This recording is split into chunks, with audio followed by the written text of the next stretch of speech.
The Law of the Far Just Men by Edgar Wallace. Colophon, The Law of the Far Just Men was published in 1921 by Edgar Wallace. This ebook was produced for Standard eBooks by Norman C. Walls and is based on a transcription produced in 2016 Roy Glashan for Project Gutenberg Australia and on digital scans from Google Books. The cover page is adapted from Ludgate Hill, a painting completed in 1884 by Wilhelm Trübner. The cover and title pages feature the League Spartan and Sots Mill Gaudi typefaces created in 2014 and 2009 by the League of Movable Type. This edition was released on January 20, 2026, 5:09 a.m., and is based on revision B 672D9E. The first edition of this ebook was released on March 14, 2024, 3:39 a.m. You can check for updates to this ebook, view its revision history, or download it for different e-reading systems at standardbooksorg/ebooks/edgarwallace/The Law of the Far Just Men. The volunteer-driven Standard eBooks project relies on readers like you to submit typos, corrections, and other improvements. Anyone can contribute at Standard.org. "The man who was acquitted, have you ever noticed?" said Leon Gonzalez, looking up from his book and taking off the horn-rimmed glasses he wore when he was reading, "that poisoners and baby farmers are invariably mystics." "I haven't noticed many baby farmers, or poisoners for the matter of that," said Manfred with a little yawn. "Do you mean by mystic an ecstatic individual who believes he can communicate directly with the divine power?" Leon nodded. "I've never quite understood the association of a superficial but vivid form of religion with crime," said Leon, knitting his forehead. "Religion, of course, does not develop the dominant criminality in a man's ethical system, but it is a fact that certain criminals develop a queer form of religious exaltation. Ferri, who questioned 200 Italian murderers, found that they were all devout. Naples, which is the most religious city in Europe, is also the most criminal. 10% of those inmates of British prisons who are tattooed are marked with religious symbols. Which only means that when a man of low intelligence submits to the tattoo artist, he demands pictures of the things with which he is familiar," said Manfred, and took up the paper he was reading. Suddenly he dropped the journal on his knees. "You're thinking of Dr. Twenden," he said, and Leon inclined his head slowly. "I was," he confessed. Manfred smiled. "Twenden was acquitted with acclamation and cheered as he left the Exeter Assize Court," he said. "And yet he was guilty? As guilty as a man can be. I wondered if your mind was on the case, George. I haven't discussed it with you." "By the way, was he religious?" asked Manfred. "I wouldn't say that," said the other, shaking his head. "I was thinking of the pious letter of thanks he wrote, and which was published in the Baxter and Plymouth newspapers. It was rather like a sermon. What he is in private life, I know no more than the account of the trial told me. You think he poisoned his wife?" "I am sure," said Manfred quietly. "I intended discussing the matter with you this evening." The trial of Dr. Twenden had provided the newspaper sensation of the week. The doctor was a man of 30. His wife was 17 years his senior, and the suggestion was that he had married her for her money. She had a legacy of £2,000 a year, which ceased at her death. 3 months before this event, she had inherited £63,000 from her brother, who had died in Johannesburg. Twenden and his wife had not been on the best of terms, one of the subjects of disagreement being her unwillingness to continue paying his debts. After her inheritance had been transferred to her, she sent to Taki, to her lawyer, the draft of a will in which she left the income from £12,000 to her husband, providing he did not marry again. The remainder of her fortune she proposed leaving to her nephew, one Jackley, a young civil engineer in the employ of the Plymouth Corporation. The lawyer drafted her bequests and forwarded a rough copy for her approval before the will was engrossed. That draft arrived at Newton Abbot, where the doctor and his wife were living. The doctor had a practice there and was never seen again. A postman testified that it had been delivered at the 8 o'clock round on a Saturday. That day the doctor was called into consultation over a case of viper bite. He returned in the evening and dined with his wife. Nothing happened that was unusual. The doctor went to his laboratory to make an examination of the poison sac which had been extracted from the reptile.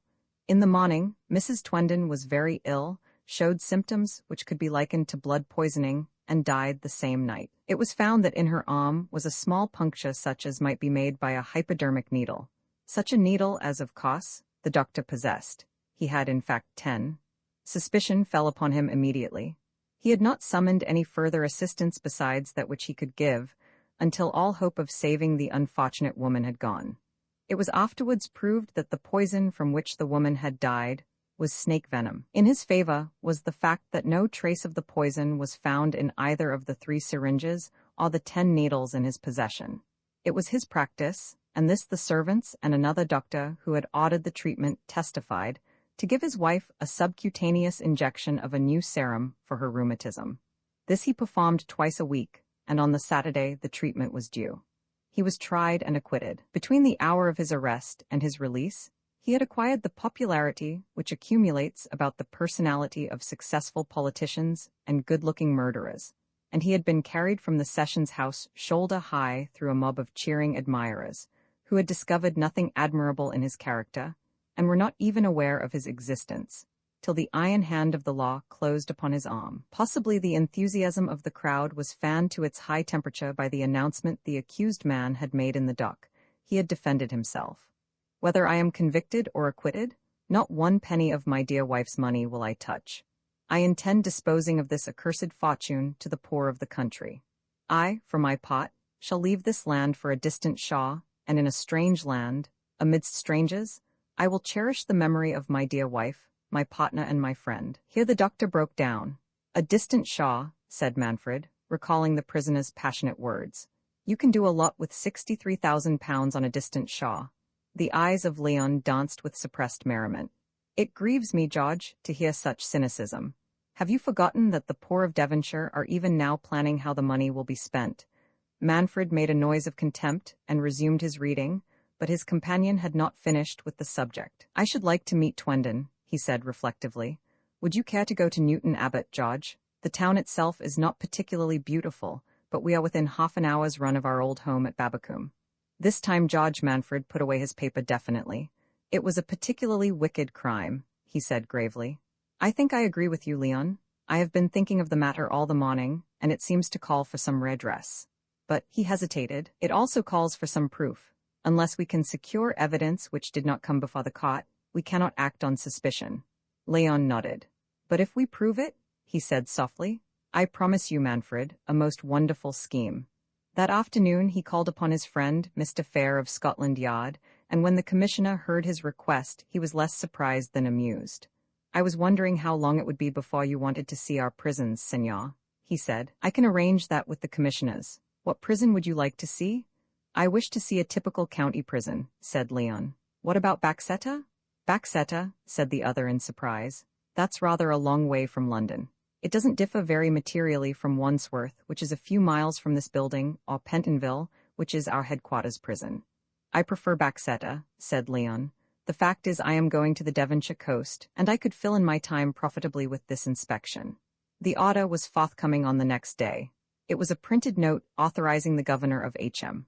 Prison, Baxeta, to allow the bearer to visit the prison between the hours of 10 and 12 in the morning, and 2 and 4 in the afternoon. They broke their journey at Baxeta, and Leon drove up to the prison, a prettier building than most of its kind.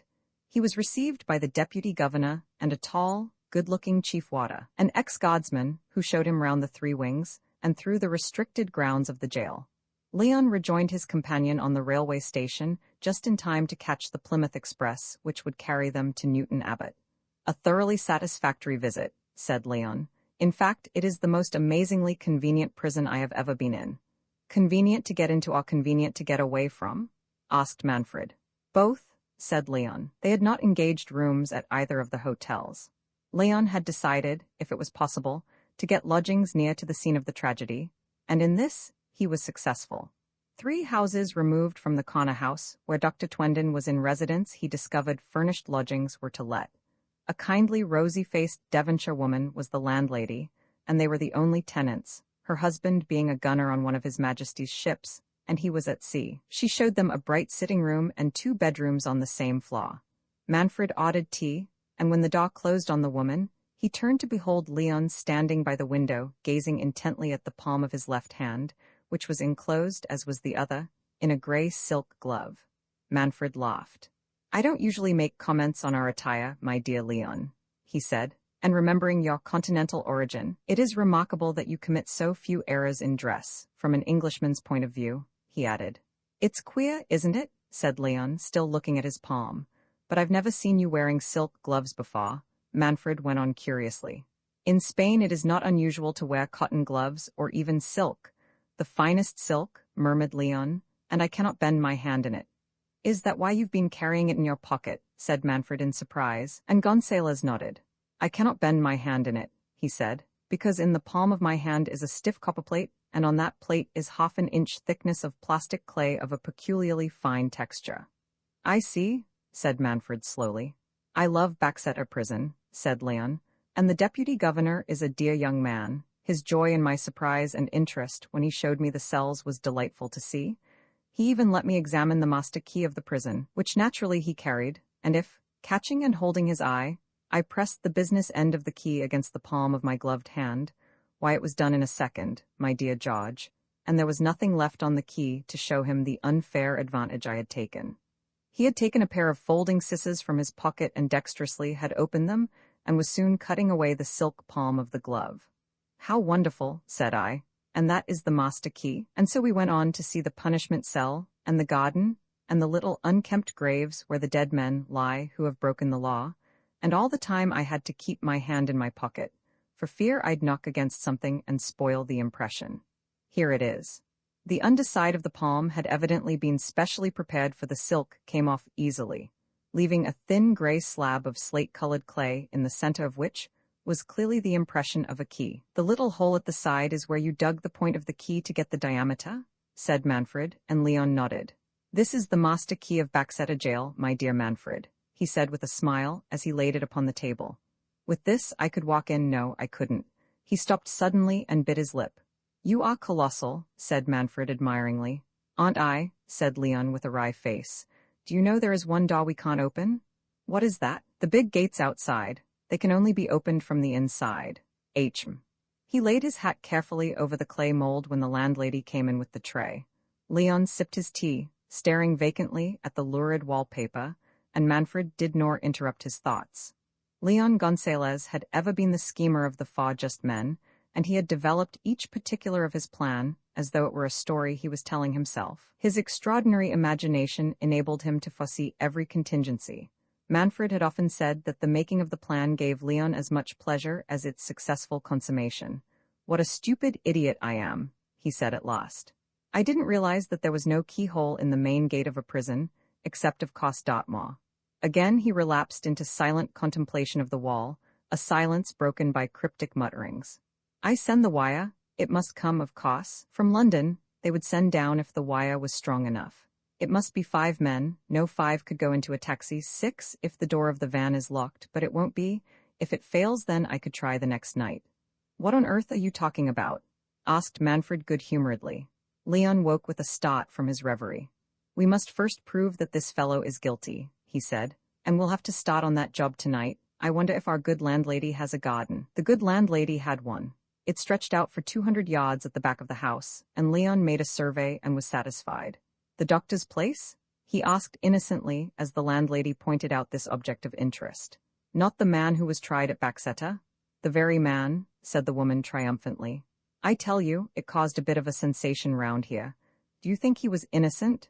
The landlady was not prepared to take a definite standpoint. Some think one thing and some think the other, she replied, in the true spirit of diplomacy. He's always been a nice man, and he attended my husband when he was home last. Is the doctor staying in his house? Yes, sir, said the woman. He's going abroad soon. Oh yes, he is distributing that money, isn't he?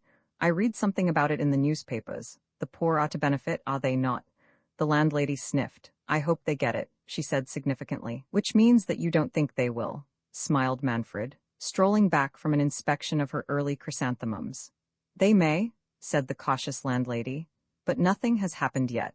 The vicar went to the doctor yesterday morning and asked him whether a little of it couldn't be spared for the poor of Newton Abbot. We've had a lot of unemployment here lately, and the doctor said yes he would think about it, and sent him a check for £50 from what I heard. That's not a great deal, said Manfred. What makes you think he is going abroad? All his trunks are packed and his servants are under notice. That's how I came to know, said the landlady. I don't think it's a bad thing. Poor soul, she didn't have a very happy life. The poor soul referred to was apparently the doctor's wife, and when asked to explain, the landlady knew no more than that people had talked, that there was probably nothing in it, and why shouldn't the doctor go motoring on the moor with pretty girls if he felt that way inclined? He had his fancies, said the landlady. Apparently those fancies came and went through the years of his married life. I should like to meet the doctor, said Leon, but she shook her head. He won't see anyone, not even his patients, sir, she said. Nevertheless, Leon succeeded in obtaining an interview. He had judged the man's character correctly thus far, and he knew he would not refuse an interview with a journalist.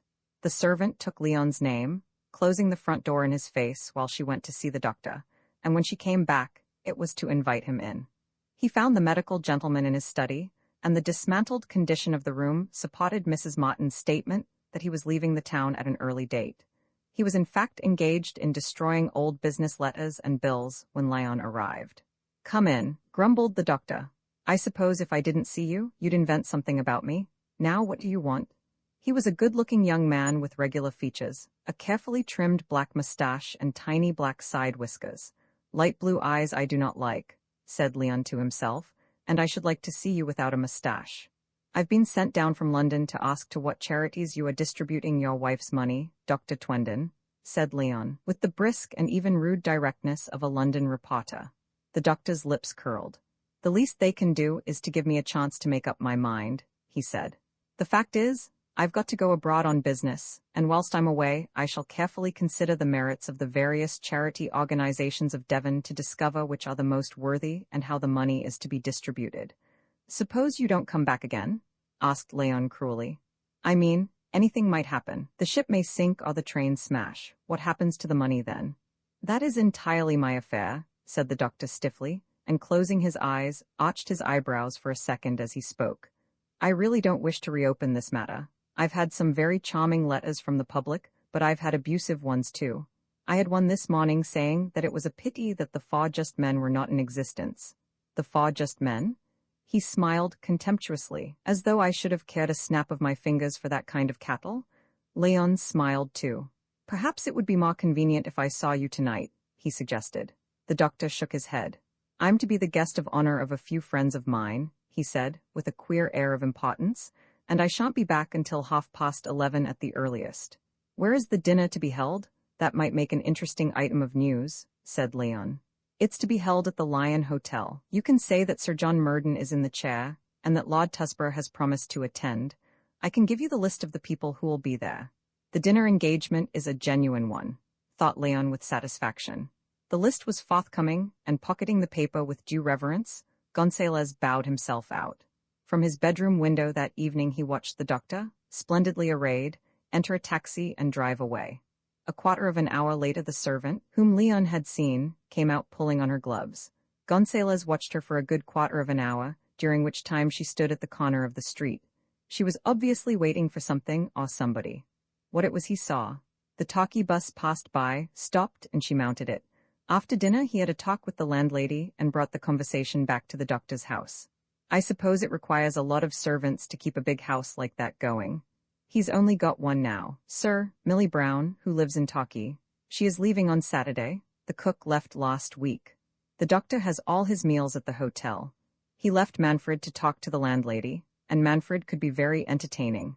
Slipping through the garden he reached a little alleyway at the back of the houses. The back gate giving admission to the doctor's garden was locked, but the wall was not high. He expected that the door of the house would be fastened, and he was not surprised when he found it was locked. A window by the side of the door was, however, wide open. Evidently neither the doctor nor his maid expected burglars. He climbed through the window on to the kitchen sink, through the kitchen and into the house, without difficulty. His search of the library into which he had been shown that afternoon was a short one. The desk had no secret drawers, and most of the papers had been burnt.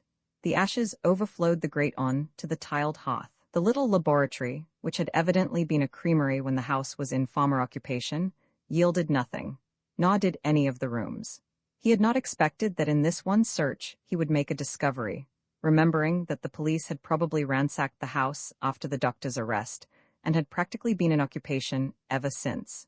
He went systematically and quickly through the pockets of all the doctor's clothing that he found in the wardrobe of his bedroom, but it produced nothing more interesting than a theater program. I'm afraid I shan't want that key, said Leon regretfully, and went downstairs again. He turned on his pocket lamp, there might be other clothing hanging in the hall, but he found the rack was empty. As he flashed the light around, the beam caught a large tin letterbox fastened to the door. He lifted up the yellow lid and at first saw nothing. The letterbox looked as if it had been homemade. It was, as he had seen it first, of grained and painted tin that had been shaped roughly round a wooden frame. He saw the supports at each corner. One was broken. He put in his hand and saw that what he thought had been the broken ends of the frame was a small square packet standing bolt upright. It was now so discolored by dust that it seemed to be part of the original framework. He pulled it out, tearing the paper cover as he did so. It had been held in its place by the end of a nail which had been driven into the original wood, which explained why it had not fallen over when the door had been slammed. He blew the dust from it. The package was addressed from the Pasteur laboratory. He had no desire to examine it there, and slipped it into his pocket, getting out of the house by the way he had come in, and rejoining Manfred just when that gentleman was beginning to get seriously worried. For Leon had been 3 hours in the house. "Did you find anything?" asked Manfred when they were alone. "This," said Leon. He pulled the packet out of his pocket and explained where he had found it. "The Pasteur Institute?" said Manfred in surprise. "Of course," he said suddenly, "the serum which the doctor used to inject into his wife's arm. Pasteur are the only people who prepare that. I remember reading as much in the account of the trial. And which he injected twice a week, if I remember rightly," said Leon, "on Wednesdays and Saturdays, and the evidence was that he did not inject it on the Wednesday before the murder. It struck me at the time as being rather curious that nobody asked him when he was in the witness box why he had omitted this injection."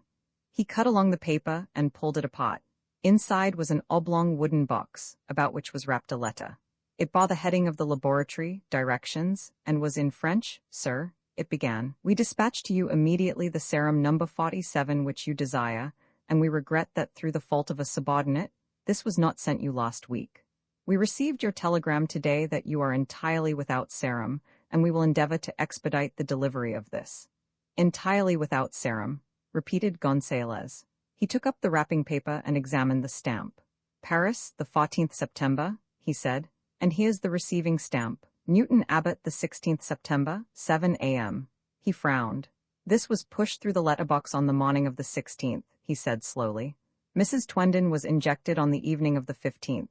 The 16th was a Sunday, and there's an early post. Don't you see, Manfred?" Manfred nodded. Obviously, he could not have injected serum because he had none to inject, and this arrived when his wife was dying. It is, of course, untouched. He took out a tiny tube and tapped the seal. Said Leon. "I shall want that key after all. Do you remember, Manfred, he did not inject on Wednesday? Why? Because he had no serum. He was expecting the arrival of this, and it must have gone out of his mind.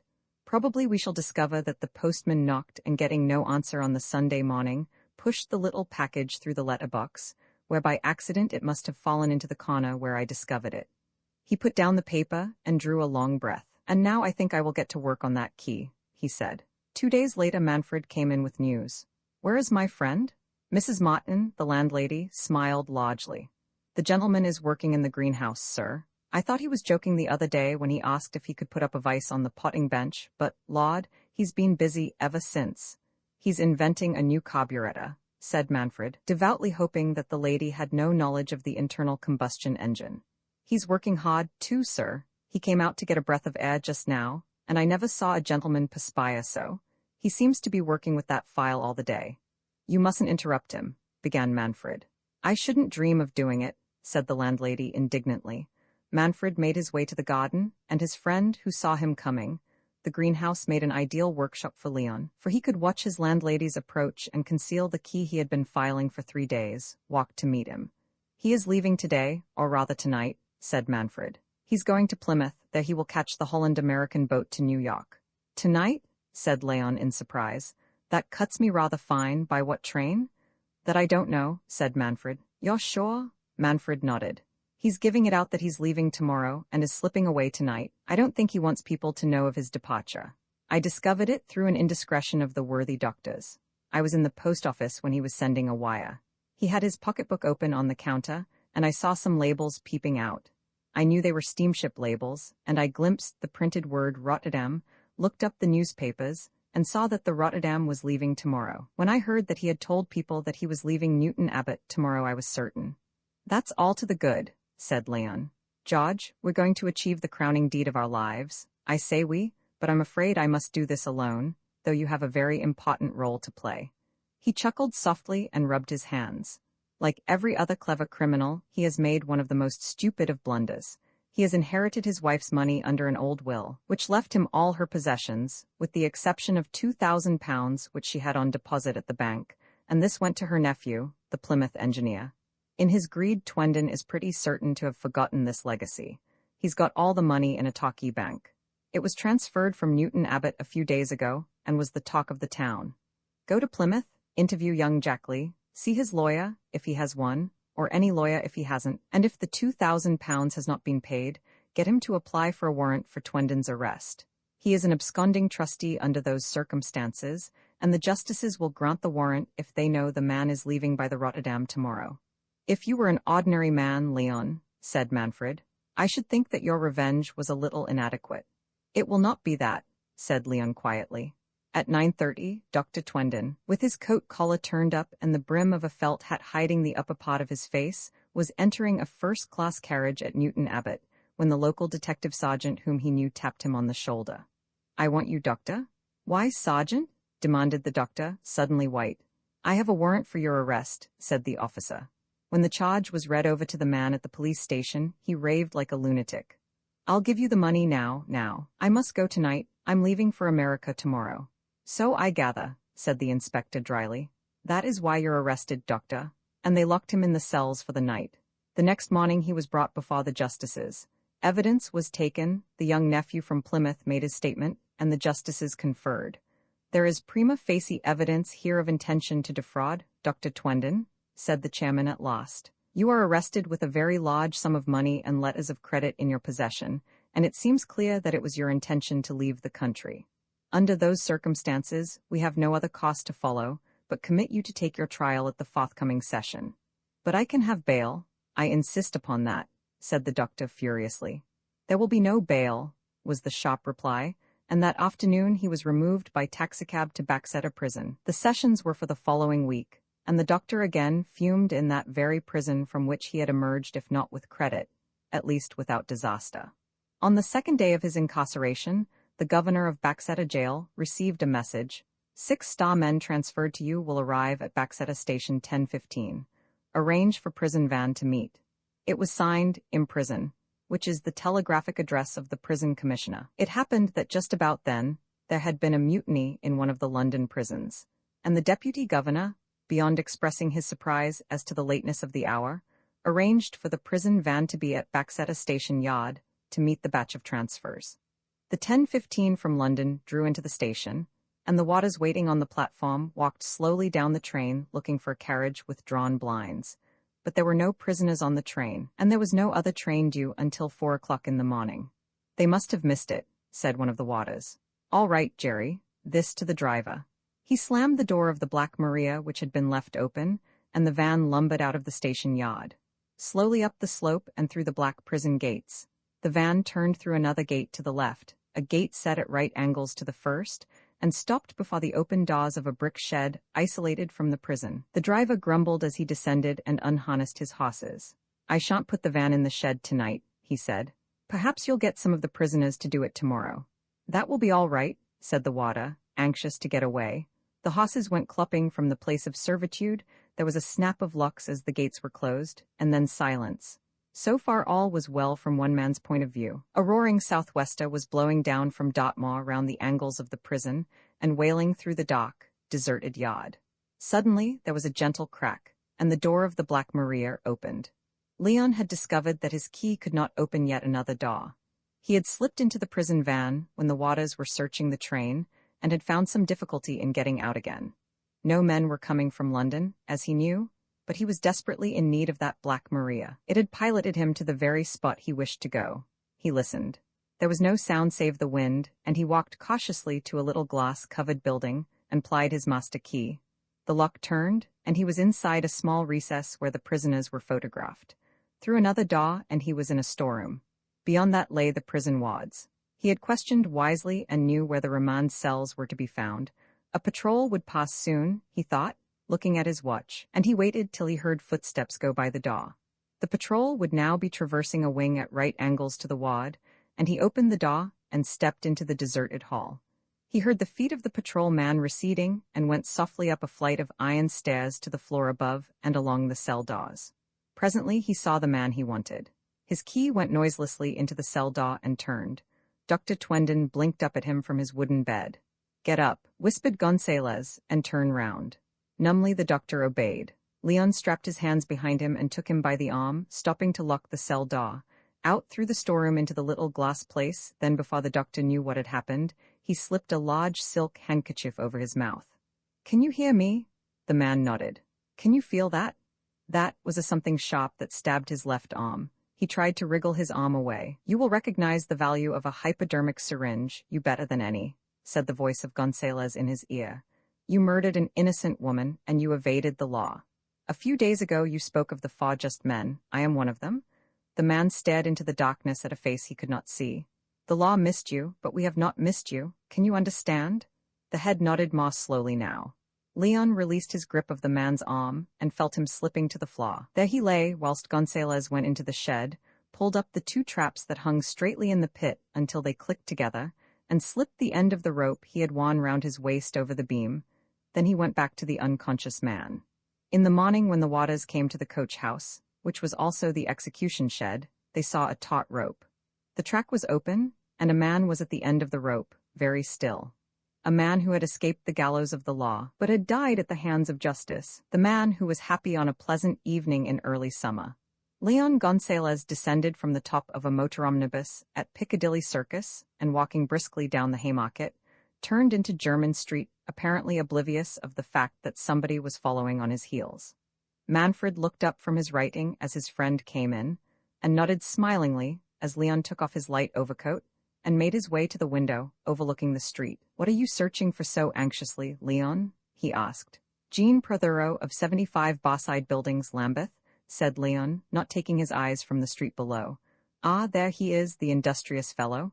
Who is Jean Prothero?" Gonzalez chuckled. "A very daring man," evaded Leon, "to wander about the West End at this hour." He looked at his watch. "Oh no, not so daring," he said. "Everybody who is anybody is dressing for dinner just now." "A ladder larcenist?" suggested Manfred, and Leon chuckled again.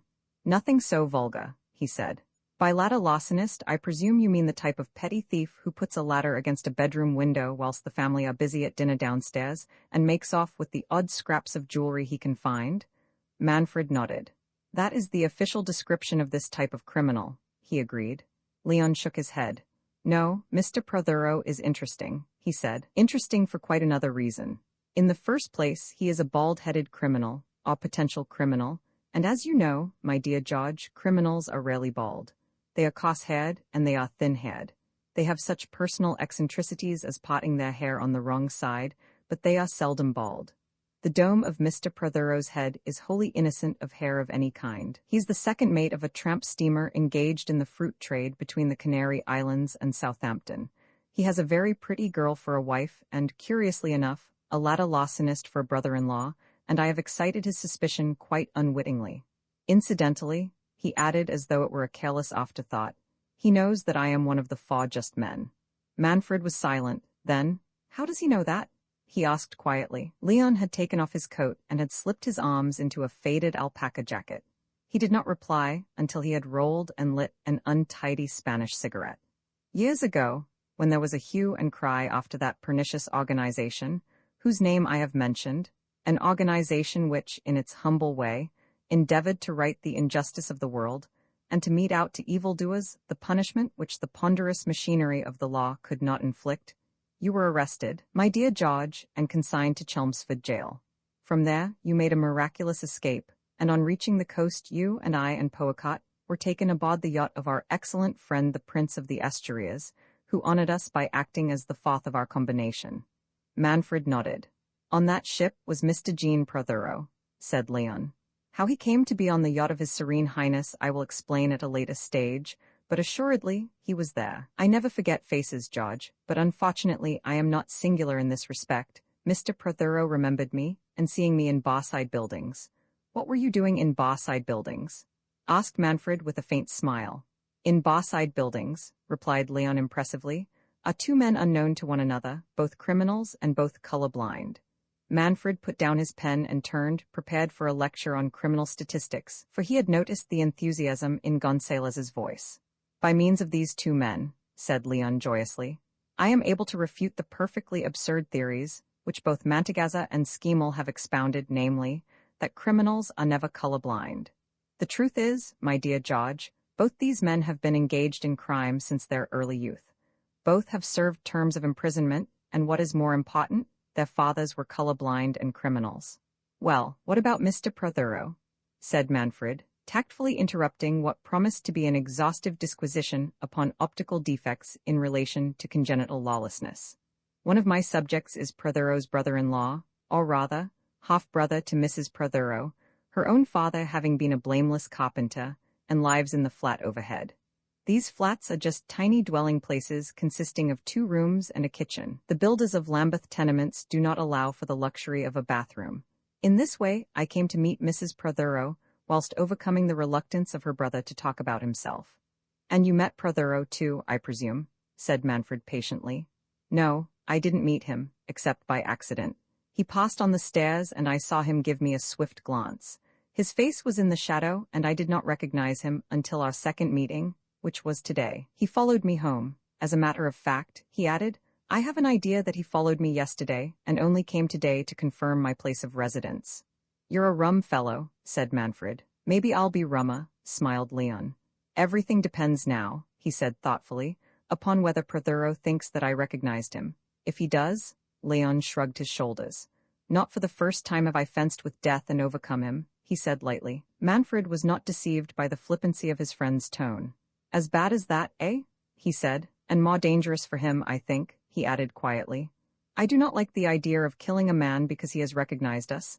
That cost does not seem to fit in with my conception of justice. Exactly, said Leon briskly, and there will be no need, I think, unless, of course, he paused. Unless what? Asked Manfred. Unless Prothero really does love his wife, in which case it may be a very serious business. The next morning he strolled into Manfred's bedroom carrying the cup of tea which the servant usually brought, and George stared up at him in amazement. What is the matter with you, Leon? Haven't you been to bed? Leon Gonzalez was dressed in what he called his pajama outfit. A gray flannel coat and trousers, belted at the waist, a silk shirt open at the neck, and a pair of light slippers constituted his attire, and Manfred, who associated this costume with all-night studies, was not astonished when Leon shook his head. I have been sitting in the dining room, smoking the pipe of peace, he said. All night? Said Manfred in surprise. I woke up in the middle of the night and I saw no light. I sat in the dock, admitted Leon. I wanted to hear things. Manfred stirred his tea thoughtfully. Is it as bad as that? Did you expect? Leon smiled. I didn't expect what I got, he said. Will you do me a favor, my dear George? What is your favor? I want you not to speak of Mr. Prothero for the rest of the day. Rather, I wish you to discuss purely scientific and agricultural matters, as becomes an honest Andalusian farmer, and moreover to speak in Spanish. Manfred frowned. Why? And then, I'm sorry, I can't get out of the habit of being mystified, you know, Leon. Spanish and agriculture it shall be, and no reference whatever to Prothero. Leon was very earnest and Manfred nodded and swung out of bed. May I talk of taking a bath? He asked sardonically. Nothing particularly interesting happened that day. Once Manfred was on the point of referring to Leon's experience and divining the drift of his thought, Leon raised a warning finger. Gonzalez could talk about crime, and did. He talked of its more scientific aspects and laid particular stress upon his discovery of the colorblind criminal. But of Mr. Prothero he said no word. After they had dined that night, Leon went out of the flat and presently returned. Thank heaven we can now talk without thinking, he said. He pulled a chair to the wall and mounted it nimbly. Above his head was a tiny ventilator fastened to the wall with screws. Humming a little tune, he turned a screwdriver deftly and lifted the little grill from its socket, Manfred watching him gravely. Here it is, said Leon. Pull up a chair, George. It proved to be a small flat brown box 4 inches by 4 in the center of which was a black vulcanite depression. Do you recognize him? Said Leon. He is the detectaphone, in other words a telephone receiver fitted with a microphonic attachment. Has somebody been listening to all we've been saying? Leon nodded. The gentleman upstairs has had a dull and dreary day. admitting that he speaks Spanish, and that I have said nothing which has not illuminated that branch of science which is my particular hobby, he added modestly. He must have been terribly bored. But, began Manfred. He is out now, said Gonzalez. But to make perfectly sure, with deft fingers he detached one of the wires by which the box was suspended in the ventilator shaft. Mr. Prothero came last night, he explained. He took the room upstairs and particularly asked for it. This I learnt from the head waiter. He adores me because I give him exactly 3 times the tip which he gets from other residents in these service flats, and because I tip him 3 times as often. I didn't exactly know what Prothero's game was until I heard the tap-tap of the microphone coming down the shaft. He was busy refixing the grill of the ventilator. Presently he jumped down. Would you like to come to Lambeth today? I do not think there is much chance of our meeting Mr. Prothero. On the other hand, we shall see Mrs. Prothero shopping at 11 o'clock in the London Road, for she is a methodical lady. Why do you want me to see her? Asked Manfred. He was not usually allowed to see the workings of any of Leon's schemes until the dramatic denouement, which was meat and drink to him, was near at hand. I want you, with your wide knowledge of human nature, to tell me whether she is the type of woman for whom a bald-headed man would commit murder, he said simply, and Manfred stared at him in amazement. The victim being? Me, replied Gonzalez, and doubled up with silent laughter at the blank look on Manfred's face. It was 4 minutes to 11 exactly when Manfred saw Mrs. Prothero. He felt the pressure of Leon's hand on his arm and looked. There she is, said Leon. A girl was crossing the road. She was neatly, even well-dressed for one of her class. She carried a market bag in one gloved hand, a purse in the other. She's pretty enough, said Manfred. The girl had paused to look in a jeweler's window, and Manfred had time to observe her. Her face was sweet and womanly, the eyes big and dark, the little chin firm and rounded. What do you think of her? Said Leon. I think she's rather a perfect specimen of young womanhood, said Manfred. Come along and meet her, said the other, and took his arm. The girl looked round at first in surprise, and then with a smile. Manfred had an impression of flashing white teeth and scarlet lips parted in amusement. Her voice was not the voice of a lady, but it was quiet and musical. Good morning, Doctor, she said to Leon. What are you doing in this part of the world so early in the morning? Doctor, noted Manfred. The adaptable Gonzalez assumed many professions for the purpose of securing his information. We have just come from Guy's hospital. This is Dr. Selbert, he introduced Manfred. You are shopping, I suppose? She nodded. Really, there was no need for me to come out, Mr. Prothero being away at the docks for 3 days, she replied. Have you seen your brother this morning? Asked Leon. A shadow fell over the girl's face. No, she said shortly. Evidently, thought Manfred, she was not particularly proud of her relationship. Possibly she suspected his illicit profession, but at any rate she had no desire to discuss him, for she changed the subject quickly. They talked for a little while, and then with an apology she left them, and they saw her vanish through the wide door of a grocer's stall. Well, what do you think of her? She is a very beautiful girl, said Manfred quietly. The kind of girl that would make a bald-headed criminal commit a murder? Asked Leon, and Manfred laughed. It is not unlikely, he said, but why should he murder you? News varens, replied Leon. When they returned to their flat in the afternoon, the mail had been, and there were 6 letters. One bearing a heavy crest upon the envelope attracted Manfred's attention. Lord Pertham, he said, looking at the signature. Who is Lord Pertham? I haven't a who's who handy, but I seem to know the name, said Leon. What does Lord Pertham want? I'll read you the note, said Manfred. Dear sir, it read, Our mutual friend Mr. Fair of Scotland Yard is dining with us tonight at Connaught Gardens, and I wonder whether you would come along. Mr. Fair tells me that you are one of the cleverest criminologists of the century, and as it is a study which I have made particularly my own, I shall be glad to make your acquaintance. It was signed Pertham, and there was a postscript running. Of course, this invitation also includes your friend. Manfred rubbed his chin. I really do not want to dine fashionably tonight, he said. But I do, said Leon promptly. I have developed a taste for English cooking, and I seem to remember that Lord Pertham is an Epicurean.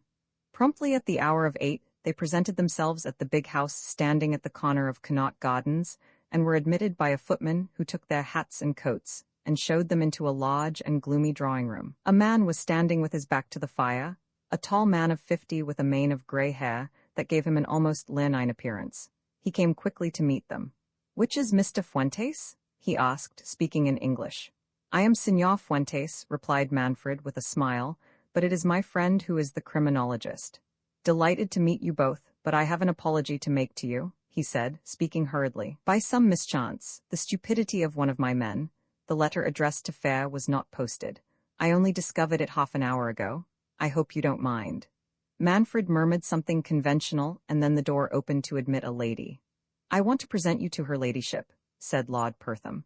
The woman who came in was thin and vinegary. A pair of pale eyes, a light-lipped mouth, and a trick of frowning deprived her of whatever charm nature had given to her. Leon Gonzalez, who analyzed faces automatically and mechanically, thought, spite, suspicion, uncharity, vanity. The frown deepened as she offered a limp hand. Dinner is ready, Pertham, she said, and made no attempt to be agreeable to her guests. It was an awkward meal. Lord Pertham was nervous, and his nervousness might have communicated itself to the two men if they had been anything but what they were. This big man seemed to be in terror of his wife, was deferential, even humble in her presence, and when at last she swept her sour face from the room, he made no attempt to hide his sigh of relief. I am afraid we haven't given you a very good dinner, he said. Her ladyship has had a little, disagreement with my cook. Apparently, her ladyship was in the habit of having little disagreements with her cook, for in the course of the conversation, which followed, he casually mentioned certain servants in his household who were no longer in his employ. He spoke mostly of their facial characteristics, and it seemed to Manfred, who was listening as intently as his companion, that his lordship was not a great authority upon the subject. He spoke haltingly, made several obvious slips, but Leon did not correct him. He mentioned casually that he had an additional interest in criminals because his own life had been threatened. Let us go up and join my lady, he said after a long and blundering exposition of some phase of criminology, which Manfred could have sworn he had read up for the occasion. They went up the broad stairs into a little drawing-room on the first floor. It was empty. His lordship was evidently surprised. I wonder, he began, when the door opened and Lady Pertham ran in. Her face was white and her thin lips were trembling. Pertham, she said rapidly, I'm sure there's a man in my dressing room. In your dressing room, said Lord Pertham, and ran out quickly. The two men would have followed him, but he stopped halfway up the stairs and waved them back. You had better wait with her ladyship, he said. Ring for Thomas, my love, he said. Standing at the foot of the stairs, they heard him moving about. Presently they heard a cry and the sound of a struggle. Manfred was halfway up the stairs when a door slammed above. Then came the sound of voices and a shot, followed by a heavy fall. Manfred flung himself against the door from whence the sound came. It's all right, said Lord Pertham's voice. A second later he unlocked the door and opened it. I'm afraid I've killed this fellow.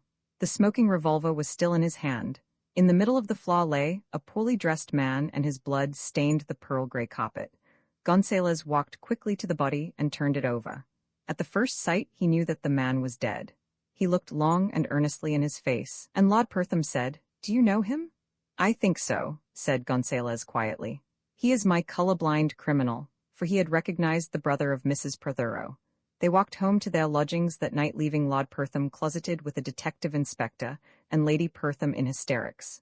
Neither man spoke until they reached their flat. Then Leon, with a sigh of content, curled up in the big armchair and pulled lovingly at an evil-smelling cigar.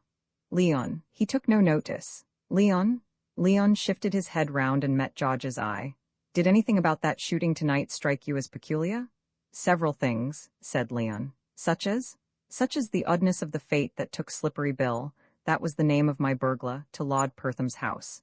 It was not odd that he should commit the burglary because he was a ladder larcenist, as you call him. By the way, did you look at the dead man's hand? He asked, twisting round and peering across the table at Manfred.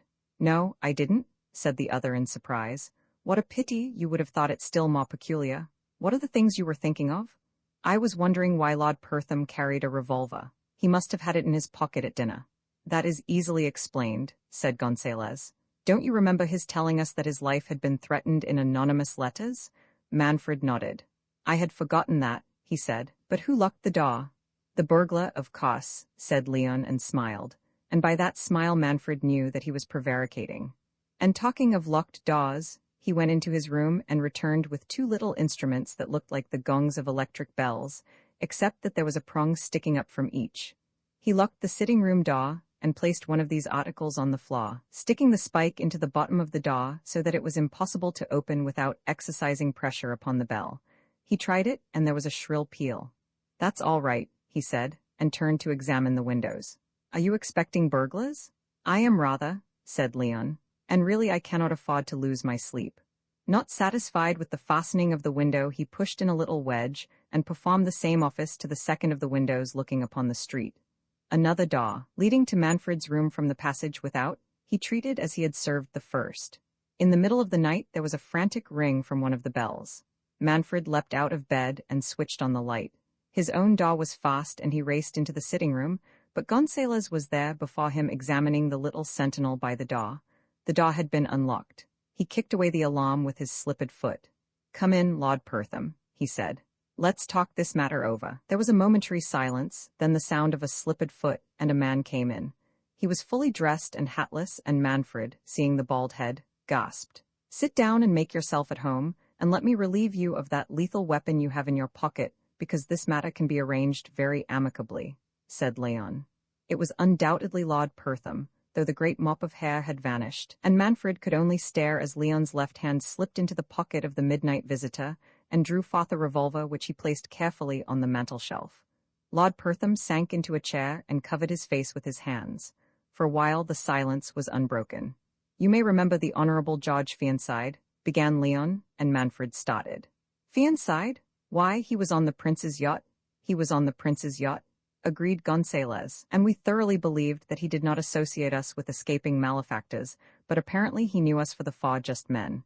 You came into your title about 6 years ago, didn't you, Pertham? The bowed figure nodded. Presently he sat up, his face was white and there were black circles about his eyes. Well, gentlemen, he said, it seems that instead of getting you, you have got me. Now what are you going to do? Gonzalez laughed softly. For myself, he said, I am certainly not going in the witness box to testify that Lord Pertham is a bigamist and for many years has been leading a double life, because that would mean I should also have to admit certain uncomfortable things about myself. The man licked his lips and then, I came to kill you, he said thickly. So we gather, said Manfred. What is this story, Leon? Perhaps his lordship will tell us, said Gonzalez. Lord Pertham looked round for something. I want a glass of water, he said, and it was Leon who brought it. It is perfectly true, said Lord Pertham after a while. I recognized you fellows as two of the four just men. I used to be a great friend of His Highness, and it was by accident that I was on board the yacht when you were taken off. His Highness told me a yarn about some escapade, but when I got to Spain and read the newspaper account of the escape, I was pretty certain that I knew who you were. You probably know something about my early life, how I went before the mast as a common sailor and traveled all over the world. It was the kind of life which satisfied me more than any other, for I got to know people and places, and to know them from an angle which I should never have understood in any other way. If you ever want to see the world, travel in the forecastle, he said with a half-smile. I met Martha Gray one night in the East End of London at a theatre. When I was a seaman, I acted like a seaman. My father and I were not on the best of terms, and I never wanted to go home. She sat by my side in the pit of the theatre, and ridiculous as it may seem to you, I fell in love with her. You were then married? Said Leon, but the man shook his head. No, he said quickly. Like a fool, I was persuaded to marry her ladyship about 3 months later, after I had got sick of the sea and had come back to my own people. She was an heiress, and it was a good match for me. That was before my father had inherited his cousin's money. My life with her ladyship was a hell upon earth. You saw her tonight, and you can guess the kind of woman she is. I have too great a respect for women and live too much in awe of them to exercise any control over her viperish temper, and it was the miserable life I lived with her which drove me to seek out Martha. Martha is a good girl, he said, and there was a glitter in his eye as he challenged denial. The purest, the dearest, the sweetest woman that ever lived. It was when I met her again that I realized how deeply in love I was, and as with a girl of her character, there was no other way. I married her. I had fever when I was on a voyage to Australia and lost all my hair.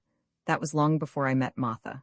I suppose it was vanity on my part, but when I went back to my own life and my own people, as I did for a time after that, I had a wig made which served the double purpose of concealing my infirmity and preventing my being recognized by my former shipmates.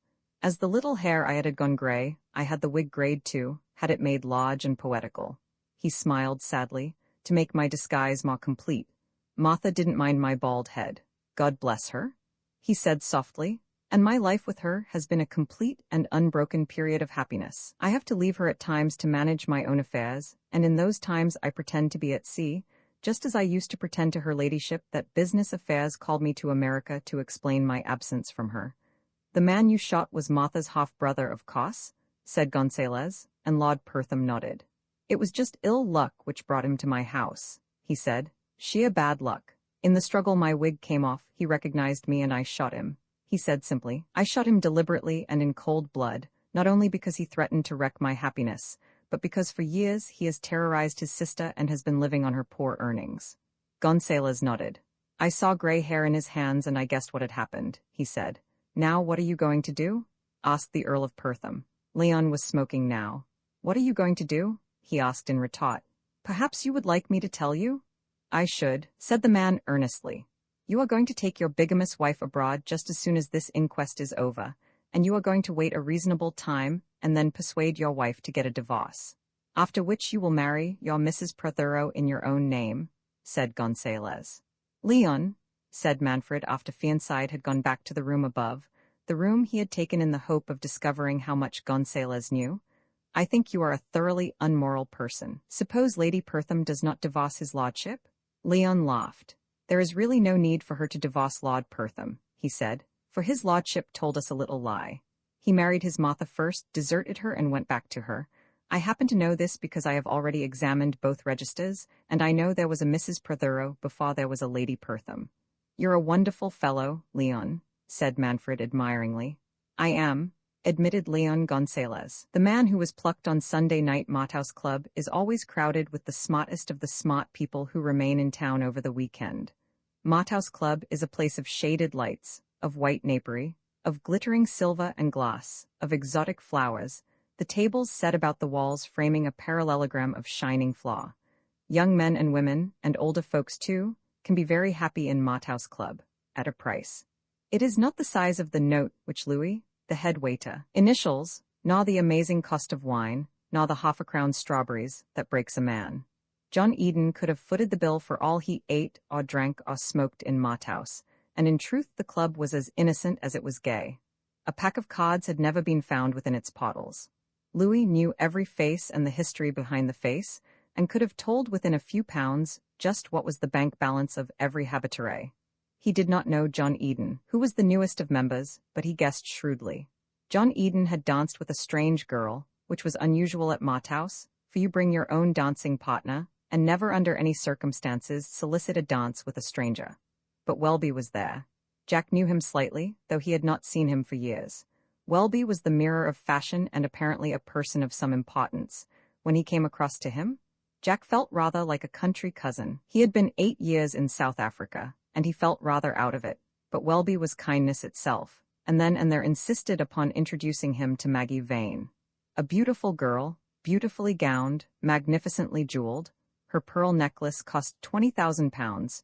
She rather took poor Jack's breath away, and when she suggested that they should go to Bingley's, he would not have dreamt of refusing.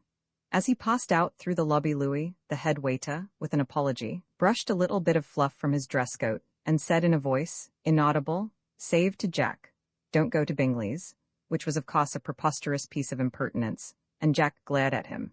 He was at Bingley's until 6 o'clock in the morning, and left behind him checks which would absorb every penny he had brought back from Africa, and a little more. He had come home dreaming of a little estate with a little shooting and a little fishing, and the writing of that book of his on big game hunting, and all his dreams went out when the croupier, with a smile on his bearded lips, turned a card with a mechanical Le Rouge Gagnant et Couleur. He had never dreamt Bingley's was a gambling house, and it certainly had not that appearance when he went in.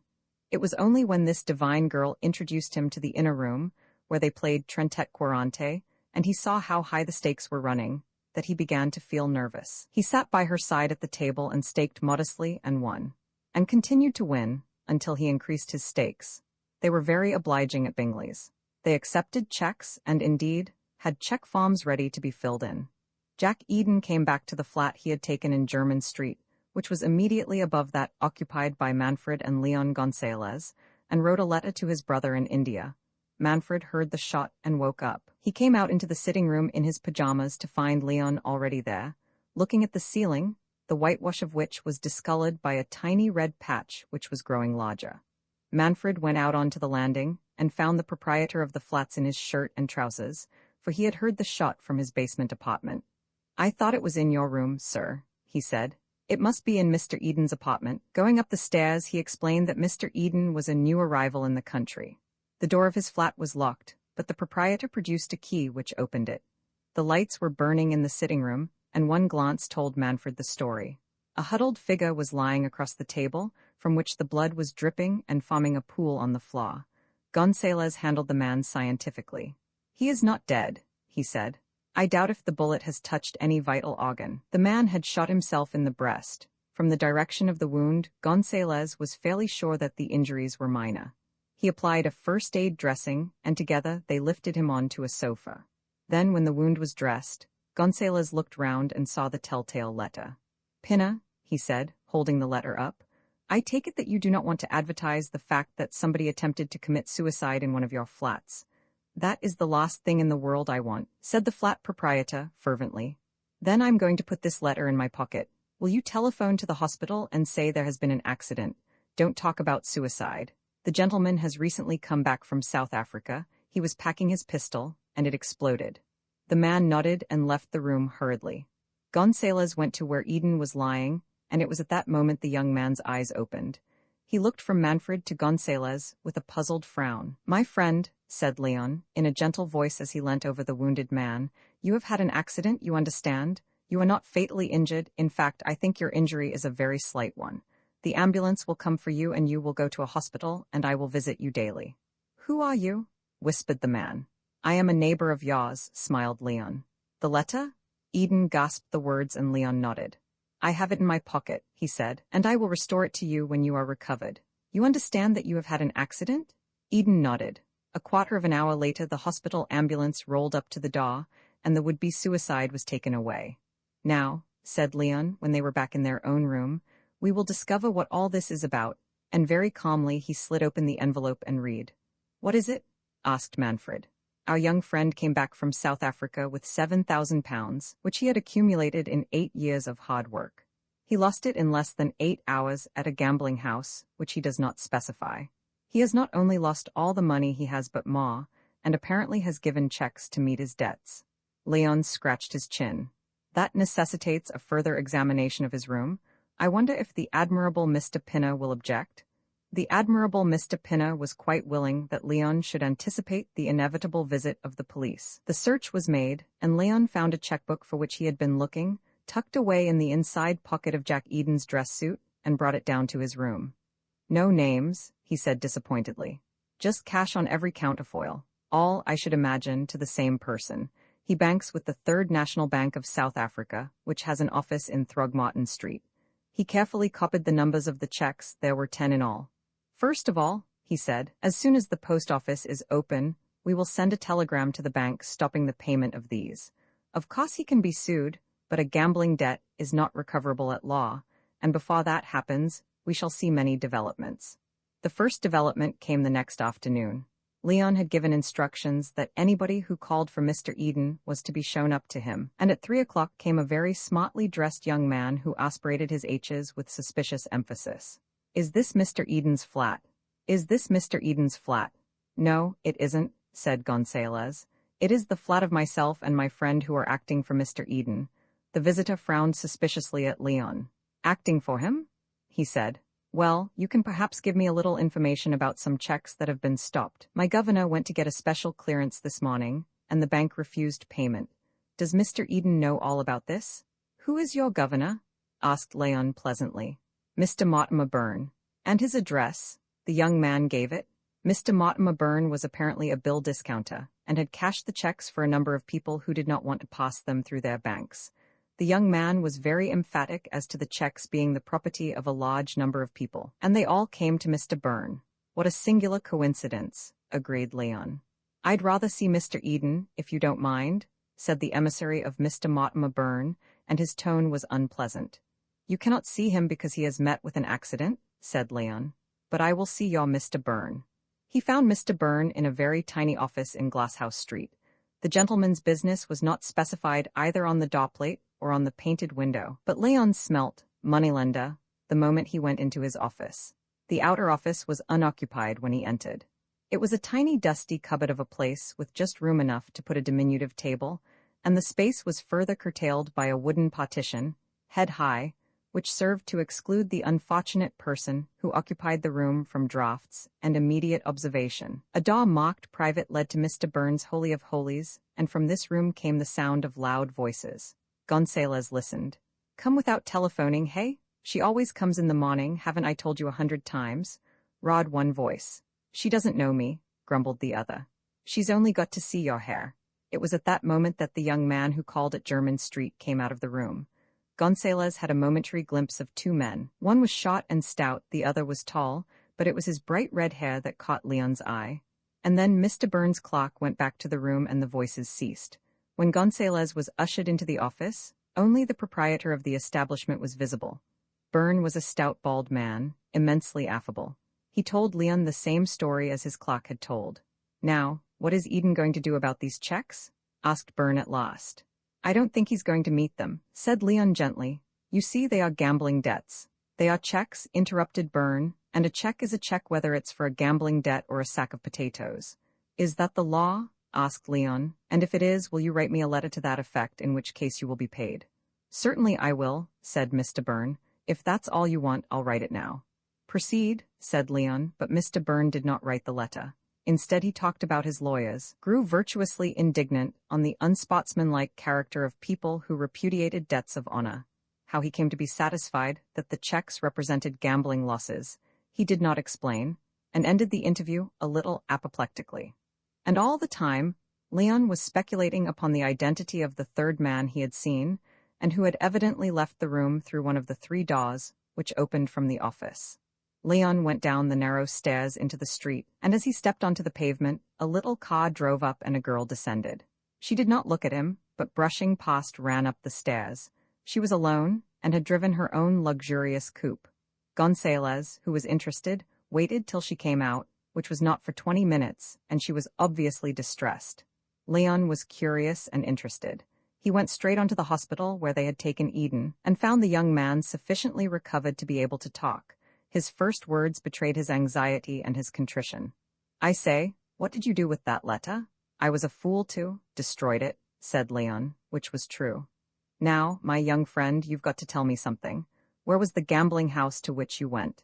It took a long time to persuade Mr. John Eden that he was not betraying a confidence, and then he told him the whole story from beginning to end. "So it was a lady who took you there, eh?" said Leon thoughtfully. "She wasn't in it," said John Eden quickly. "She was just a visitor like myself. She told me she had lost 500 pounds. Naturally, said Leon. "Is she a fair lady with very blue eyes, and has she a little car of her own?" The man looked surprised. "Yes, she drove me in her car," he said, "and she is certainly fair and has blue eyes. In fact, she's one of the prettiest girls I've ever seen." "You needn't worry about the lady, sir," he said, shaking his head. "Poor girl, she was victimized if there was any victimization. 196 Paul Street, Mayfair, I think you said." "I'm certain it was Paul Street, and almost as sure it was 196, said Eden. "But I hope you're not going to take any action against them, because it was my own fault. Aren't you one of the 2 gentlemen who live in the flat under me?" he asked suddenly. Leon nodded. "I suppose the checks have been presented and some of them have come back." "They have not been presented yet, or at any rate they have not been honored," said Leon. "And had you shot yourself, my young friend, they would not have been honored at all, because your bank would have stopped payment automatically." Manfred dined alone that night. Leon had not returned, and there had been no news from him until 8 o'clock, when there came a district messenger with a note asking Manfred to give the bearer his dress clothes and 1 or 2 articles which he mentioned. Manfred was too used to the ways of Leon Gonzalez to be greatly surprised. He packed a small suitcase, sent the messenger boy off with it, and he himself spent the evening writing letters. At 2:30, he heard a slight scuffle in the street outside, and Leon came in without haste and in no wise perturbed, although he had just emerged from a rough-and-tumble encounter with a young man who had been watching the house all the evening for his return. He was not in evening dress, Manfred noticed, but was wearing the clothes he had on when he went out in the morning. "You got your suitcase all right?" "Oh yes, quite," replied Leon. He took a short stick from his trousers pocket, a stick made of rhinoceros hide, and called in South Africa a sjambok. It was about 1.5 feet in length, but it was a formidable weapon and was one of the articles which Leon had asked for. He examined it in the light. "No, I didn't cut his scalp," he said. "I was afraid I had." "Who was this?" Before he replied, Leon put out the light, pulled back the curtains from the open window, and looked out. He came back, replaced the curtains, and put the light on again. "He has gone away, but I do not think we have seen the last of that crowd," he said. He drank a glass of water, sat down by the table, and laughed. "Do you realize, my dear Manfred," he said, "that we have a friend in Mr. Fair, the police commissioner, and that he occasionally visits us?" "I realize that very well," smiled Manfred. "Why, have you seen him?" Leon shook his head. "No, only other people have seen him and have associated me with the Metropolitan Constabulary. I had occasion to interview our friend Mr. Bingley, and he and those who are working with him are perfectly satisfied that I am what is known in London as a split. In other words, a detective, and it is generally believed that I am engaged in the business of suppressing gambling houses. Hence the mild attention I have received, and hence the fact, as I recognized when I was on my way back to Jermyn Street today. Luckily, I had forgotten to tell the cabman where to stop, and he passed the watches before I could stop him, that I am under observation." He described his visit to the hospital and his interview with Mr. Byrne. Byrne, who of course is Bingley, is the proprietor of 3, and probably more, big gambling houses in London. At least he is the financial power behind them. I should not imagine that he himself frequents any of them. The house in Mayfair was, of course, shut up tonight, and I did not attempt to locate it. They were afraid that our poor friend would inform the police. But oh, my dear Manfred, how can I describe to you the beauties of that lovely house in Bayswater Road, where all that is fashionable and wealthy in London gathers every night to try its luck at baccarat? "How did you get there?" asked Manfred. "I was taken," replied Gonzales simply. "I went to dinner at Marthouse Club. I recognized Mr. Welby and greeted him as an old friend. I think he really believed that he had met me before I went to the Argentine and made my pile, and of course, he sat down with me and we drank liqueurs, and he introduced me to a most beautiful girl, with a most perfectly upholstered little runabout." "You weren't recognized?" Leon shook his head. "The moustache which I put on my face was indistinguishable from the real thing," he said, not without pride. "I put it on hair by hair, and it took me 2 hours to manufacture. When it was done, you would not have recognized me. I danced with the beautiful Margaret and—" he hesitated. "You made love to her," said Manfred admiringly. Leon shrugged. "My dear Manfred, it was necessary," he said solemnly. "And was it not fortunate that I had in my pocket a diamond ring which I had brought back from South America? It cost me 110 guineas in Regent Street this afternoon, and how wonderful that it should fit her. She wasn't feeling at her best, either, until that happened. That was the price of my admission to the Bayswater establishment. She drove me there in her car. It was a visit not without profit," he said modestly. He put his hand in his pocket and pulled out a stiff bundle of notes. Manfred was laughing softly. Leon was the cleverest manipulator of cards in Europe. His long, delicate fingers, the amazing rapidity with which he could move them, his natural gift for palming, would have made his fortune either as a conjurer or a card sharper. The game was baccarat, and the cards were dealt from a box by an intelligent croupier, explained Leon. Those which were used were thrown into a basin. Those in the stack were, of course, so carefully arranged that the croupier knew the sequence of them all. To secure a dozen cards from the basin was a fairly simple matter. To stroll from the room and rearrange them so that they were alternately against and for the bank was not difficult, but to place them on the top of those he was dealing, my dear Manfred, I was an artist.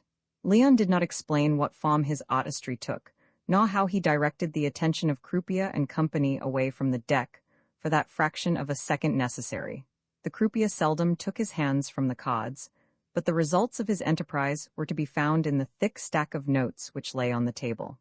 He took off his coat and put on his old velvet jacket, pacing the room with his hands in his pockets. "Margaret Vane," he said softly, "one of God's most beautiful works, George, flawless, gifted, and yet if she is what she appears, something so absolutely loathsome that—" he shook his head sadly. "Does she play a big part, or is she just a dupe?" asked Manfred. Leon did not answer at once. "I'm rather puzzled," he said slowly. He related his experience in Mr. Byrne's office, the glimpse of the red-haired man, and Mr. Byrne's fury with him. "I do not doubt that the she to whom reference was made was Margaret Vane, but that alone would not have shaken my faith in her guilt. After I left the Bayswater house, I decided that I would discover where she was living. She had so skillfully evaded any question on this matter which I had put to her that I grew suspicious. I hired a taxicab and waited, sitting inside. Presently her car came out and I followed her. Mr. Byrne has a house in Fitzroy Square, and it was to there she drove. A man was waiting outside to take her car, and she went straight into the house, letting herself in. It was at this point that I began to think that Byrne and she were much better friends than I had thought. I decided to wait and stopped the car on the other side of the square. In about a quarter of an hour, the girl came out, and to my surprise, she had changed her clothes. I dismissed the cab and followed on foot. She lives at 803 Gower Street. That certainly is puzzling, agreed Manfred. The thing does not seem to dovetail, Leon. That is what I think, nodded Leon. I am going to 803 Gower Street tomorrow morning. Gonzalez required very little sleep and at 10 o'clock in the morning was afoot. The report he brought back to Manfred was interesting. Her name is Elsie Chaucer, and she lives with her father, who is paralyzed in both legs. They have a flat, one servant and a nurse, whose business it is to attend to the father. Nothing is known of them except that they have seen better times. The father spends the day with a pack of cards, working out a gambling system, and probably that explains their poverty. He is never seen by visitors, and the girl is supposed to be an actress, that is, supposed by the landlady. It is rather queer, said Gonzalez thoughtfully. The solution is, of course, in Byrne's house and in Byrne's mind. I think we will get at that, Leon. Leon nodded. So I thought, said he. Mr. Byrne's establishment does not present any insuperable difficulties. Mr. Byrne was at home that night. He was at home most nights. Curled up in a deep armchair, he puffed at a long and expensive cigar, and read the London Gazette, which was to him the most interesting piece of literature which the genius of Caxton had made possible. At midnight, his housekeeper came in. She was a middle-aged Frenchwoman and discreet. All right? Queried Mr. Byrne lazily. No, monsieur, I desire that you should speak to Charles. Charles was Mr. Byrne's chauffeur, and between Charles and Madame was a continuous feud. What has Charles been doing? Asked Mr. Byrne with a frown. He is admitted every evening to the kitchen for supper, explained Madame, and it is an order that he should close the door after he goes out. But monsieur, when I went this evening at 11 o'clock to bolt the door, it was not closed.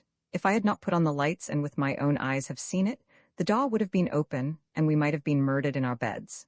I'll talk to him in the morning, growled Mr. Byrne. You've left the door of Mademoiselle's room unfastened. Yes, monsieur, the key is in the lock. Good night, said Mr. Byrne, resuming his study. At 2:30 he heard the street door close gently, and a light footstep passed through the hall. He looked up at the clock, threw away the end of his cigar, and lit another before he rose and went heavily to a wall safe. This he unlocked and took out an empty steel box, which he opened and placed on the table. Then he resumed his chair. Presently came a light tap at the door. Come in, said Mr. Byrne. The girl who was variously called Vane and Chaucer came into the room. She was neatly but not richly dressed. In many ways the plainness of her street costume enhanced her singular beauty, and Mr. Byrne gazed approvingly upon her refreshing figure. Sit down, Miss Chaucer, he said, putting out his hand for the little linen bag she carried. He opened it and took out a rope of pearls and examined every gem separately. I haven't stolen any, she said contemptuously. Perhaps you haven't, said Mr. Byrne, but I've known some funny things to happen. He took the diamond pin, the rings, the 2 diamond and emerald bracelets, and each of these he scrutinized before he returned them to the bag and put the bag into the steel box. He did not speak until he had placed them in the safe. Well, how are things going tonight? He asked. She shrugged her shoulders. I take no interest in gambling, she said shortly, and Mr. Byrne chuckled. You're a fool, he said frankly. I wish I were no worse than that, said Elsie Chaucer bitterly. You don't want me anymore, Mr. Byrne? Sit down, he ordered. Who did you find tonight? For a moment she did not reply. The man whom Welby introduced last night, she said. The South American? Mr. Byrne pulled a long face. He wasn't very profitable, I suppose you know that. We lost about £4,000. Less the ring, said the girl. The ring he gave you? Well, that's worth about 100, and I'll be lucky to get 60 for it, said Mr. Byrne with a shrug. You can keep that ring if you like. No thank you, Mr. Byrne, said the girl quietly. I don't want those kinds of presents. Come here, said Byrne suddenly, and reluctantly she came round the table and stood before him. He rose and took her hand. Elsie, he said, I've got very fond of you and I've been a good friend of yours, you know. If it hadn't been for me, what would have happened to your father? He'd have been hung? That would have been nice for you, wouldn't it? She did not reply but gently disengaged her hand. You needn't put away those jewels and fine clothes every night if you're sensible, he went on. And, happily I am sensible, if by sensible you mean sane, said the girl. And now I think I'll go if you don't mind, Mr. Byrne. I'm rather tired. Wait, he said. He walked to the safe, unlocked it again and took out an oblong parcel wrapped in brown paper, fastened with tapes and sealed. There's a diamond necklace inside there, he said. It's worth £8,000 if it's worth a penny. I'm going to put it in my strong box at the bank tomorrow, unless, repeated the girl steadily. Unless you want it, said Mr. Byrne. I'm a fool with the ladies. She shook her head. Does it occur to you, Mr. Byrne, she said quietly, that I could have had many necklaces if I wanted them? No, thank you. I am looking forward to the end of my servitude. And suppose I don't release you? Growled Mr. Byrne as he put back the package in the safe and locked the door. Suppose I want you for another 3 years? How about that? Your father's still liable to arrest. No man can kill another, even if he's only a croupier, without hanging for it. I've paid for my father's folly, over and over again, said the girl in a low voice. You don't know how I hate this life, Mr. Byrne. I feel worse than the worst woman in the world. I spend my life luring men to ruin. I wish to God I had never made the bargain. Sometimes I think I will tell my father just what I am paying for his safety, and let him decide whether my sacrifice is worth it. A momentary look of alarm spread on the man's face. You'll do nothing of the kind, he said sharply. Just as you've got into our ways. I was only joking about asking you to stay on. Now, my dear, he said with an air of banter, you'd better go home and get your beauty's sleep. He walked with her to the door, saw her down the steps and watched her disappear in the darkness of the street, then he came back to lock up for the night. He drank up the half-glass of whiskey he had left and made a wry face. That's a queer taste, he said, took 2 steps towards the passage and fell in a heap. The man who had slipped into the room when he had escorted Elsie Chaucer to the door came from behind the curtain and stooping, loosened his collar. He stepped softly into the dimly lit passage and beckoned somebody, and Manfred came from the shadows, noiselessly, for he was wearing rubber overboots. Manfred glanced down at the unconscious man, and then to the dregs in the whiskey glass. Butyl chloride, I presume? No more and no less, said the practical Leon. In fact, the knockout drop which is so popular in criminal circles. He searched the man, took out his keys, opened the safe and removing the sealed packet, he carried it to the table. Then he looked thoughtfully at the prostrate man. He will only be completely under the drop for 5 minutes, Manfred, but I think that will be enough. Have you stopped to consider what will be the pathological results of twilight sleep on top of butyl? Asked Manfred. I saw you blending the hyoscine with the morphia before we left German Street, and I suppose that is what you are using? I did not look it up, replied Gonzalez carelessly. And if he dies, shall I weep? Give him another dose in half an hour, George. I will return by then.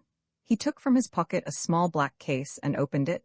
The hypodermic syringe it contained was already charged, and rolling back the man's sleeve, he inserted the needle and pressed home the piston. Mr. Byrne woke the next morning with a throbbing headache.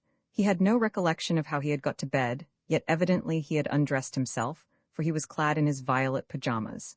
He rang the bell and got onto the floor, and though the room spun round him, he was able to hold himself erect. The bell brought his housekeeper. What happened to me last night? He asked, and she looked astounded. Nothing, sir. I left you in the library. It is that beastly whiskey, grumbled Mr. Byrne. A cold bath and a cup of tea helped to dissipate the headache, but he was still shaky when he went into the room in which he had been sitting the night before. A thought had occurred to him. A terrifying thought. Suppose the whiskey had been drugged, though what opportunity there had been for drugging his drink he could not imagine, and somebody had broken in? He opened the safe and breathed a sigh of relief. The package was still there. It must have been the whiskey, he grumbled, and declining breakfast, he ordered his car and was driven straight to the bank. When he reached his office, he found the hatchet-faced young man in a state of agitation. I think we must have had burglars here last night, Mr. Byrne. Burglars? Said Mr. Byrne, alarmed, and then with a laugh. Well, they wouldn't get much here, but what makes you think they have been? Somebody has been in the room, that I'll swear, said the young man. The safe was open when I came, and one of the books had been taken out and left on your table. A slow smile dawned on Mr. Byrne's face. I wish them luck, he said. Nevertheless, he was perturbed, and made a careful search of all his papers to see if any important documents had been abstracted. His promissory notes were at the bank, in that same large box wherein was deposited the necklace which had come to him for the settlement of a debt. Just before noon his clock came in quickly. That fellow is here, he whispered. Which fellow? Growled Mr. Byrne. The man from Jermyn Street who stopped the payment of Eden's checks. Ask him in, said Mr. Byrne. Well, sir, he said jovially, have you thought better about settling those debts? Better and better, said Gonzalez. I can speak to you alone, I suppose. Byrne signaled his assistant to leave them. I've come to settle all sorts of debts. For example, I've come to settle the debt of a gentleman named Chaucer. The gambling house keeper started. A very charming fellow, Chaucer. I've been interviewing him this morning. Some time ago he had a shock which brought on a stroke of paralysis. He's not been able to leave his room in consequence for some time. You're telling me a lot I don't want to hear about, said Mr. Byrne briskly. The poor fellow is under the impression that he killed a red-haired croupier of yours. Apparently he was gambling and lost his head when he saw your croupier taking a bill. My croupier? Said the other with virtuous indignation. What do you mean? I don't know what a croupier is. He hit him over the head with a money rake. You came to Chaucer the next day and told him your croupier was dead, seeking to extract money from him. You soon found he was ruined. You found also he had a very beautiful daughter, and it occurred to you that she might be of use to you in your nefarious schemes, so you had a little talk with her, and she agreed to enter your service in order to save her father from ruin and possibly imprisonment. This is a fairy story you're telling me, is it? Said Byrne, but his face had gone a pasty white and the hand that took the cigar from his lips trembled. To bolster up your scheme, Gonzalez went on, you inserted an advertisement in the death column of the Times, and also you sent to the local newspaper a very flowery account of Mr. Jenkins' funeral, which was also intended for Chaucer and his daughter. It's Greek to me, murmured Mr. Byrne with a pathetic attempt at a smile. I interviewed Mr. Chaucer this morning, and was able to assure him that Jenkins is very much alive and is living at Brighton, and is running a little gambling house, a branch of your many activities. And by the way, Mr. Byrne, I don't think you will see Elsie Chaucer again. Byrne was breathing heavily. You know a hell of a lot, he began, but something in Leon's eyes stopped him. Byrne, said Gonzalez softly, I am going to ruin you, to take away every penny of the money you have stolen from the foolish men who patronize your establishments. Try it on, said Byrne shakily. There's a law in this country. Go and rob the bank and you'd have little to rob, he added with a grin. There's £200,000 worth of securities in my bank, gilt-edged ones, Mr. Clever. Go and ask the bank manager to hand them over to you. They're in box 65, he jeered. That's the only way you can ruin me, my son. Leon rose with a shrug. Perhaps I'm wrong, he said. Perhaps after all you will enjoy your ill-gotten gains. You bet your life I will. Mr. Byrne relit his cigar. He remembered the conversation that afternoon when he received an urgent telephone message from the bank. What the manager said took him there as fast as a taxi could carry him. I don't know what's the matter with your strong box, said the bank manager, but one of my clerks who had to go into the vault said there was an extraordinary smell, and when we looked at the box, we found a stream of smoke coming through the keyhole. Why didn't you open it? Screamed Byrne, fumbling for his key. Partly because I haven't a key, Mr. Byrne, said the bank manager intelligently. With shaking hands, the financier inserted the key and threw back the lid. A dense cloud of acrid yellow smoke came up and nearly stifled him. All that remained of his perfectly good securities was a black, sticky mess, a glass bottle, a few dull gems and nothing. It looks to me, said the detective officer who investigated the circumstance, as though you must have inadvertently put in a package containing a very strong acid. What the acid is our analysts are working on now. It must have either leaked out or burst. The only package there, wailed Mr. Byrne, was a package containing a diamond necklace, the remnants of which are still there, said the detective. You are quite sure nobody could get at that package and substitute a destroying agent? It could easily be made. A bottle such as we found, a stopper made of some easily consumed material, and there you are. Could anybody have opened the package and slipped the bottle inside? Impossible, impossible, moaned the financier. He was sitting with his face in his hands, weeping for his lost affluence, for though a few of the contents of that box could be replaced, there were certain American bonds which had gone forever and promissory notes by the thousand which would never be signed again. The man who would not speak but for the fact that he was already the possessor of innumerable coats of arms, quatrains, family mottos direct and affiliated, Leon Gonzalez might have taken for his chief motto the tag homo sum, nihil humani a me alienum puto. For there was no sphere of human activity which did not fascinate him. Wherever crowds gathered, wherever man in the aggregate was to be seen at his best or worst, there was Gonzalez to be found, oblivious to the attractions which had drawn the throng together, intensely absorbed in the individual members of the throng themselves. Many years ago, 4 young men, wealthy and intensely sincere, had come together with a common purpose inspired by one common ideal. There had been, and always will be, such combinations of enthusiasts. Great religious revivals, the creation of missions and movements of sociological reform. These and other developments have resulted from the joining together of fiery young zealots. But the 4 just men had as their objective the correction of the law's inequalities. They sought and found the men whom the wide teeth of the legal rake had left behind, and they dealt out their justice with terrible swiftness. None of the living 3, for one had died at Bordeaux, had departed from their ideals, but it was Leon who retained the appearance of that youthful enthusiasm which had brought them together. He sought for interests in all manner of places, and it is at the back of the grandstand on Hurst Park Racecourse that he first saw Spaghetti Jones. It is one of the clear laws of coincidence that if, in reading a book, you come across a word which you have not seen before, and which necessitates a reference to the dictionary, that same word will occur within 3 days on some other printed page. This law of the inexplicable recurrences applies equally to people, and Leon, viewing the bulk of the big man, had a queer feeling that they were destined to meet again. Leon's instincts were seldom at fault. Mr. Spaghetti Jones was a tall, strong, and stoutly built man, heavy-eyed and heavy-jawed. He had a long dark mustache which curled at the ends, and he wore a green and white bow tie that the startling pink of his shirt might not be hidden from the world. There were diamond rings on his fat fingers, and a cable chain across his figured waistcoat. He was attired in a very bright blue suit, perfectly tailored, and violently yellow boots encased his feet, which were small for a man of his size. In fact, Mr. Spaghetti Jones was a model of what Mr. Spaghetti Jones thought a gentleman should be. It was not his rich attire, nor his greatness of bulk, which ensured for him Leon's fascinated interest. Gonzalez had strolled to the back of the stand whilst the race was in progress, and the paddock was empty. Empty save for Mr. Jones and 2 men, both smaller and both more poorly dressed than he. Leon had taken a seat near the ring where the horses paraded, and it happened that the party strolled towards him. Spaghetti Jones made no attempt to lower his voice. It was rich and full of volume, and Leon heard every word. One of the men appeared to be quarreling, the other, after a vain attempt to act as arbitrator, had subsided into silence. "I told you to be at Lingfield, and you weren't there," Mr. Jones was saying gently. He was cleaning his nails with a small penknife Leon saw, and apparently his attention was concentrated on the work of beautification. "I'm not going to Lingfield, or to anywhere else, for you, Jones," said the man angrily. He was a sharp, pale-faced man, and Leon knew from the note in his voice that he was frightened, and was employing this blustering manner to hide his fear.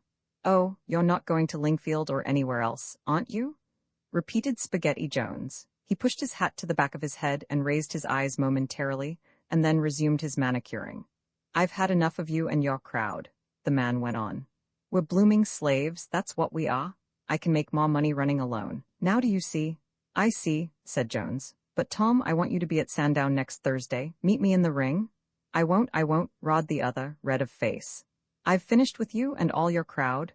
"You're a naughty boy," said Spaghetti Jones almost kindly. He slashed twice at the other's face with his little penknife, and the man jumped back with a cry. "You're a naughty boy," said Jones, returning to the contemplation of his nails, "and you'll be at Sandown when I tell you." With that he turned and walked away. The man called Tom pulled out a handkerchief and dabbed his bleeding face. There were 2 long, shallow gashes. Mr. Jones knew to an nth of an inch how deeply he could go in safety, but they were ugly and painful. The wounded man glared after the retreating figure and showed his discolored teeth in an ugly grin, but Leon knew that he would report for duty at Sandown as he was ordered. The sight was immensely interesting to Leon Gonzalez. He came back to the flat in German Street full of it. Manfred was out visiting his dentist, but the moment he came into the doorway Leon babbled forth his discovery. "Absolutely, the most amazing fellow I've seen in my life, George," he cried enthusiastically. "A gorgeous atavism, a survival of the age of cruelty such as one seldom meets. You remember that shepherd we found at Escorial? He was the nearest, I think. This man's name is Spaghetti Jones," he went on. "He is the leader of a racecourse gang which blackmails bookmakers. His nickname is derived from the fact that he has Italian blood and lives in the Italian Quarter, and I should imagine from the general asymmetry of the face, and the fullness of his chin, that there is a history of insanity and certainly epilepsy on the maternal side of his family. Manfred did not ask how Leon had made these discoveries. Put Leon on the track of an interesting subject, and he would never leave it until it was dissected fiber by fiber and laid bare for his examination. He has a criminal record, I suppose? Gonzalez laughed, delighted. That is where you're wrong, my dear Manfred. He has never been convicted and probably never will be. I found a poor little bookmaker in the Silver Ring. The Silver Ring is the enclosure where smaller bets are made than in Tattersall's reservation, who has been paying tribute to Caesar for years. He was a little doleful and maudlin, otherwise he would not have told me what he did. I drove him to a public house in Cobham, far from the madding crowd, and he drank gin, which is the most wholesome drink obtainable in this country, if people only knew it, until he wept, and weeping unbuttoned his soul. Manfred smiled and rang the bell for dinner. The law will lay him low sooner or later. I have a great faith in English law, he said. It misses far fewer times than any other law that is administered in the world. But will it? Said Leon doubtfully. I'd like to talk with the courteous Mr. Fair about this gentleman. You'll have an opportunity, said Manfred, for we are dining with him tomorrow night at the Metropolitan Restaurant. Their credentials as Spanish criminologists had served them well with Mr. Fair, and they in turn had assisted him, and Fair was thankful. It was after the Sunday night dinner, when they were smoking their cigars, and most of the diners at the Metropolitan had strayed out into the dancing room, that Leon told his experience. Fair nodded. Oh yes, Spaghetti Jones is a hard case, he said. We have never been able to get him. Although he has been associated with some pretty unpleasant crimes, the man is colossal. He is brilliantly clever, in spite of his vulgarity and lack of education. He is remorseless, and he rules his little kingdom with a rod of iron. We have never been able to get one man to turn informer against him, and certainly he has never yet been caught with the goods.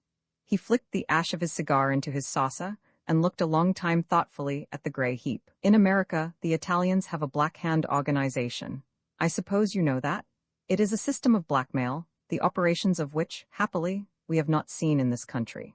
At least, we hadn't seen it until quite recently. I have every reason to believe that Spaghetti Jones is the guiding spirit in the one authentic case which has been brought to our notice. Here in London, said Manfred in surprise. I hadn't the slightest idea they tried that sort of thing in England. The commissioner nodded. It may of course be a fake, but I've had some of my best men on the track of the letter writers for a month, without getting any nearer to them.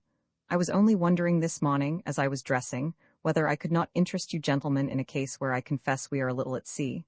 Do you know the Countess Vinci? To Leon's surprise, Manfred nodded. I met her in Rome, about 3 years ago, he said. She is the widow of Count Antonio Vinci, is she not? She is a widow with a son aged 9, said the commissioner, and she lives in Berkeley Square, a very wealthy lady and extremely charming. About 2 months ago she began to receive letters, which had no signature, but in its stead a black cross. They were written in beautiful script writing, and that induced a suspicion of Spaghetti Jones, who in his youth was a sign writer. Leon nodded his head vigorously. Of course, it is impossible to identify that kind of writing, he said admiringly. By script I suppose you mean writing which is actually printed. That is a new method, and a particularly ingenious one, but I interrupted you, sir. Did these letters ask for money? They asked for money, and threatened the lady as to what would happen if she failed to send to an address which was given. And here the immense nerve of Jones and his complicity was shown. Ostensibly, Jones carries on the business of a newsagent. He has a small shop in Notting Hill, where he sells the morning and evening papers, and is a sort of local agent for racing tipsters, whose placards you sometimes see displayed outside newspaper shops.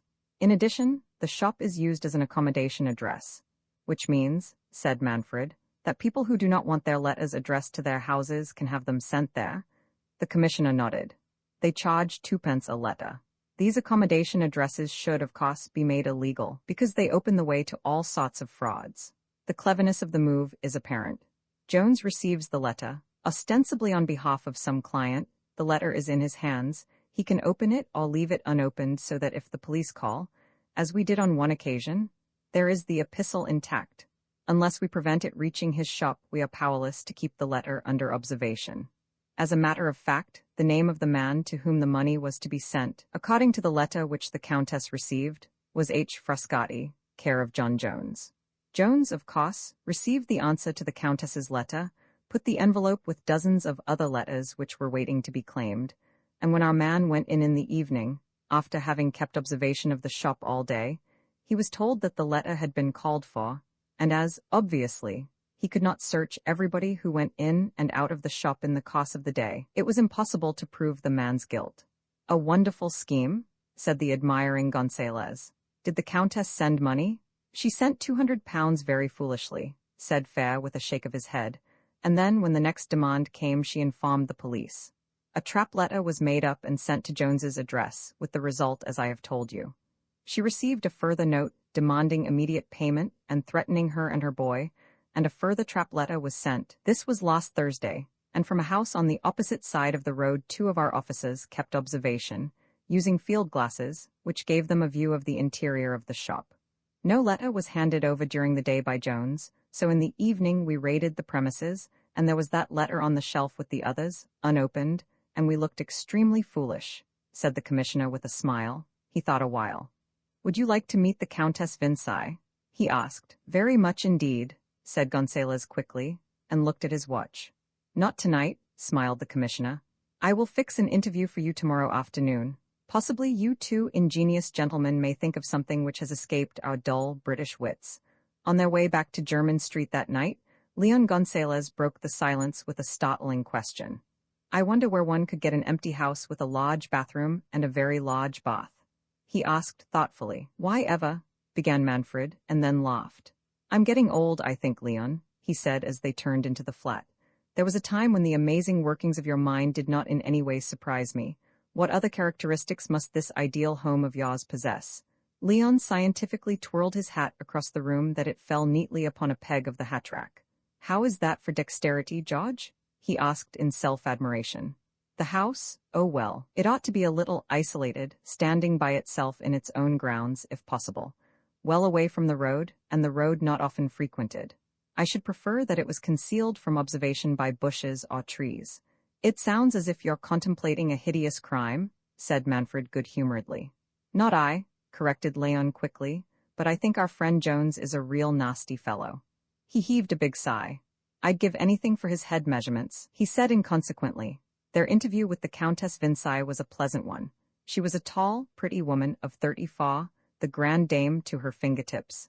Manfred, who was human, was charmed by her. For Leon Gonzales she was too normal to be really interesting. Naturally, I'm rather worried, she said. Philip is not very strong, though he is not delicate. Later the boy came in, a straight little fellow with an olive skin and brown eyes, self-possessed and more intelligent than Manfred had expected from his years. With him was his governess, a pretty Italian girl. I trust Beatrice more than I trust your police, said the Countess when the girl had taken her charge back to his lessons. Her father is an officer in the Sicilian police, and she has lived practically all her life under threat of assassination. Does the boy go out? Asked Manfred. Once a day, in the car, said the Countess. Either I take him or Beatrice and I, or Beatrice alone. Exactly what do they threaten? Asked Gonzales. I will show you one of their letters, said the Countess. She went to a bureau, unlocked it, and came back with a stout sheet of paper. It was of excellent quality, and the writing was in copperplate characters. You will send us £1,000 on the 1st of March, June, September, and December. The money should be in banknotes and should be sent to H. Frascati, care of J. Jones, 194 Notting Hill Crescent. It will cost you more to get your boy back than it will cost you to keep him with you. Gonzales held the paper to the light, then carried it to the window for a better examination. Yes, he said as he handed it back. It would be difficult to trace the writer of that. The best expert in the world would fail. I suppose you can suggest nothing, said the Countess, shaking her head in anticipation as they rose to go. She spoke to Manfred, but it was Gonzales who answered. I can only suggest, madam, he said, that if your little boy does disappear you communicate with us immediately. And my dear Manfred, he said when they were in the street, that Master Philip will disappear is absolutely certain. I'm going to take a cab and drive round London looking for that house of mine. Are you serious, Leon? Asked Manfred, and the other nodded. Never more serious in my life, he said soberly. I will be at the flat in time for dinner.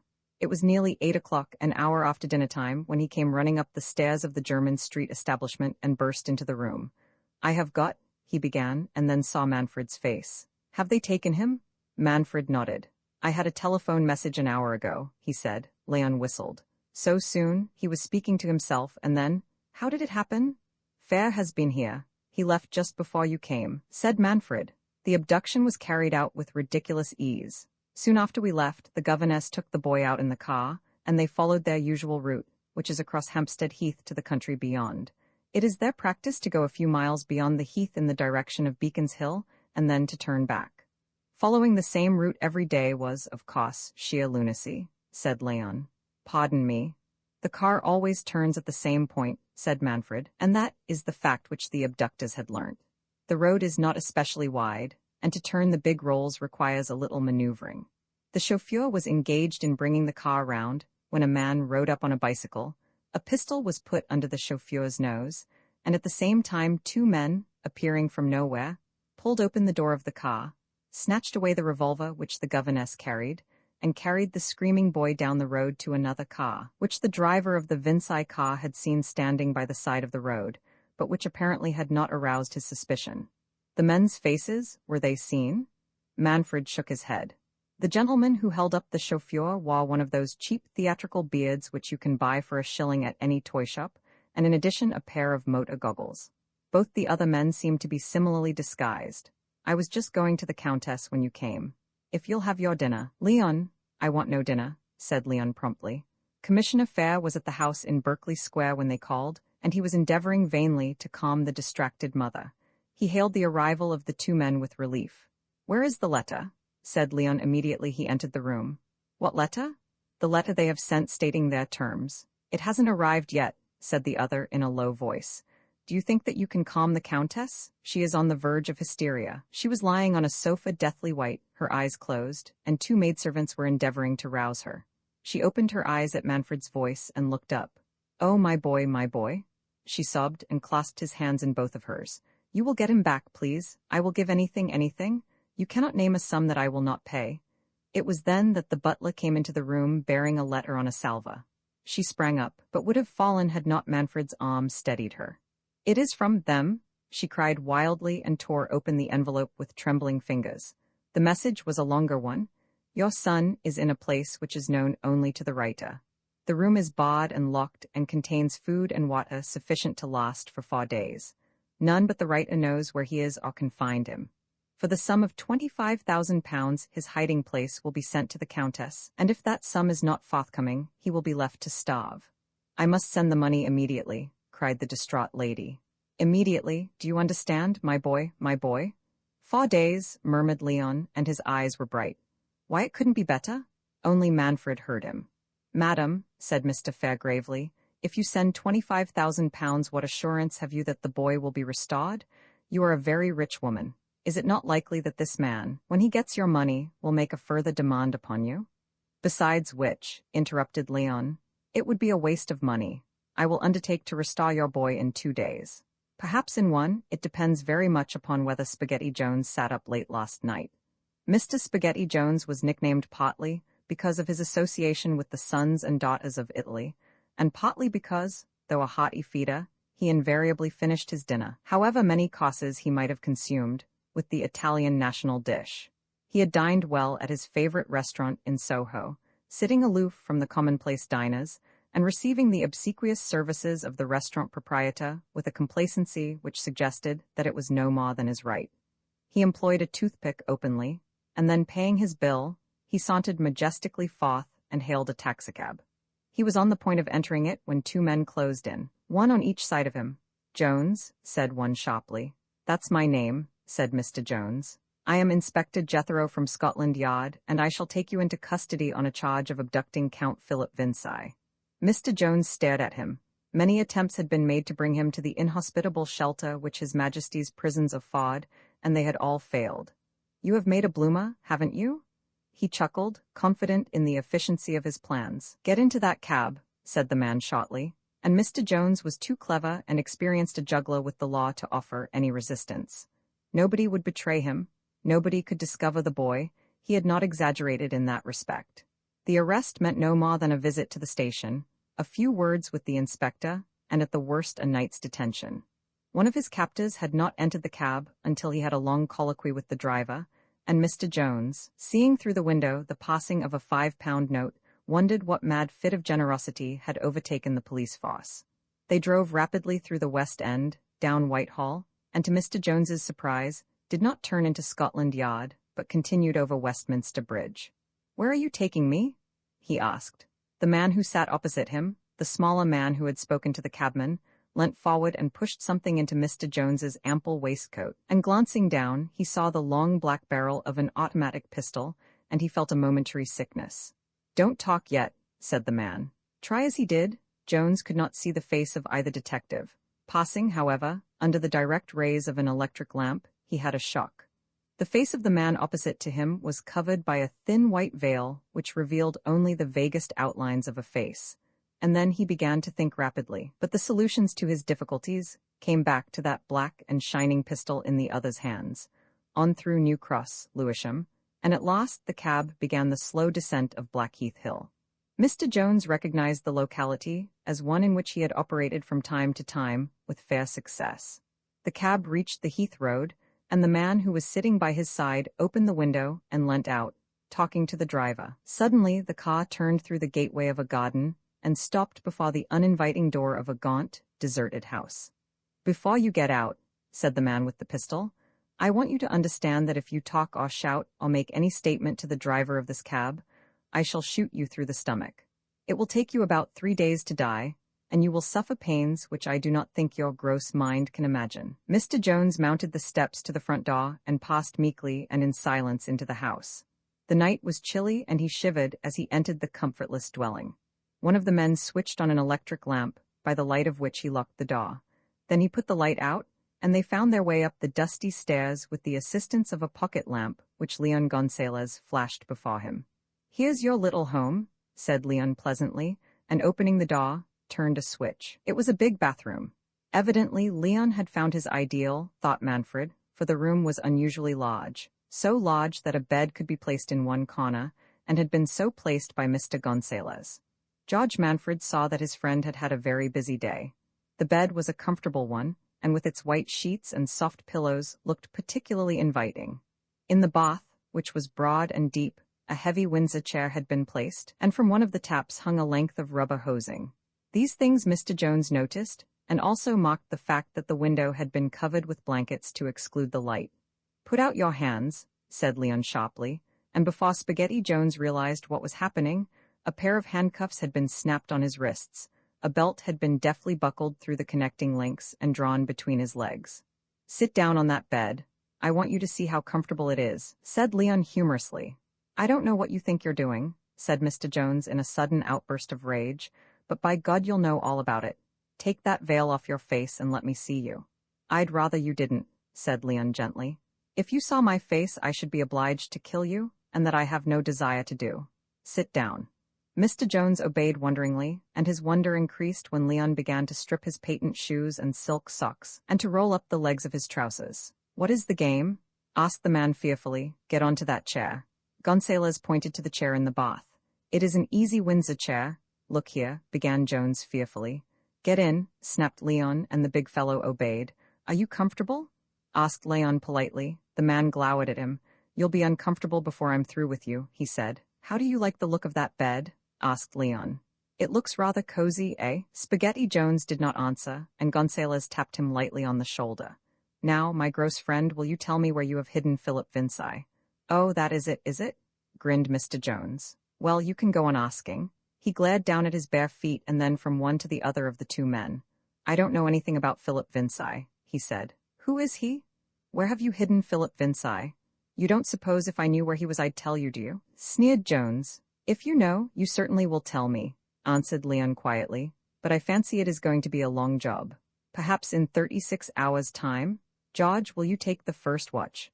I'm going to sleep on that very comfortable bed, but first—" He groped at the back of the bath and found a strap, and this he passed round the body of his prisoner, buckling it behind the chair.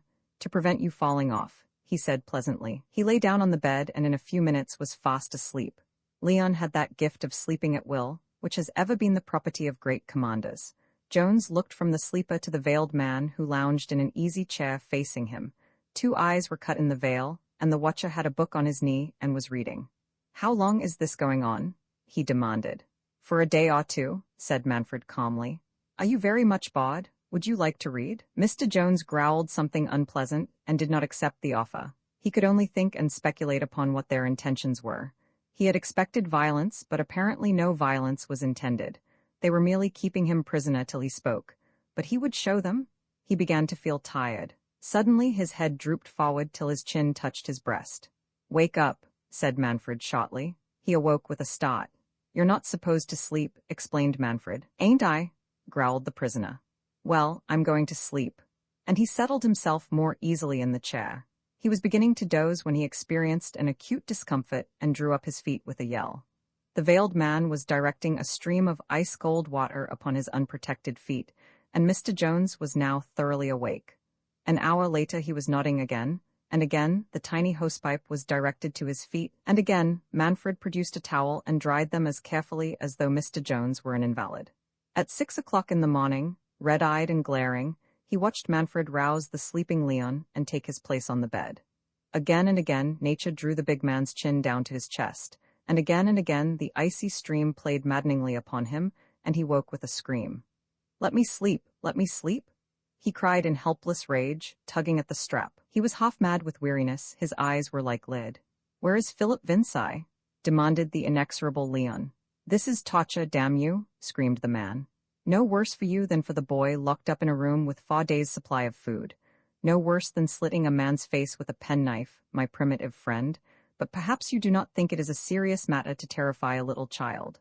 "I don't know where he is, I tell you," said Spaghetti hoarsely. "Then we shall have to keep you awake till you remember," replied Leon, and lit a cigarette. Soon after he went downstairs and returned with coffee and biscuits for the man, and found him sleeping soundly. His dreams ended in a wail of agony. "Let me sleep, please let me sleep," he begged with tears in his eyes. "I'll give you anything if you'll let me sleep." "You can sleep on that bed, and it's a very comfortable bed too," said Leon. "But first we shall learn where Philip Vincy is." "I'll see you in hell before I'll tell you," screamed Spaghetti Jones. "You will wear your eyes out looking for me," answered Leon politely. "Wake up." At 7 o'clock that evening a weeping, whimpering, broken man moaned an address, and Manfred went off to verify this information. "Now let me sleep?" "You can keep awake till my friend comes back," said Leon. At 9 o'clock Judge Manfred returned from Berkeley Square, having released a frightened little boy from a very unpleasant cellar in Notting Hill, and together they lifted the half-dead man from the bath and unlocked the handcuffs. "Before you sleep, sit here," said Manfred, "and sign this." This was a document which Mr. Jones could not have read even if he had been willing. He scrawled his signature, and crawling onto the bed was asleep before Manfred pulled the clothes over him, and he was still asleep when a man from Scotland Yard came into the room and shook him violently. Spaghetti Jones knew nothing of what the detective said, had no recollection of being charged or of hearing his signed confession read over to him by the station sergeant. He remembered nothing until they woke him in his cell to appear before a magistrate for a preliminary hearing. "It's an extraordinary thing, sir," said the jailer to the divisional surgeon. "I can't get this man to keep awake." "Perhaps he would like a cold bath," said the surgeon helpfully. "The man with the canine teeth murder, my dear Manfred, is the most accidental of crimes," said Leon Gonzalez, removing his big, shell-rimmed glasses and looking across the breakfast table with that whimsical earnestness which was ever a delight to the handsome genius who directed the operations of the Four Just Men. Poincare used to say that murder was a tangible expression of hysteria. He smiled. But why this grisly breakfast table topic? Gonzalez put on his glasses again and returned, apparently, to his study of the morning newspaper. He did not willfully ignore the question, but his mind, as Judge Manfred knew, was so completely occupied by his reflections that he neither heard the query nor, for the matter of that, was he reading the newspaper. Presently he spoke again. 80% of the men who are charged with murder are making their appearance in a criminal court for the first time, he said. Therefore, murderers as a class are not criminals. I speak, of course, for the Anglo-Saxon murderer. Latin and Teutonic criminal classes supply 60% of the murderers in France, Italy, and the Germanic states. They are fascinating people, George, fascinating. His face lighted up with enthusiasm, and Judge Manfred surveyed him with amusement. I have never been able to take so detached a view of those gentlemen, he said. To me they are completely horrible, for is not murder the apotheosis of injustice? He asked. I suppose so, said Gonzalez vacantly. What started this line of thought? asked Manfred, rolling his serviette. I met a true murder type last night, answered the other calmly. He asked me for a match and smiled when I gave it to him. A perfect set of teeth, my dear George, perfect, except?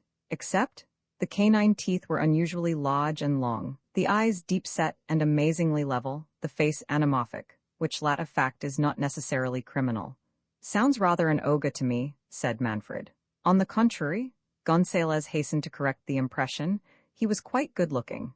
None but a student would have noticed the irregularity of the face. Oh no, he was most presentable. He explained the circumstances of the meeting.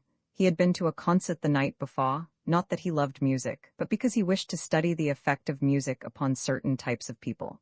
He had returned with hieroglyphics scribbled all over his program, and had sat up half the night elaborating his notes. He is the son of Professor Tableman. He is not on good terms with his father, who apparently disapproves of his choice of fiancée, and he loathes his cousin, added Gonzalez simply. Manfred laughed aloud. You amusing person, and did he tell you all this of his own free will? Or did you hypnotize him and extract the information? You haven't asked me what I did last night. Gonzalez was lighting a cigarette slowly and thoughtfully.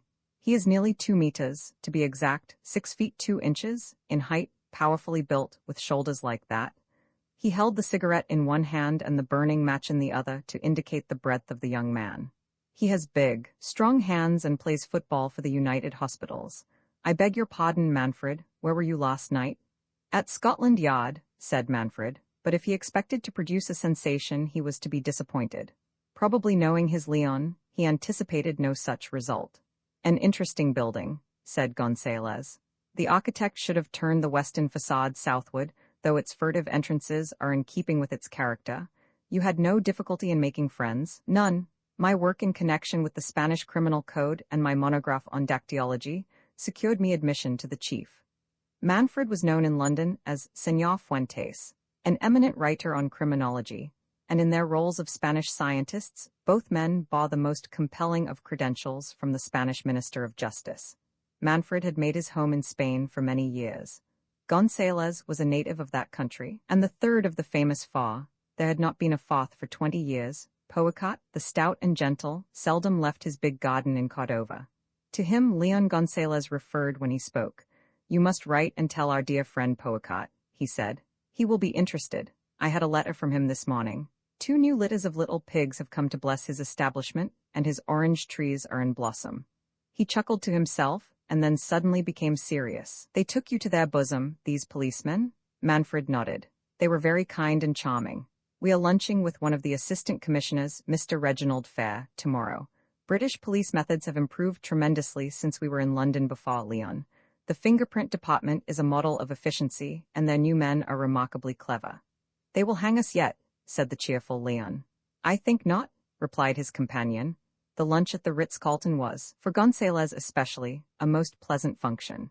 Mr. Fair, the middle-aged commissioner, was, in addition to being a charming gentleman, a very able scientist.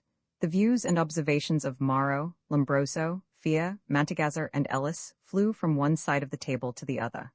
To the habitual criminal the world is an immense prison, alternating with an immense jag, said Fair. That isn't my description, but 100 years old. The habitual criminal is an easy man to deal with. It is when you come to the non-criminal classes, the murderers, the accidental embezzlers. Exactly, said Gonzalez. Now my contention is, he was not to express his view, for a footman had brought an envelope to the commissioner, and he interrupted Gonzalez with an apology to open and read its contents. He said, that is a curious coincidence. He looked at Manfred thoughtfully. You were saying the other night that you would like to watch Scotland Yard at work close at hand, and I promised you that I would give you the first opportunity which presented. Your chance has come. He had beckoned the waiter and paid his bill before he spoke again. I shall not disdain to draw upon your ripe experience, he said, for it is possible we may need all the assistance we can get in this case. What is it? Asked Manfred, as the commissioner's car threaded the traffic at Hyde Park Corner. A man has been found dead in extraordinary circumstances, said the commissioner. He holds rather a prominent position in the scientific world. A Professor Tableman, you probably know the name. Tableman? Said Gonzalez, his eyes opening wide.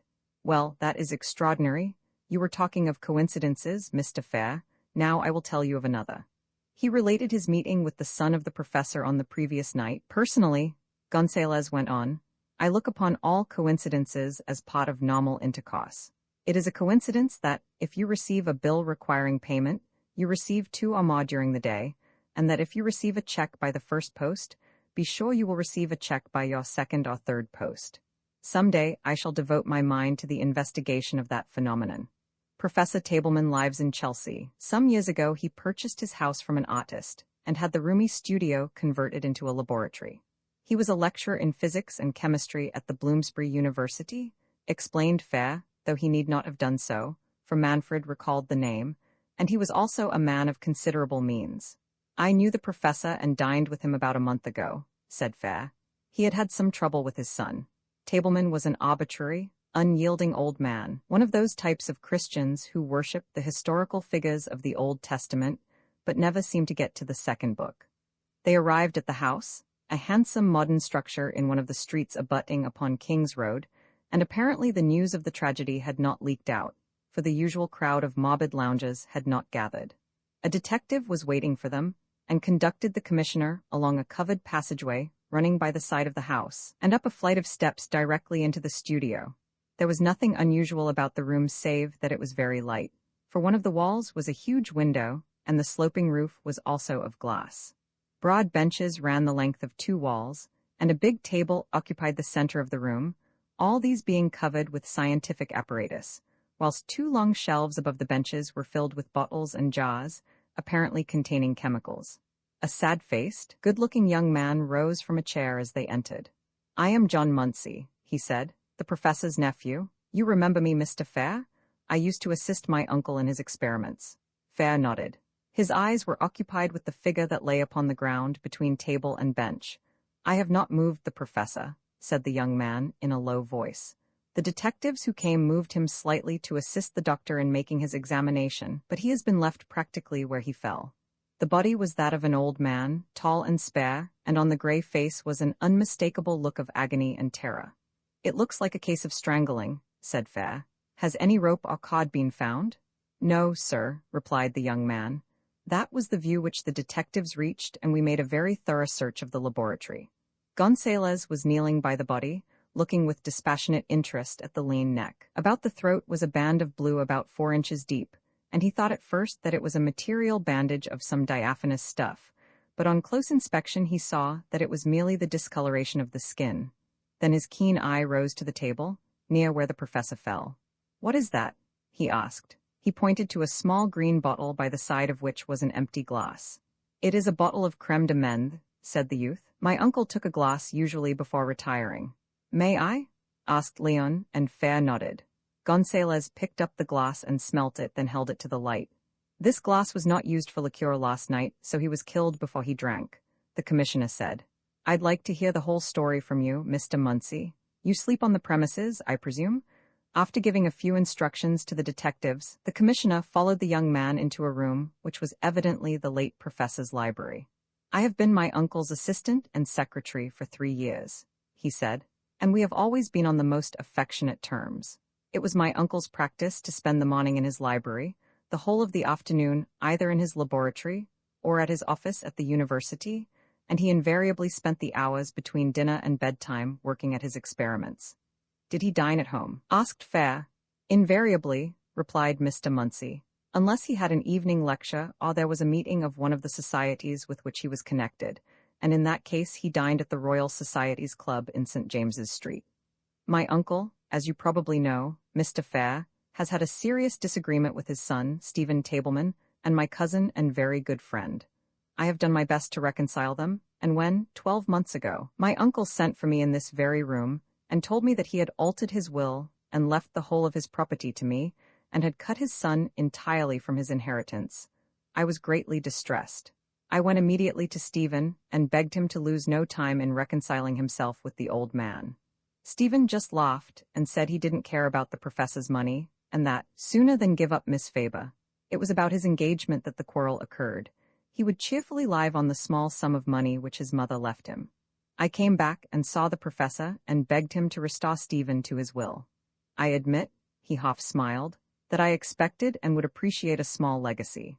I am following the same scientific course as the professor followed in his early days, and I have ambitions to carry on his work. But the professor would have none of my suggestion. He raved and stormed at me, and I thought it would be discreet to drop the subject, which I did.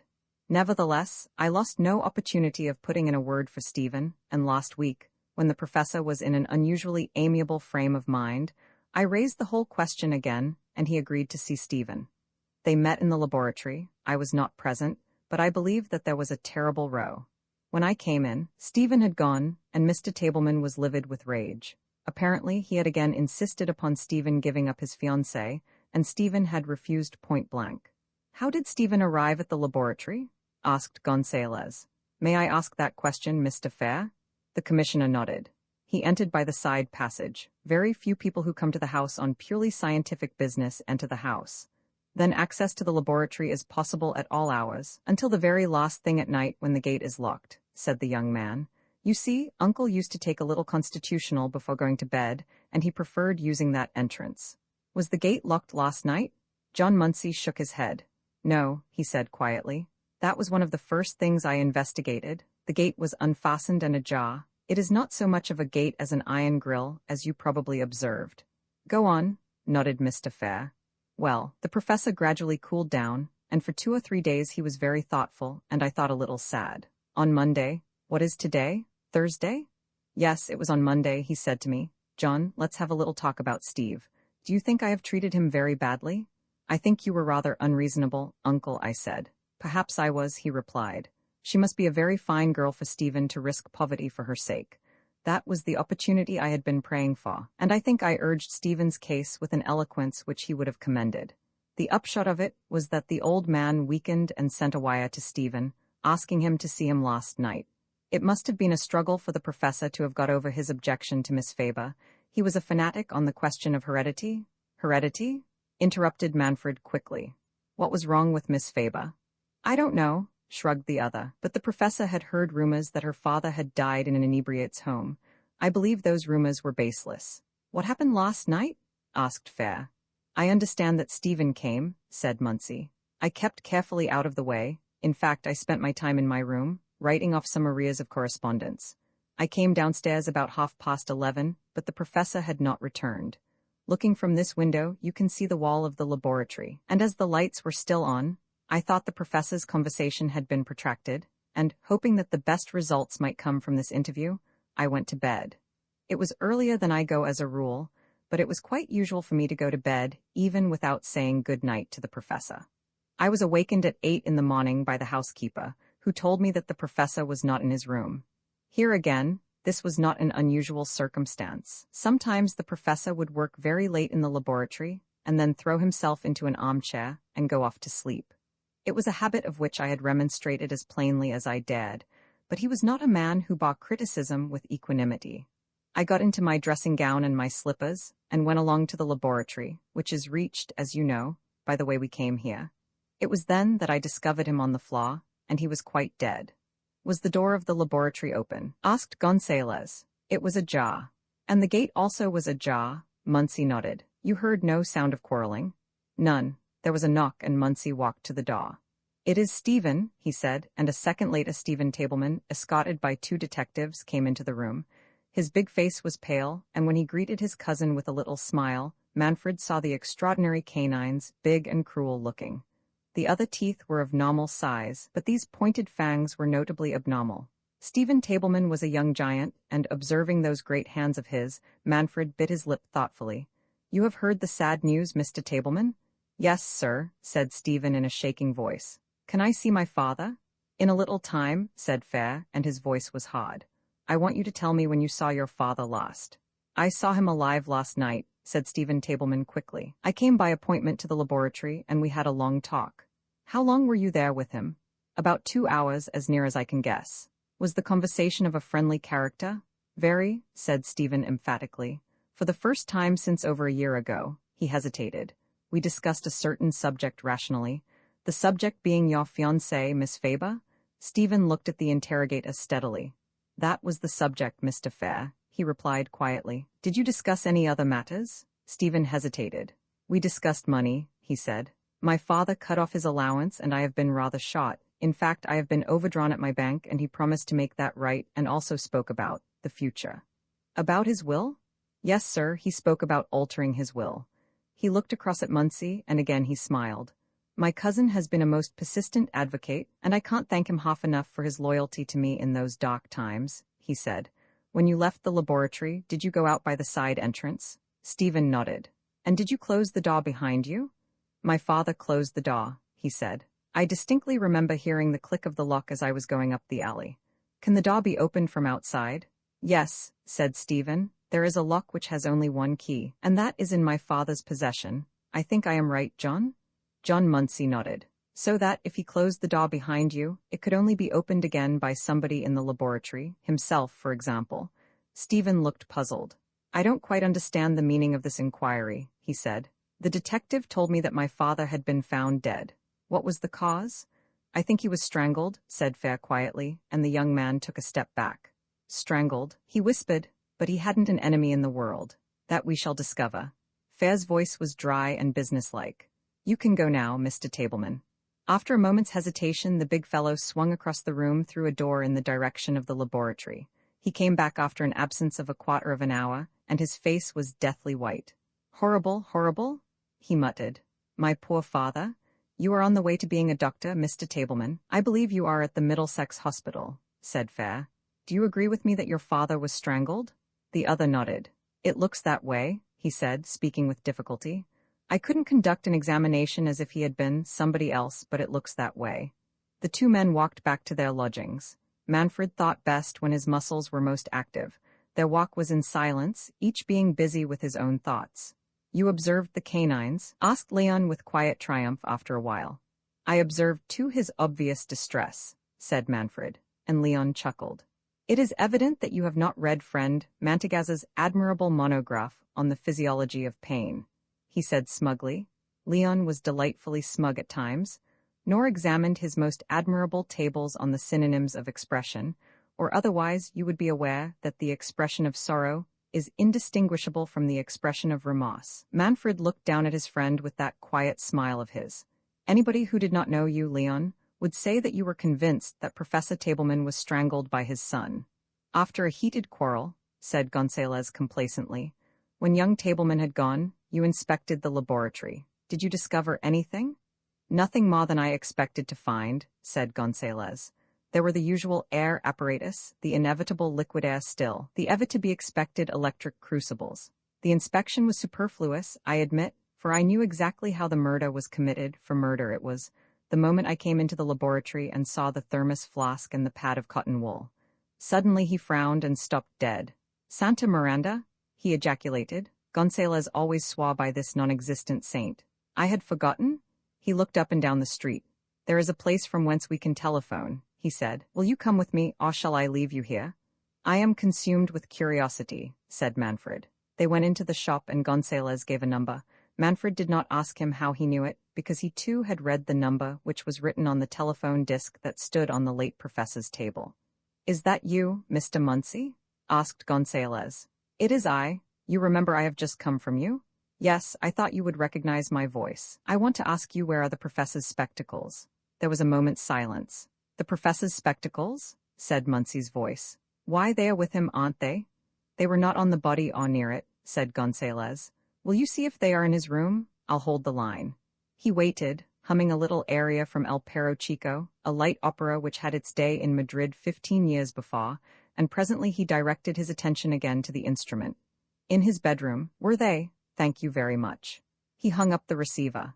He did not explain the conversation to Manfred, nor did Manfred expect him to, for Leon Gonzalez dearly loved a mystery. All he permitted himself to say was, canine teeth? And this seemed to amuse him very much. When Gonzalez came to breakfast the next morning, the waiter informed him that Manfred had gone out early. George came in about 10 minutes after the other had commenced breakfast, and Leon Gonzalez looked up. You puzzle me when your face is so mask-like, George, he said. I don't know whether you're particularly amused or particularly depressed.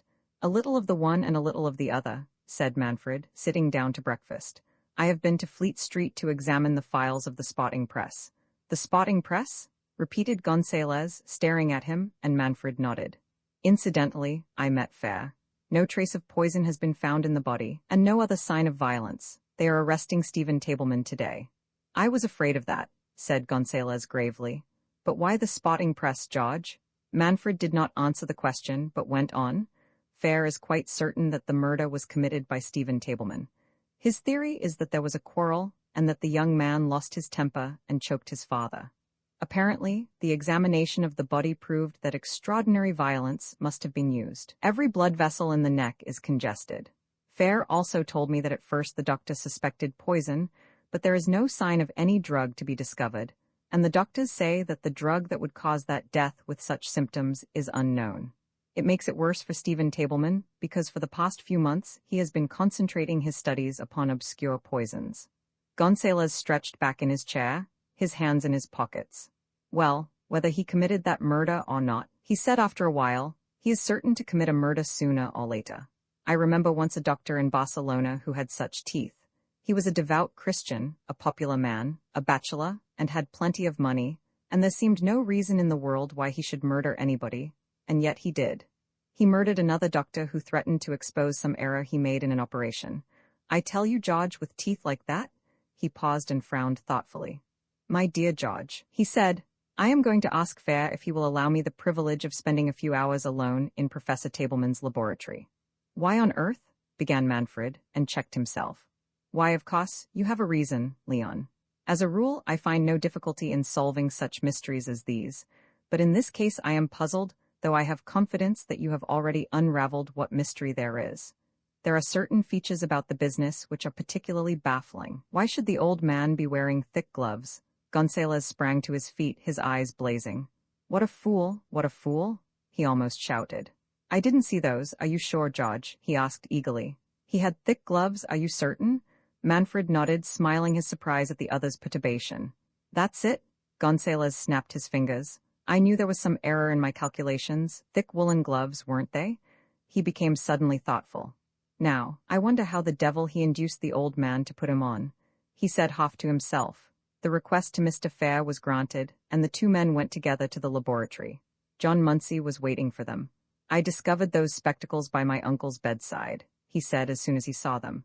Oh, the spectacles? Said Leon absently. May I see them? He took them in his hand. Your uncle was very short-sighted. How did they come to leave his possession, I wonder? I think he went up to his bedroom to change. He usually did after dinner, explained Mr. Munsey. And he must have left them there. He usually kept an emergency pair in the laboratory, but for some reason or other he doesn't seem to have put them on. Do you wish to be alone in the laboratory? He asked. I would rather, said Leon. Perhaps you would entertain my friend whilst I look round. Left alone, he locked the door that communicated between the laboratory and the house, and his first search was for the spectacles that the old man usually wore when he was working. Characteristically enough, he went straight to the place where they were, a big galvanized ashpan by the side of the steps leading up to the laboratory. He found them in fragments, the horn rims broken in two places, and he collected what he could and returned to the laboratory. And laying them on the bench, he took up the telephone. The laboratory had a direct connection with the exchange, and after 5 minutes waiting, Gonzalez found himself in communication with Stephen Tableman. Yes, sir, was the surprised reply. My father wore his glasses throughout the interview. Thank you, that is all, said Gonzalez and hung up the phone. Then he went to one of the apparatus in a corner of the laboratory and worked steadily for an hour and a half. At the end of that time he went to the telephone again. Another half-hour passed, and then he pulled from his pocket a pair of thick woolen gloves, and unlocking the door leading to the house, called Manfred. Ask Mr. Munsey to come, he said. Your friend is interested in science, said Mr. Munsey as he accompanied Manfred along the passage. I think he is one of the cleverest in his own particular line, said Manfred. He came into the laboratory ahead of Munsey, and to his surprise, Gonzalez was standing near the table, holding in his hand a small liqueur glass filled with an almost colorless liquid. Almost colorless, but there was a blue tinge to it, and to Manfred's amazement, a faint mist was rising from its surface. Manfred stared at him, and then he saw that the hands of Leon Gonzalez were enclosed in thick woolen gloves. Have you finished? Smiled Mr. Munsey as he came from behind Manfred, and then he saw Leon and smiled no more. His face went drawn and haggard, his eyes narrowed, and Manfred heard his labored breathing. Have a drink, my friend, said Leon pleasantly. A beautiful drink. You'd mistake it for creme de menthe or any old liqueur, especially if you were a short-sighted, absent-minded old man and somebody had purloined your spectacles. What do you mean? Asked Muncie hoarsely. I don't understand you. I promise you that this drink is innocuous, that it contains no poison whatever, that it is as pure as the air you breathe. Gonzalez went on. Damn you! Yelled Muncie, but before he could leap at his tormentor, Manfred had caught him and slung him to the ground. I have telephoned for the excellent Mr. Fair, and he will be here soon, and also Mr. Stephen Tableman. Ah, here they are. There was a tap at the door. Will you open, please, my dear George? I do not think our young friend will move. If he does, I will throw the contents of this glass in his face. Fair came in, followed by Stephen, and with them an officer from Scotland Yard. There is your prisoner, Mr. Fair, said Gonzalez. And here is the means by which Mr. John Muncie encompassed the death of his uncle, decided thereto, I guess, by the fact that his uncle had been reconciled with Stephen Tableman, and that the will which he had so carefully maneuvered was to be altered in Stephen Tableman's favor. That's a lie, gasped John Muncie. I worked for you? You know I did. Stephen, I did my best for you. All part of the general scheme of deception. Again I am guessing, said Gonzalez. If I am wrong, drink this. It is the liquid your uncle drank on the night of his death. What is it? Demanded Fair quickly. Ask him, smiled Gonzalez, nodding to the man. John Muncie turned on his heels and walked to the door, and the police officer who had accompanied Fair followed him. And now I will tell you what it is, said Gonzalez. It is liquid air. Liquid air, said the commissioner. Why, what do you mean? How can a man be poisoned with liquid air? Professor Tableman was not poisoned. Liquid air is a fluid obtained by reducing the temperature of air to 270 degrees below zero. Scientists use the liquid for experiments, and it is usually kept in a thermos flask, the mouth of which is stopped with cotton wool, because, as you know, there would be danger of a blow-up if the air was confined. Good God, gasped Tableman in horror. Then that blue mark about my father's throat. He was frozen to death. At least his throat was frozen solid the second that liquid was taken. Your father was in the habit of drinking a liqueur before he went to bed, and there is no doubt that, after you had left, Muncie gave the professor a glassful of liquid air and by some means induced him to put on gloves. Why did he do that? Oh, of course, the cold, said Manfred. Gonzalez nodded. Without gloves, he would have detected immediately the stuff he was handling. What artifice Muncie used we may never know. It is certain he himself must have been wearing gloves at the time. After your father's death, he then began to prepare evidence to incriminate somebody else. The professor had probably put away his glasses preparatory to going to bed, and the murderer, like myself, overlooked the fact that the body was still wearing gloves. My own theory, said Gonzalez later, is that Muncie has been working for years to oust his cousin from his father's affections. He probably invented the story of the dipsomaniac father of Miss Faber. Young Tableman had come to their lodgings, and now Gonzalez had a shock. Something he said had surprised a laugh from Stephen, and Gonzalez stared at him. Your teeth? He stammered. Stephen flushed. My teeth? He repeated, puzzled.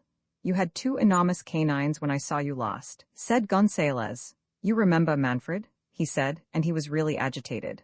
I told you. He was interrupted by a burst of laughter from the young student. Oh, they were false, he said awkwardly. They were knocked out at a rugger match, and Benson, who's a fellow in our dental department and is an awfully good chap, though a pretty poor dentist, undertook to make me 2 to fill the deficiency. They looked terrible, didn't they? I don't wonder you're noticing them. I got 2 new ones put in by another dentist. It happened on the 13th of September last year. I read about it in the Spotting Press, said Manfred, and Gonzalez fixed him with a reproachful glance. You see, my dear Leon, Manfred laid his hand on the other's shoulder. I knew they were false, just as you knew they were canines. When they were alone, Manfred said, talking about canines, let us talk about something else, snapped Leon. The Law of the Faw, Just Men by Edgar Wallace. Uncopyright may you do good and not evil. May you find forgiveness for yourself and forgive others. May you share freely, never taking more than you give. Copyright pages exist to tell you that you can't do something. Unlike them, this uncopyright page exists to tell you that the writing and artwork in this ebook are believed to be in the United States public domain. That is, they are believed to be free of copyright restrictions in the United States. The United States public domain represents our collective cultural heritage, and items in it are free for anyone in the United States to do almost anything at all with, without having to get permission. Copyright laws are different all over the world, and the source text or artwork in this ebook may still be copyrighted in other countries. If you're not located in the United States, you must check your local laws before using this ebook. Standard ebooks makes no representations regarding the copyright status of the source text or artwork in this ebook in any country other than the United States. Non-authorship activities performed on items that are in the public domain, so-called sweat of the brow, work, don't create a new copyright. That means that nobody can claim a new copyright on an item that is in the public domain for, among other things, work like digitization, markup, or typography.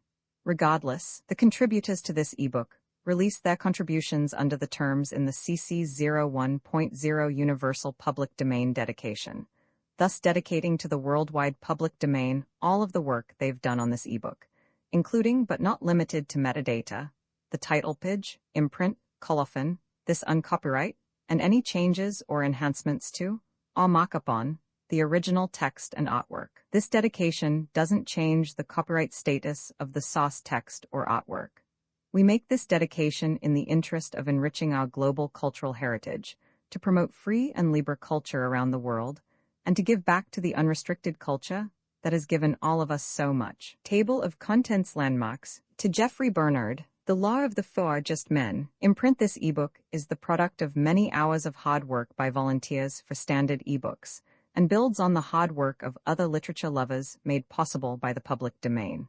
This particular ebook is based on a transcription from Project Gutenberg Australia and on digital scans from Google Books. The source text and artwork in this ebook are believed to be in the United States public domain. That is, they are believed to be free of copyright restrictions in the United States.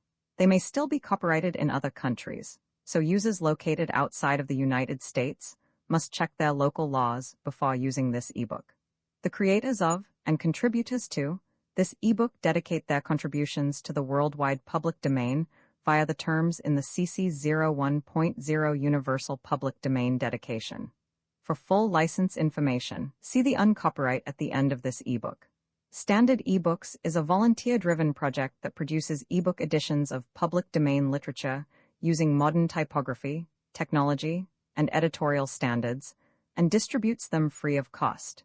You can download this and other ebooks carefully produced for true book lovers at Standard Books.org. The man who died twice the interval between Acts Roman 2 and Roman 3 was an unusually long one, and the three men who sat in the stage box were in such harmony of mind that none of them felt the necessity for making conversation. The piece was a conventional crook play, and each of the three had solved the mystery of the murder before the drop fell on the first act. They had reached the same solution, and the right one, without any great mental effort. Fair, the police commissioner, had dined with George Manfred and Leon Gonzalez. He addressed them respectively as Señor Fuentes and Señor Mandrolino, and did not doubt that they were natives of Spain, despite their faultless English, and the party had come onto the theater. Mr. Fair frowned as at some unpleasant memory and heard a soft laugh. Looking up, he met the dancing eyes of Leon. "Why do you laugh?" he asked, half smiling in sympathy. "At your thoughts," replied the calm Gonzalez.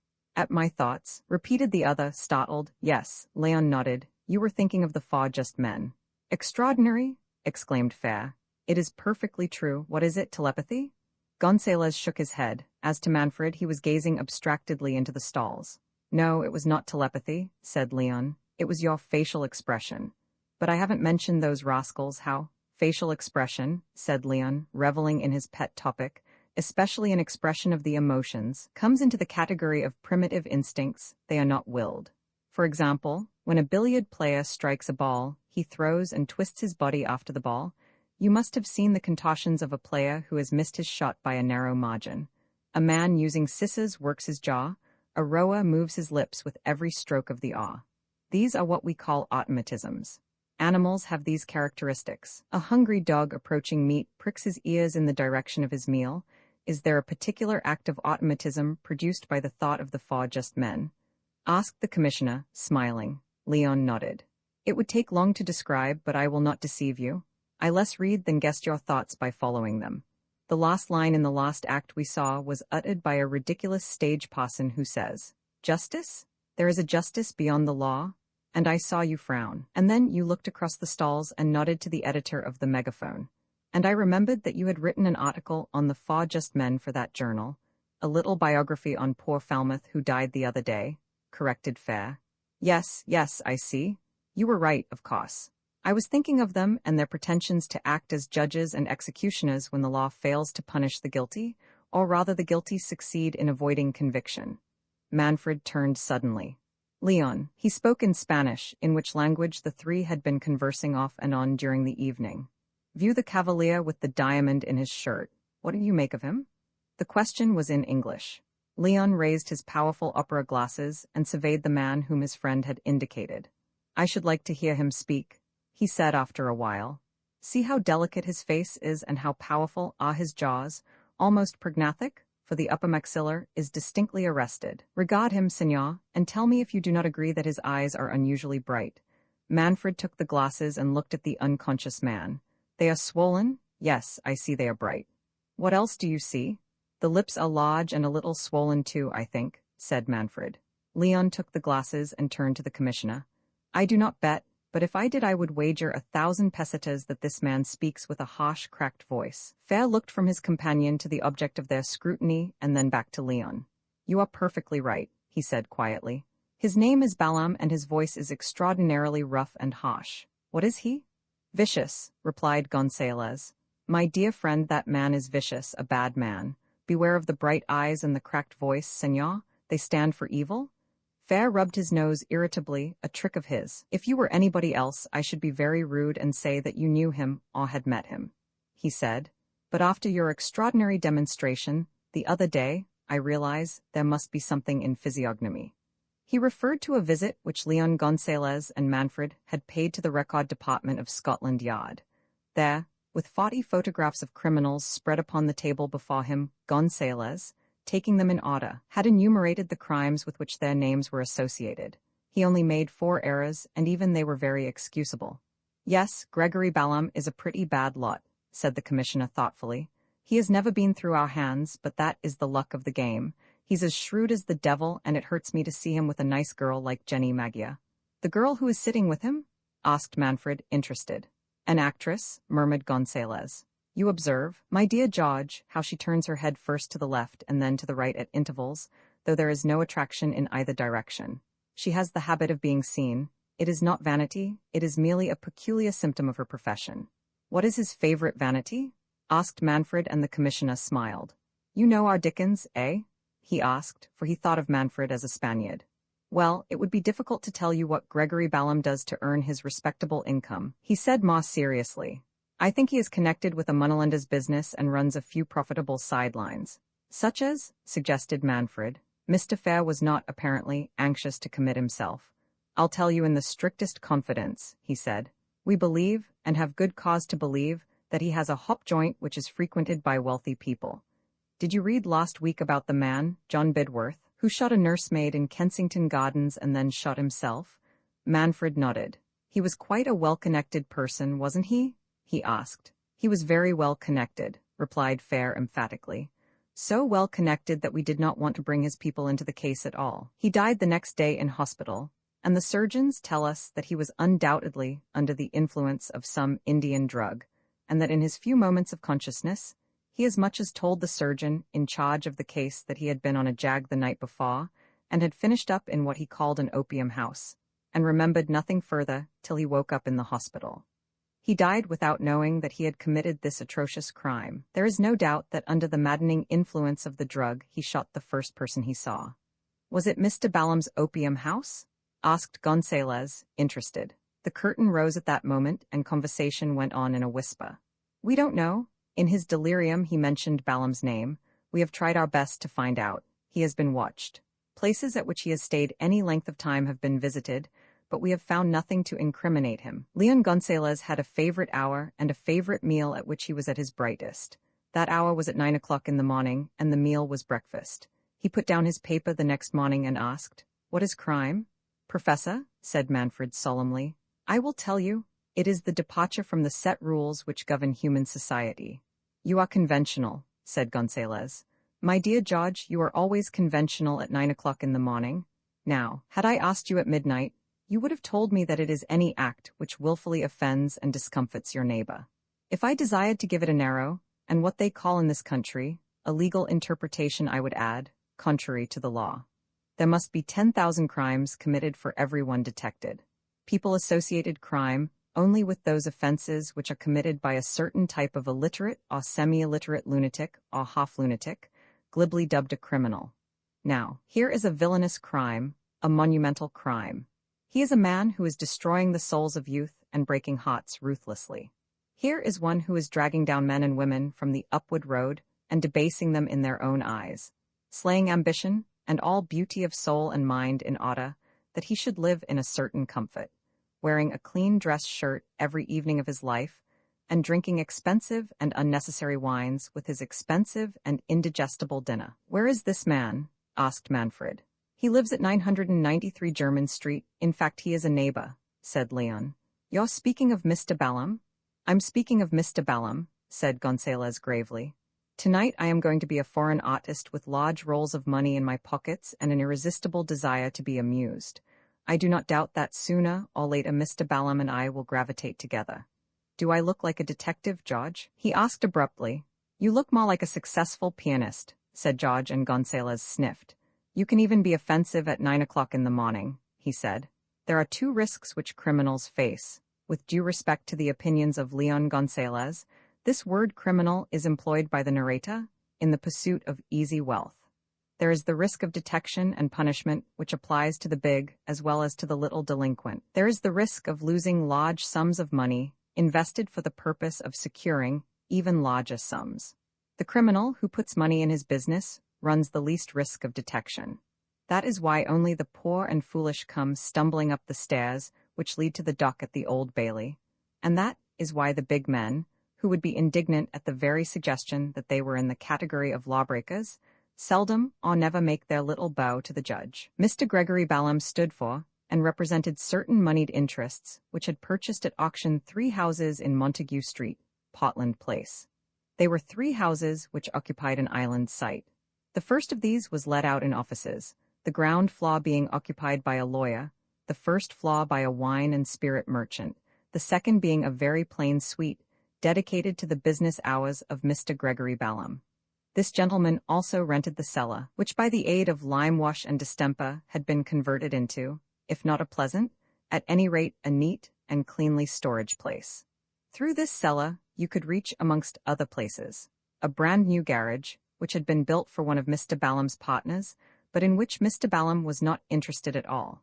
None but the workmen who had been employed in renovation knew that it was possible also to walk from one house to the other, either through the door in the cellar, which had existed when the houses were purchased, or through a new door in Mr. Ballum's office. The third house, that at the end of the island site, was occupied by the International Artists Club, and the police had never followed Mr. Ballum there because Mr. Ballum had never gone there, at least not by the front door. The Artists Club had a rest room, and there were times when Mr. Ballum had appeared, as if by magic, in that room, had met a select little party, and conducted them through a well-concealed pass-door to the ground floor of the middle house. The middle house was the most respectable-looking of the 3. It had neat muslin curtains at all its windows, and was occupied by a venerable gentleman and his wife.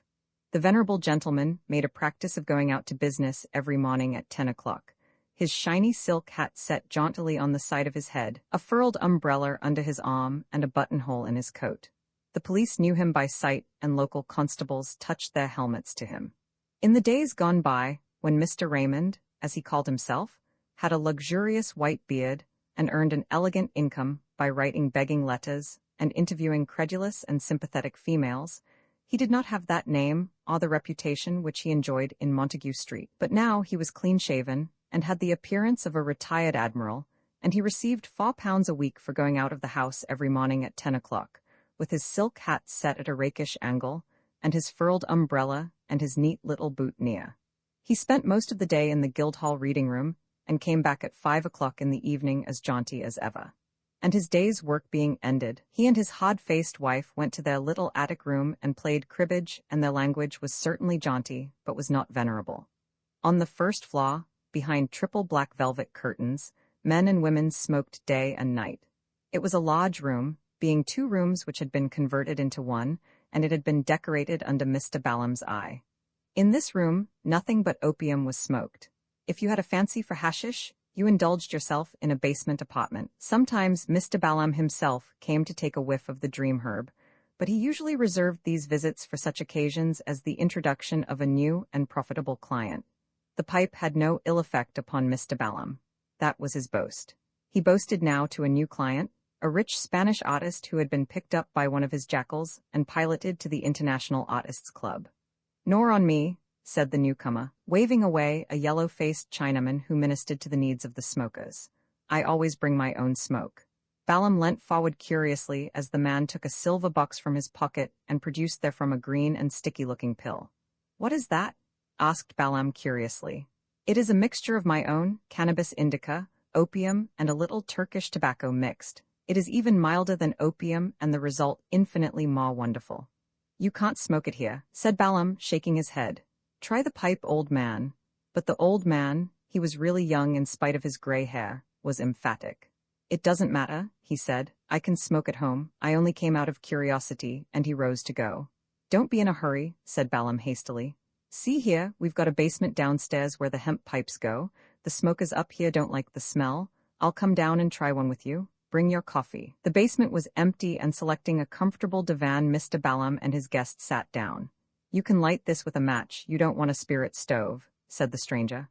Balam, sipping his coffee, looked dubiously at the pipe which Gonzalez offered.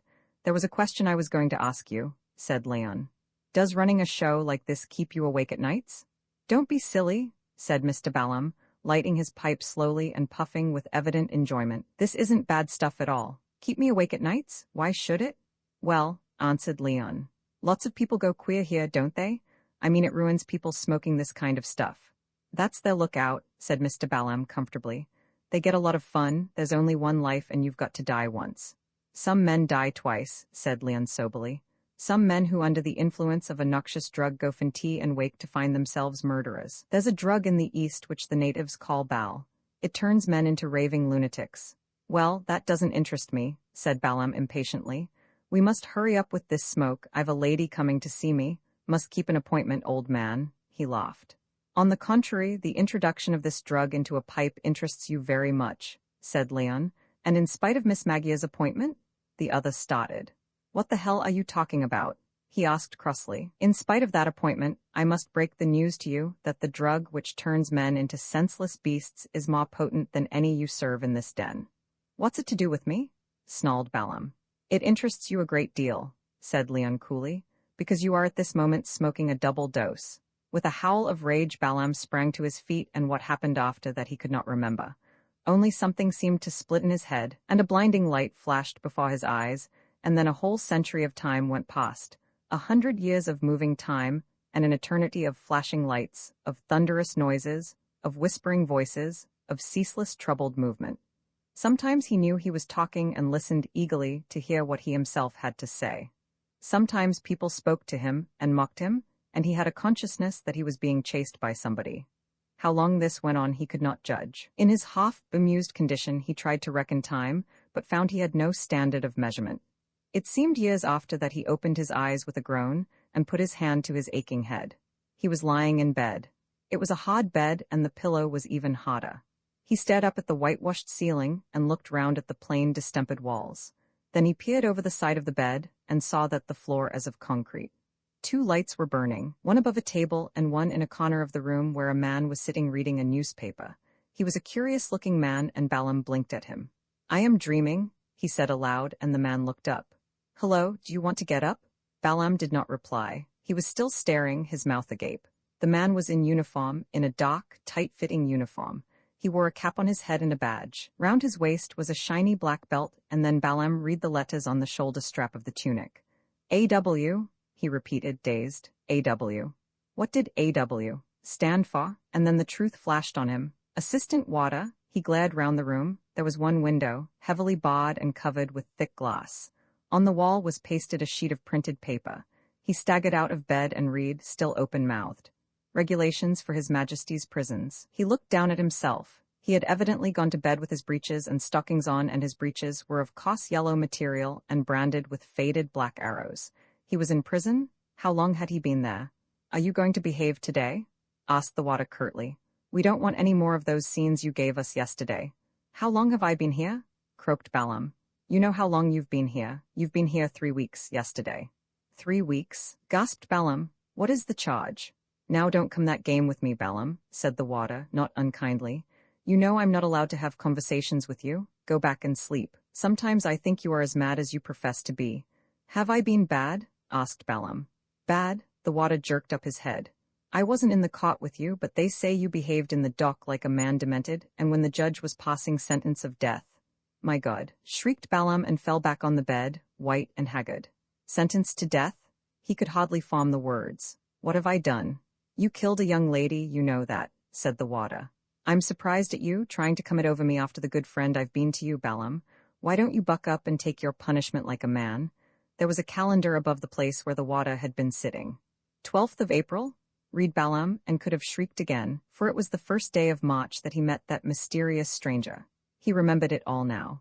Bal, the drug that drove men mad. He sprang to his feet. I want to see the governor. I want to tell them the truth. I've been drugged. Now you've told us all that story before, said the water with an air of resignation. When you killed the young lady? What young lady? Shrieked Balaam. Not Magia, don't tell me. You know you killed her right enough, said the water. What's the good of making all this fuss? Now go back to bed, Balaam. You can't do any good by kicking up a shindy this night of all nights in the world. I want to see the governor. Can I write to him? You can write to him if you like, and the water indicated the table. Balaam staggered up to the table and sat down shakily in a chair. There was half a dozen sheets of blue notepaper headed in black. H.M. Prison, Wandsworth, SW1. He was in Wandsworth Prison. He looked round the cell. It did not look like a cell, and yet it did. It was so horribly bare, and the door was heavy-looking. He had never been in a cell before, and of course it was different to what he had expected. A thought struck him. When am I to be punished? He said chokingly. Tomorrow? The word fell like a sentence of doom, and the man fell forward, his head upon his arms, and wept hysterically. Then of a sudden he began to write with feverish haste, his face red with weeping. His letter was incoherent. It was about a man who had come to the club and had given him a drug, and then he had spent a whole eternity in darkness seeing lights and being chased by people and hearing whispering voices. And he was not guilty. He loved Jenny Magia. He would not have hurt a hair of her head. He stopped here to weep again. Perhaps he was dreaming. Perhaps he was under the influence of this drug. He dashed his knuckles against the wall, and the shock made him wince. Here, none of that, said the water sternly. You get back to bed. Balaam looked at his bleeding knuckles. It was true. It was no dream. It was true. He lay on the bed and lost consciousness again, and when he awoke, the water was still sitting in his place reading. He seemed to doze again for an hour, although in reality it was only for a few minutes, and every time he woke something within him said, "This morning you die." Once he sprang shrieking from the bed and had to be thrown back. "If you give me any more trouble, I'll get another officer in and we'll tie you down. Why don't you take it like a man? It's no worse for you than it was for her," said the water savagely. After that he lay still, and he was falling into what seemed a longer sleep when the water touched him. When he awoke, he found his own clothes laid neatly by the side of the bed upon a chair, and he dressed himself hurriedly. He looked around for something. "Where's the collar?" he asked, trembling. "You don't need a collar." The water's voice had a certain quality of sardonic humor. "Pull yourself together," said the man roughly. "Other people have gone through this. From what I've heard, you ran an opium den. A good many of your clients gave us a visit. They had to go through with it, and so must you." He waited, sitting on the edge of the bed, his face in his hands, and then the door opened and a man came in. He was a slight man with a red beard and a mop of red hair. The water swung the prisoner round. "Put your hands behind you," he said, and Balaam sweated as he felt the strap grip his wrists. Then light was extinguished. A cap was drawn over his face, and he thought he heard voices behind him. He wasn't fit to die, he knew that. There always was a parson in a case like this. Someone grasped his arm on either side, and he walked slowly forward through the door across a yard and through another door. It was a long way, and once his knees gave under him, but he stood erect.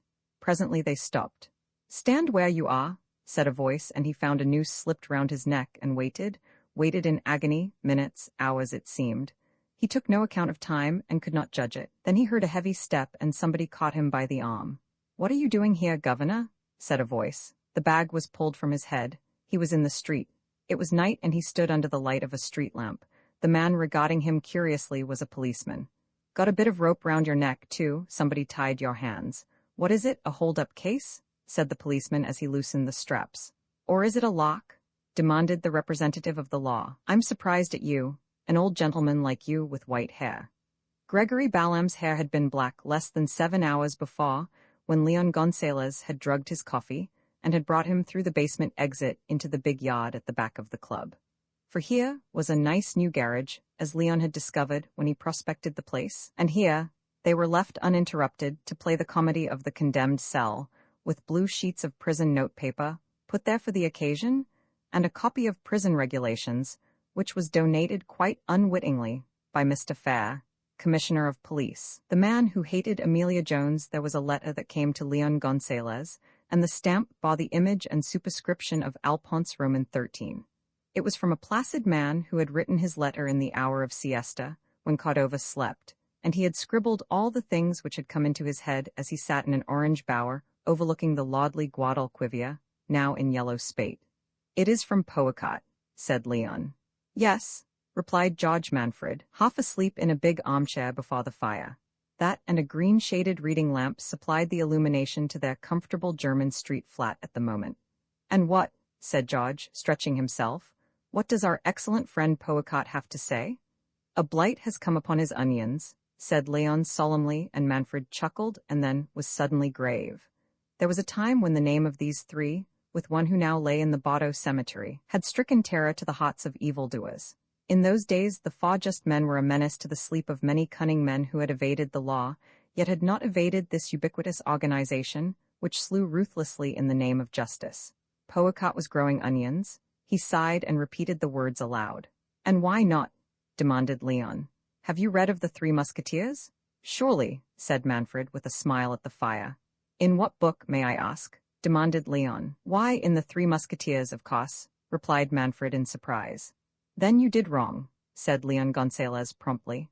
"To love the Three Musketeers, you must read of them in the Iron Mask, when one of them has grown fat and is devoting himself to his raiment, and one is a mere courtier of the King of France, and the other is old and full of sorrow for his lovesick child. Then they become human, my dear Manfred, just as Powicott becomes human when he grows onions." "Shall I read you bits, please?" said Manfred, properly abashed. Read Gonzalez.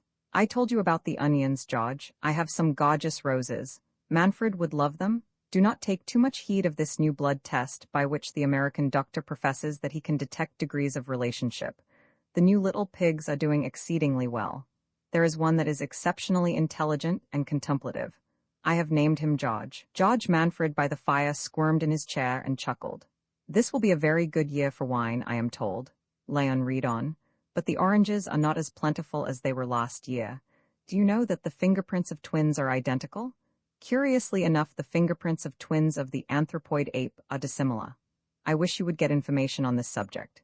He read on, little scraps of domestic news, fleeting excursions into scientific side issues, tiny scraps of gossip. They filled 10 closely written pages. Leon folded the letter and put it in his pocket. "Of course he's not right about the fingerprints of twins being identical.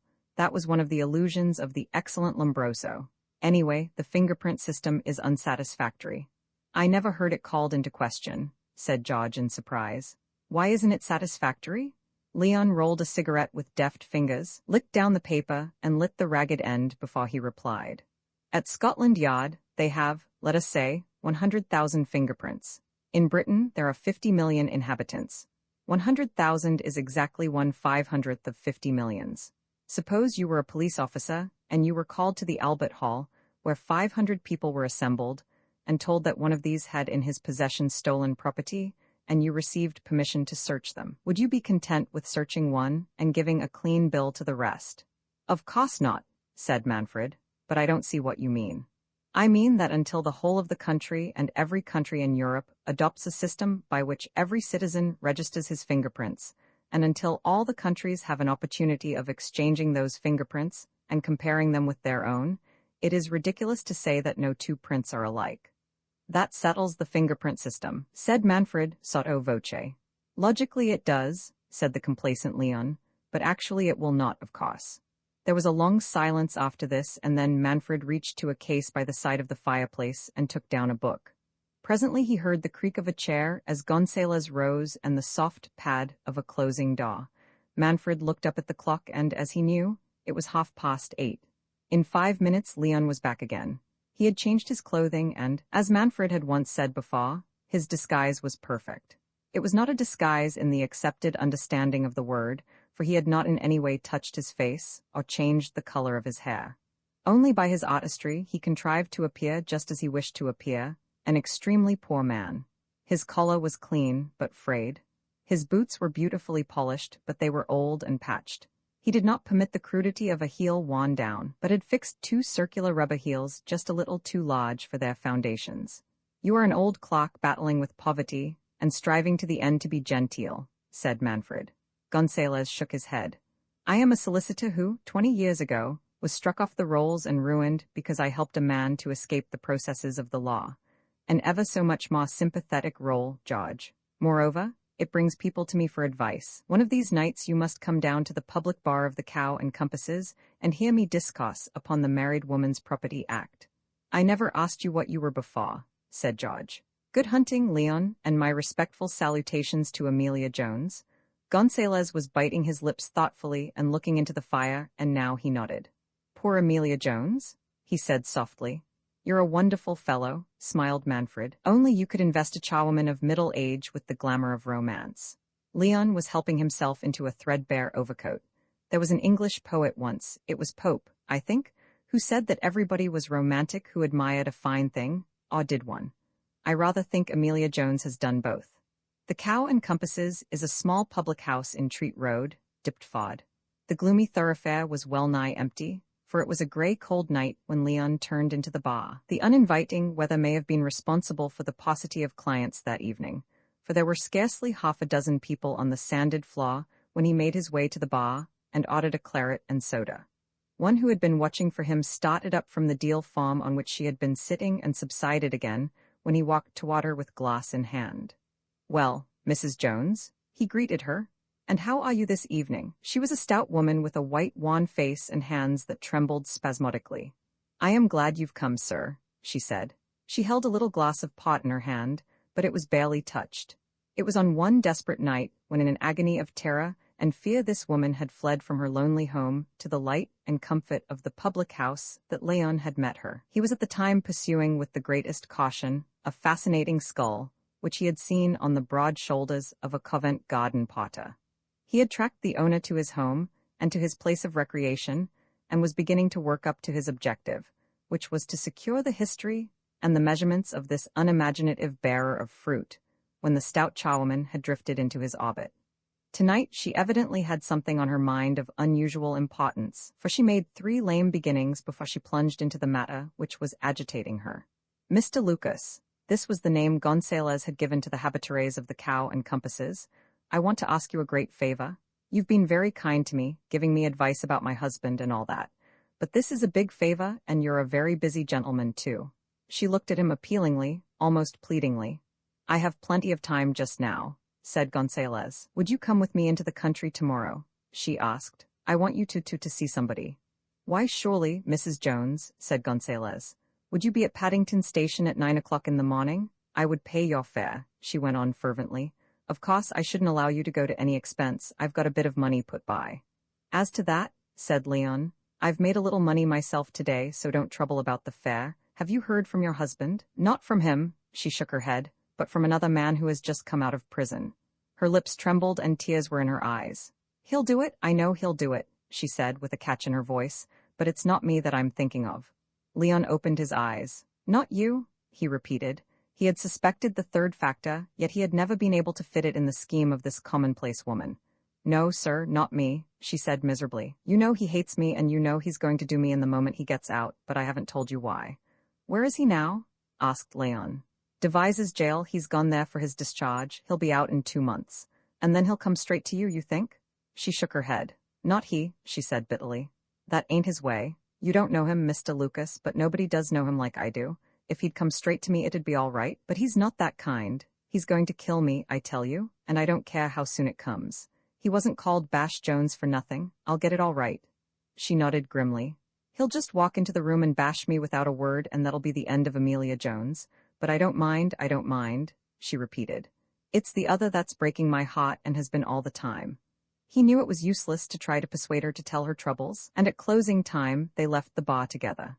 "I'd ask you home only that might make it worse, and I don't want to get you into any kind of bother, Mr. Lucas," she said. He offered his hand. It was the first time he had done so, and she took it in her big limp palm and shook it feebly. Very few people have shaken hands with Amelia Jones, thought Gonzalez, and he went back to the flat in German Street to find Manfred asleep before the fire. He was waiting at Paddington Station the next morning in a suit a little less shabby, and to his surprise, Mrs. Jones appeared dressed in better taste than he could have imagined was possible. Her clothes were plain, but they effectively disguised the class to which she belonged. She took the tickets for Swindon, and there was little conversation on the journey. Obviously, she did not intend to unburden her mind as yet. The train was held up at Newbury, whilst a slow up train shunted to allow a school special to pass. It was crowded with boys and girls who waved a cheery and promiscuous greeting as they passed. "Of course," nodded Leon. "It is the beginning of the Easter holidays. I had forgotten." At Swindon they alighted, and then for the first time the woman gave some indication as to the object of their journey. "We've got to stay on this platform," she said nervously. "I'm expecting to see somebody, and I'd like you to see her too, Mr. Lucas." Presently another special ran into the station, and the majority of the passengers in this train also were children. Several alighted at the junction, apparently to change for some other destination than London, and Leon was talking to the woman, who he knew was not listening, when he saw her face light up. She left him with a little gasp and walked quickly along the platform to greet a tall, pretty girl wearing the crimson and white hat ribbon of a famous West of England school. "Why, Mrs. Jones, it is so kind of you to come down to see me. I wish you wouldn't take so much trouble. I should be only too happy to come to London," she laughed. "Is this a friend of yours?" She shook hands with Leon, her eyes smiling her friendliness. "It's all right, Miss Grace," said Mrs. Jones, agitated. "I just thought I'd pop down and have a look at you. How are you getting on at school, miss?" "Oh, splendidly," said the girl. "I've won a scholarship." "Isn't that lovely?" said Mrs. Jones in an awe-stricken voice. "You always was wonderful, my dear." The girl turned to Leon. "Mrs. Jones was my nurse, you know, years and years ago, weren't you, Mrs. Jones?" Amelia Jones nodded. "How is your husband? Is he still unpleasant?" "Oh, he ain't so bad, miss," said Mrs. Jones bravely. "He's a little trying at times. Do you know, I should like to meet him." "Oh no, you wouldn't, miss," gasped Amelia. "That's only your kind heart. Where are you spending your holidays, miss?" she asked. "With some friends of mine at Clifton, Molly Walker, Sir George Walker's daughter." The eyes of Amelia Jones devoured the girl, and Leon knew that all the love in her barren life was lavished upon this child she had nursed. They walked up and down the platform together, and when her train came in, Mrs. Jones stood at the carriage door until it drew out from the station, and then waited motionless, looking after the express until it melted in the distance. "I'll never see her again," she muttered brokenly. "I'll never see her again. Oh my God." Her face was drawn and ghastly in its pallor, and Leon took her arm. "You must come and have some refreshment, Mrs. Jones. You are very fond of that young lady." "Fond of her?" She turned upon him. "Fond of her? She is my daughter." They had a carriage to themselves going back to town, and Mrs. Jones told her story. "Grace was 3 years old when her father got into trouble," she said. "He had always been a brute, and I think he'd been under the eyes of the police since he was a bit of a kid. I didn't know this when I married him. I was nursemaid in a house that he'd burgled, and I was discharged because I'd left the kitchen door ajar for him, not knowing that he was a thief.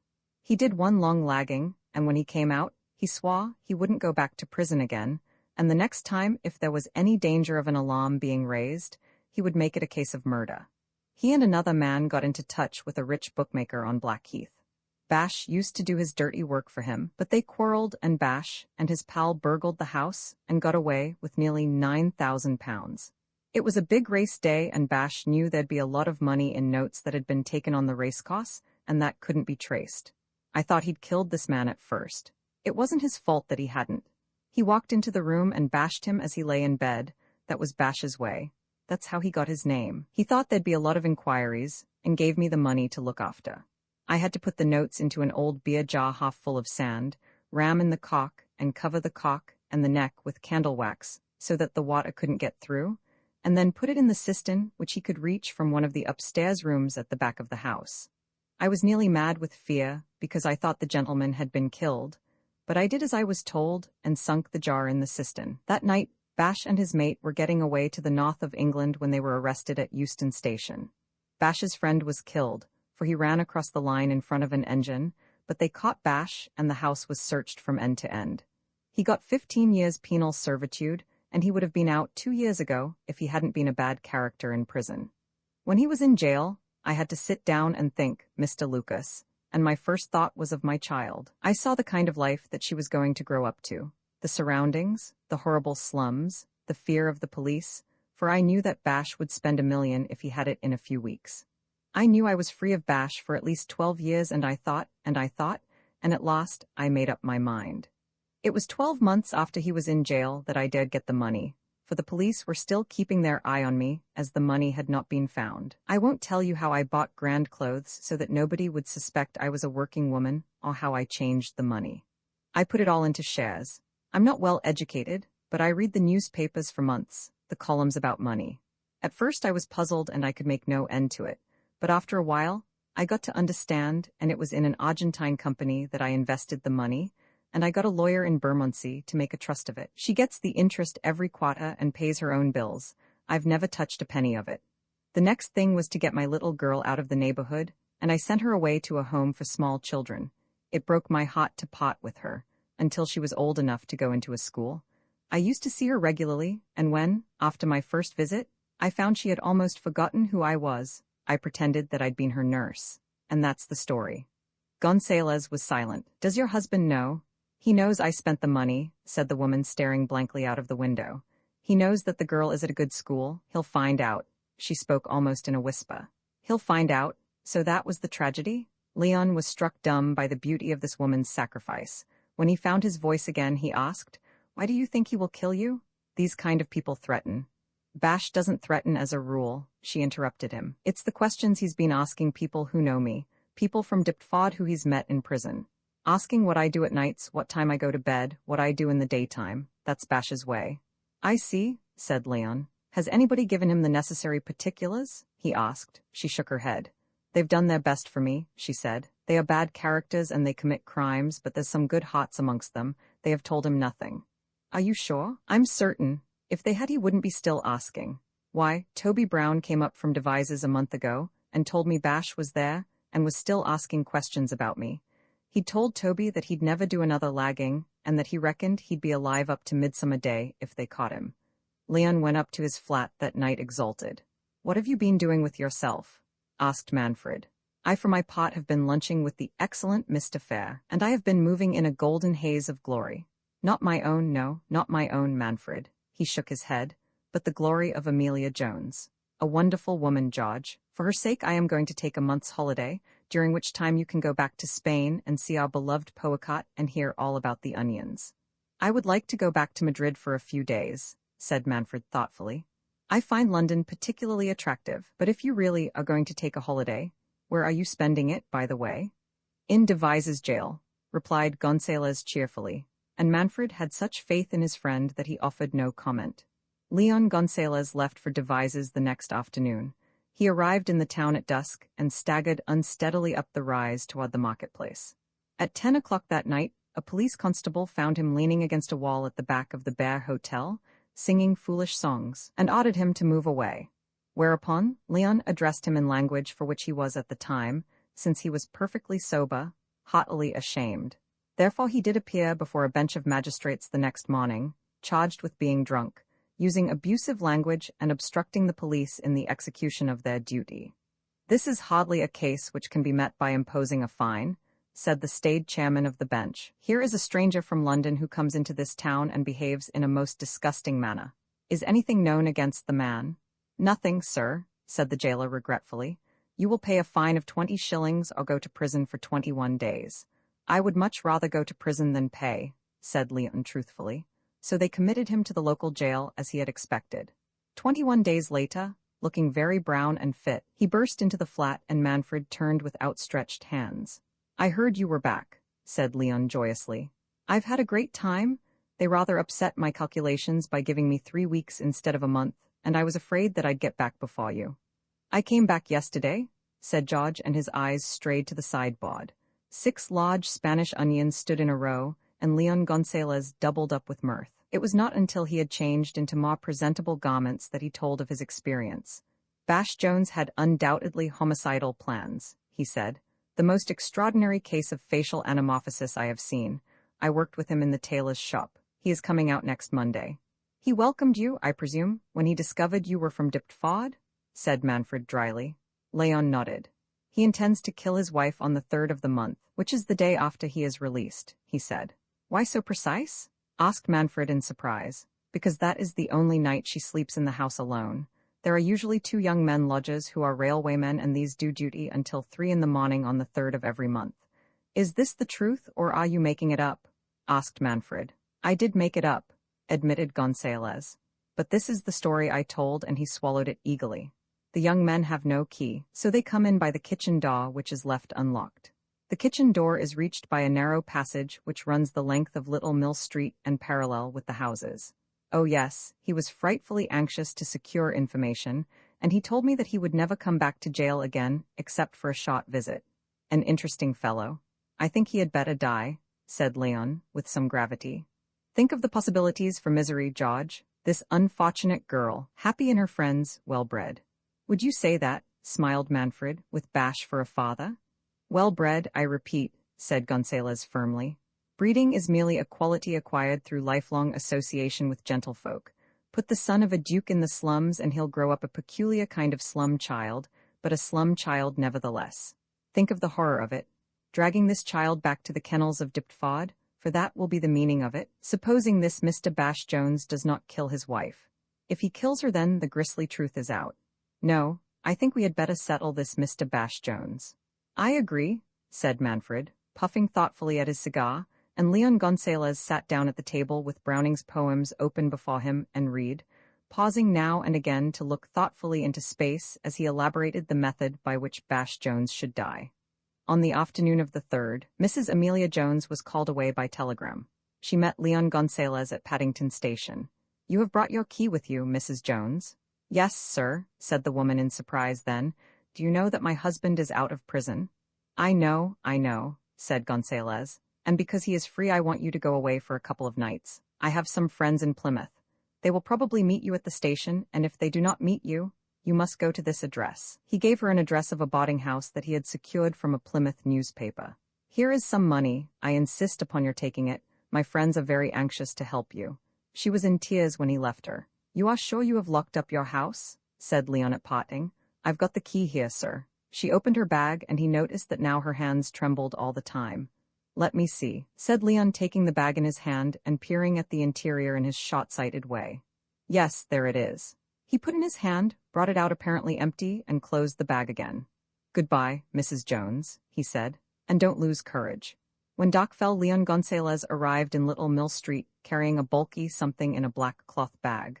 He entered the house unobserved, for the night was wet and gusty, and Little Mill Street crouched over its scanty fires. He closed the door behind him, and with the aid of his pocket lamp, found his way to the one poor bedroom in the tiny house. He turned down the cover, humming to himself, then very carefully he removed the contents of the bag, the most important of which was a large glass globe. Over this he carefully arranged a black wig and searched the room for articles of clothing which might be rolled into a bundle. When he had finished his work, he stepped back and regarded it with admiration. Then he went downstairs, unlocked the kitchen door, and to make absolutely certain crossed the little yard and examined the fastening of the gate which led from the lane. The lock apparently was permanently out of order, and he went back satisfied. In one corner of the room was a clothes hanger, screened from view by a length of cheap cretonne. He had cleared this corner of its clothing to make up the bundle on the bed. Then he sat down in a chair and waited with the patience which is the peculiar attribute of the scientist. The church bells had struck 2 when he heard the back gate creak, and rising noiselessly took something from his pocket and stepped behind the cretonne curtain. It was not a house in which one could move without sound, for the floorboards were old and creaky, and every stair produced a creak. But the man who was creeping from step to step was an artist, and Leon heard no other sound until the door slowly opened and a figure came in. It moved with stealthy steps across the room and stood for a few seconds by the side of the bulky figure in the bed. Apparently he listened and was satisfied. Then Leon saw a stick rise and fall. Bash Jones did not say a word until he heard the crash of the broken glass. Then he uttered an oath, and Leon heard him fumble in his pocket for his matches. The delay was fatal. The chlorine gas, compressed at a pressure of many atmospheres, surged up around him. He choked, turned to run and fell, and the yellow gas rolled over him in a thick and turgid cloud. Leon Gonzalez stepped from his place of concealment, and the dying man staring up saw two enormous glass eyes and the snout-like nozzle of the respirator, and went bewildered to his death. Leon collected the broken glass and carefully wrapped the pieces in his bag. He replaced the clothes with the most extraordinary care and put away the wig and tidied the room before he opened the window and the door. Then he went to the front of the house and opened those windows too. A southwester was blowing, and by the morning the house would be free from gas. Not until he was in the backyard did he remove the gas mask he wore and place that too in the bag. An hour later he was in his own bed in a deep, untroubled sleep. Mrs. Jones slept well that night, and in a dainty cubicle somewhere in the west of England, a slim, girlish figure in pajamas snuggled into her pillow and sighed happily. But Bash Jones slept soundest of all. The man who hated earthworms the death has occurred at Staines of Mr. Falmouth, late superintendent of the Criminal Investigation Department. Mr. Falmouth will best be remembered as the officer who arrested George Manfred, the leader of the Four Just Men gang. The sensational escape of this notorious man is perhaps the most remarkable chapter in criminal history. The Four Just Men was an organization which set itself to right acts of injustice, which the law left unpunished. It is believed that the members were exceedingly rich men who devoted their lives and fortunes to this quixotic but wholly unlawful purpose. The gang has not been heard of for many years. Manfred read the paragraph from the Morning Telegram, and Leon Gonzalez frowned. "I have an absurd objection to being called a gang," he said, and Manfred smiled quietly. Poor old Falmouth, he reflected. Well, he knows. He was a nice fellow. I liked Falmouth, agreed Gonzalez. He was a perfectly normal man except for a slight progenism. Manfred laughed. "Forgive me if I appear dense, but I have never been able to keep up with you in this particular branch of science," he said. "What is a progenism?" "The unscientific call it an underhung jaw," explained Leon, "and it is mistaken for strength. It is only normal in Piedmont where the brachycephalic skull is so common. With such a skull, progenism is almost a natural condition." "Progenism or not, he was a good fellow," insisted Manfred, and Leon nodded. "With well-developed wisdom teeth," he added slyly, and Gonzalez went red, for teeth formed a delicate subject with him. Nevertheless, he grinned. "It will interest you to know, my dear George," he said triumphantly, "that when the famous Dr. Carrara examined the teeth of 400 criminals, and a like number of non-criminals, you will find his detailed narrative in the monograph Solo Sviluppo del Terzo Dent Morale Net Criminali. He found the wisdom tooth more frequently present in normal people." "I grant you the wisdom tooth," said Manfred hastily. "Look at the bay. Did you ever see anything more perfect?" They were sitting on a little green lawn overlooking Babacoom Beach. The sun was going down, and a perfect day was drawing to its close. High above the blue sea towered the crimson cliffs and green fields of Devon. Manfred looked at his watch. "Are we dressing for dinner?" he asked. "Or has your professional friend bohemian tastes?" "He is of the new school," said Leon. "Rather superior, rather immaculate, very Balliol. I am anxious that you should meet him. His hands are rather fascinating." Manfred in his wisdom did not ask why. "I met him at golf," Gonzalez went on, "and certain things happened which interested me. For example, every time he saw an earthworm he stopped to kill it, and displayed such an extraordinary fury in the assassination that I was astounded. Prejudice has no place in the scientific mind. He is exceptionally wealthy. People at the club told me that his uncle left him close on $1 million, and the estate of his aunt or cousin who died last year was valued at another $1 million, and he was the sole legatee. Naturally a good catch. Whether Miss Molyneux thinks the same I have had no opportunity of gauging," he added after a pause. "Good Lord!" cried Manfred in consternation as he jumped up from his chair. "She is coming to dinner too, isn't she?" "And her mamma," said Leon solemnly. "Her mamma has learnt Spanish by correspondence lessons, and insists upon greeting me with Habler usted Espanol. The two men had rented Cliff House for the spring. Manfred loved Devonshire in April, when the slopes of the hills were yellow with primroses and daffodils, made a golden path across the Devon lawns. Señor Fuentes had taken the house after one inspection, and found the calm and the peace which only nature's treasury of color and fragrance could bring to his active mind. Manfred had dressed, and was sitting by the wood fire in the drawing-room, when the purr of a motorcar coming cautiously down the cliff road brought him to his feet, and through the open French window. Leon Gonzalez had joined him before the big limousine had come to a halt before the porch. The first to alight was a man, and George observed him closely. He was tall and thin. He was not bad-looking, though the face was lined and the eyes deep-set and level. He greeted Gonzalez with just a tiny hint of patronage in his tone. "I hope we haven't kept you waiting, but my experiments detained me.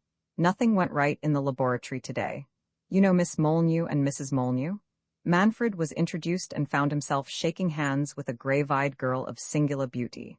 Manfred was unusually sensitive to atmosphere, and there was something about this girl which momentarily chilled him. Her frequent smile, sweet as it was and undoubtedly sincere, was as undoubtedly mechanical. Leon, who judged people by reason rather than instinct, reached his conclusion more surely, and gave shape and definite description to what in Manfred's mind was merely a distressful impression. The girl was afraid? Of what? Wondered Leon. Not of that stout, complacent little woman whom she called mother, and surely not of this thin-faced academic gentleman in pince-nez. Gonzalez had introduced Dr. Viglo, and whilst the ladies were taking off their cloaks in Manfred's room above, he had leisure to form a judgment. There was no need for him to entertain his guest. Dr. Viglo spoke fluently, entertainingly, and all the time. "Our friend here plays a good game of golf," he said, indicating Gonzalez. "A good game of golf indeed for a foreigner. You two are Spanish?" Manfred nodded. He was more thoroughly English than the doctor, did that gentleman but know, but it was as a Spaniard and armed, moreover, with a Spanish passport that he was a visitor to Britain. "I understood you to say that your investigations have taken rather a sensational turn, Doctor," said Leon, and a light came into Dr. Viglo's eyes. "Yes," he said complacently, and then quickly, "Who told you that?" "You told me yourself at the club this morning." The doctor frowned. "Did I?" he said and passed his hand across his forehead. "I can't recollect that. When was this?" "This morning," said Leon, "but your mind was probably occupied with much more important matters." The young professor bit his lip and frowned thoughtfully. "I ought not to have forgotten what happened this morning," he said in a troubled tone. He gave the impression to Manfred that one half of him was struggling desperately to overcome a something in the other half. Suddenly he laughed. "A sensational turn," he said. "Yes, indeed, and I rather think that within a few months I shall not be without fame, even in my own country. It is, of course, terribly expensive. I was only reckoning up today that my typist's wages come to nearly £60 a week." Manfred opened his eyes at this. "Your typist's wages?" he repeated slowly. "Are you preparing a book?" "Here are the ladies," said Dr. Felix. His manner was abrupt to rudeness, and later when they sat round the table in the little dining-room Manfred had further cause to wonder at the boorishness of this young scientist. He was seated next to Miss Molyneux, and the meal was approaching its end, when most unexpectedly he turned to the girl, and in a loud voice said, "You haven't kissed me today, Margaret." The girl went red and white, and the fingers that fidgeted with the tableware before her were trembling when she faltered. Haven't I, Felix?" The bright eyes of Gonzalez never left the doctor. The man's face had gone purple with rage. "By God, this is a nice thing," he almost shouted. "I'm engaged to you. I've left you everything in my will, and I'm allowing your mother 1,000 a year, and you haven't kissed me today." "Doctor," it was the mild but insistent voice of Gonzalez that broke the tension. "I wonder whether you would tell me what chemical is represented by the formula Cl2O5. The doctor had turned his head slowly at the sound of Leon's voice, and now was staring at him. Slowly the strange look passed from his face, and it became normal. "Cl2O5 is oxide of chlorine," he said in an even voice, and from thenceforward the conversation passed by way of acid reactions into a scientific channel. The only person at the table who had not been perturbed by Viglo's outburst had been the dumpy, complacent lady on Manfred's right. She had tittered audibly at the reference to her allowance, and when the hum of conversation became general, she lowered her voice and leant toward Manfred. "Dear Felix is so eccentric," she said, "but he is quite the nicest, kindest soul. One must look after one's girls, don't you agree, senor?" She asked this latter question in very bad Spanish, and Manfred nodded. He shot a glance at the girl. She was still deathly pale. "And I am perfectly certain she will be happy, much happier than she would have been with that impossible person." She did not specify who the impossible person was, but Manfred sensed a whole world of tragedy. He was not romantic, but one look at the girl had convinced him that there was something wrong in this engagement. Now, it was that he came to a conclusion which Leon had reached an hour before, that the emotion which dominated the girl was fear, and he pretty well knew of whom she was afraid. Half an hour later, when the tail light of Dr. Viglow's limousine had disappeared round a corner of the drive, the two men went back to the drawing room, and Manfred threw a handful of kindling to bring the fire to a blaze. "Well, what do you think?" said Gonzalez, rubbing his hands together with evidence of some enjoyment. "I think it's rather horrible," replied Manfred, settling himself in his chair. "I thought the days when wicked mothers forced their daughters into unwholesome marriages were past and done with. One hears so much about the modern girl." "Human nature isn't modern," said Gonzalez briskly, "and most mothers are fools where their daughters are concerned. I know you won't agree, but I speak with authority. Mantegazza collected statistics of 843 families. Manfred chuckled. "You and your Mantegazza?" He laughed. "Did that infernal man know everything?" "Almost everything," said Leon. "As to the girl," he became suddenly grave, "she will not marry him, of course." "What is the matter with him?" asked Manfred. "He seems to have an ungovernable temper." "He is mad," replied Leon calmly, and Manfred looked at him. "Mad?" he repeated incredulously. "Do you mean to say that he is a lunatic?" "I never use the word in a spectacular or even in a vulgar sense," said Gonzalez, lighting a cigarette carefully. "The man is undoubtedly mad. I thought so a few days ago, and I am certain of it now. The most ominous test is the test of memory. People who are on the verge of madness or entering its early stages do not remember what happened a short time before. Did you notice how worried he was when I told him of the conversation we had this morning?" "That struck me as peculiar," agreed Manfred. "He was fighting," said Leon, "the sane half of his brain against the insane half, the doctor against the irresponsible animal. The doctor told him that if he had suddenly lost his memory for incidents which had occurred only a few hours before, he was on the highway to lunacy. The crazy half of the brain told him that he was such a wonderful fellow that the rules applying to ordinary human beings did not apply to him. We will call upon him tomorrow to see his laboratory and discover why he is paying £60 a week for typists," he said. "And now, my dear George, you can go to bed. I am going to read the excellent but often misguided Lombroso on the male delinquent." Dr. Viglow's laboratory was a new red building on the edge of Dartmoor. To be exact, it consisted of two buildings, one of which was a large army hut which had been recently erected for the accommodation of the doctor's clerical staff. "I haven't met a professor for 2 or 3 years," said Manfred as they were driving across the moor, en route to pay their call. "Nor have I been in a laboratory for 5. And yet within the space of a few weeks I have met 2 extraordinary professors, one of whom I admit was dead. Also, I have visited 2 laboratories." Leon nodded. "Some day I will make a very complete examination of the phenomena of coincidence," he said.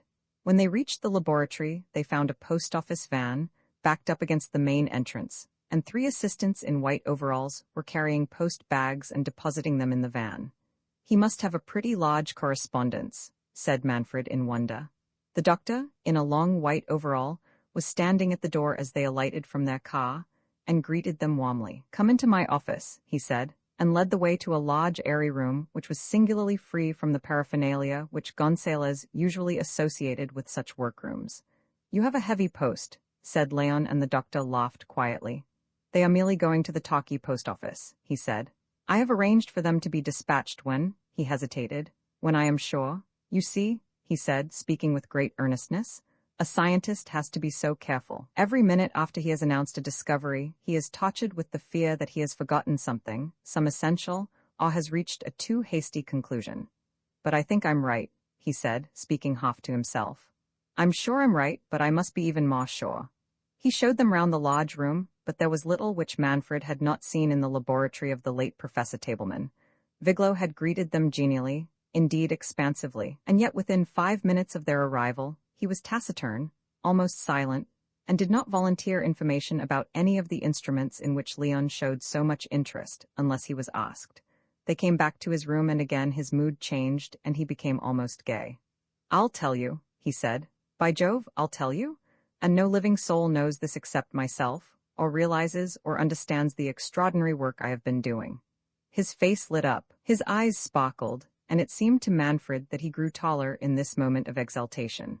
Pulling open a drawer of a table which stood against the wall, he brought out a long porcelain plate and laid it down.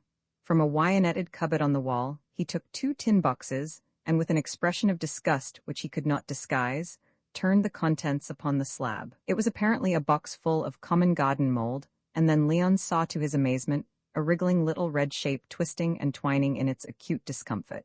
The little red fellow sought to hide himself and burrowed sinuously into the mold. "Curse you! Curse you!" The doctor's voice rose until it was a howl. His face was twisted and puckered in his mad rage. "How I hate you!" If ever a man's eyes held hate and terror, they were the eyes of Dr. Felix Viglo. Manfred drew a long breath and stepped back a pace the better to observe him. Then the man calmed himself and peered down at Leon. "When I was a child," he said in a voice that shook, "I hated them, and we had a nurse named Martha, a beastly woman, a wicked woman, who dropped one down my neck. Imagine the horror of it?" Leon said nothing. To him, the earthworm was a genus of ketopod in the section Oligochaeta, and bore the somewhat pretentious name of Lumbricus terrestris. And in that way, Dr. Viglo, eminent naturalist and scientist, should have regarded this beneficent little fellow. "I have a theory," said the doctor. He was calmer now, and was wiping the sweat from his forehead with a handkerchief, that in cycles every type of living thing on the earth becomes in turn the dominant creature. In a million years' time man may dwindle to the size of an ant, and the earthworm, by its superintelligence, its cunning and its ferocity, may be preeminent in the world. "I have always thought that," he went on when neither Leon nor Manfred offered any comment. "It is still my thought by day and my dream by night. I have devoted my life to the destruction of this menace. Now the earthworm is neither cunning nor intelligent, and is moreover notoriously devoid of ambition." The doctor again went to the cupboard, and took out a wide-necked bottle filled with a grayish powder. He brought it back and held it within a few inches of Leon's face. "This is the work of 12 years, he said simply.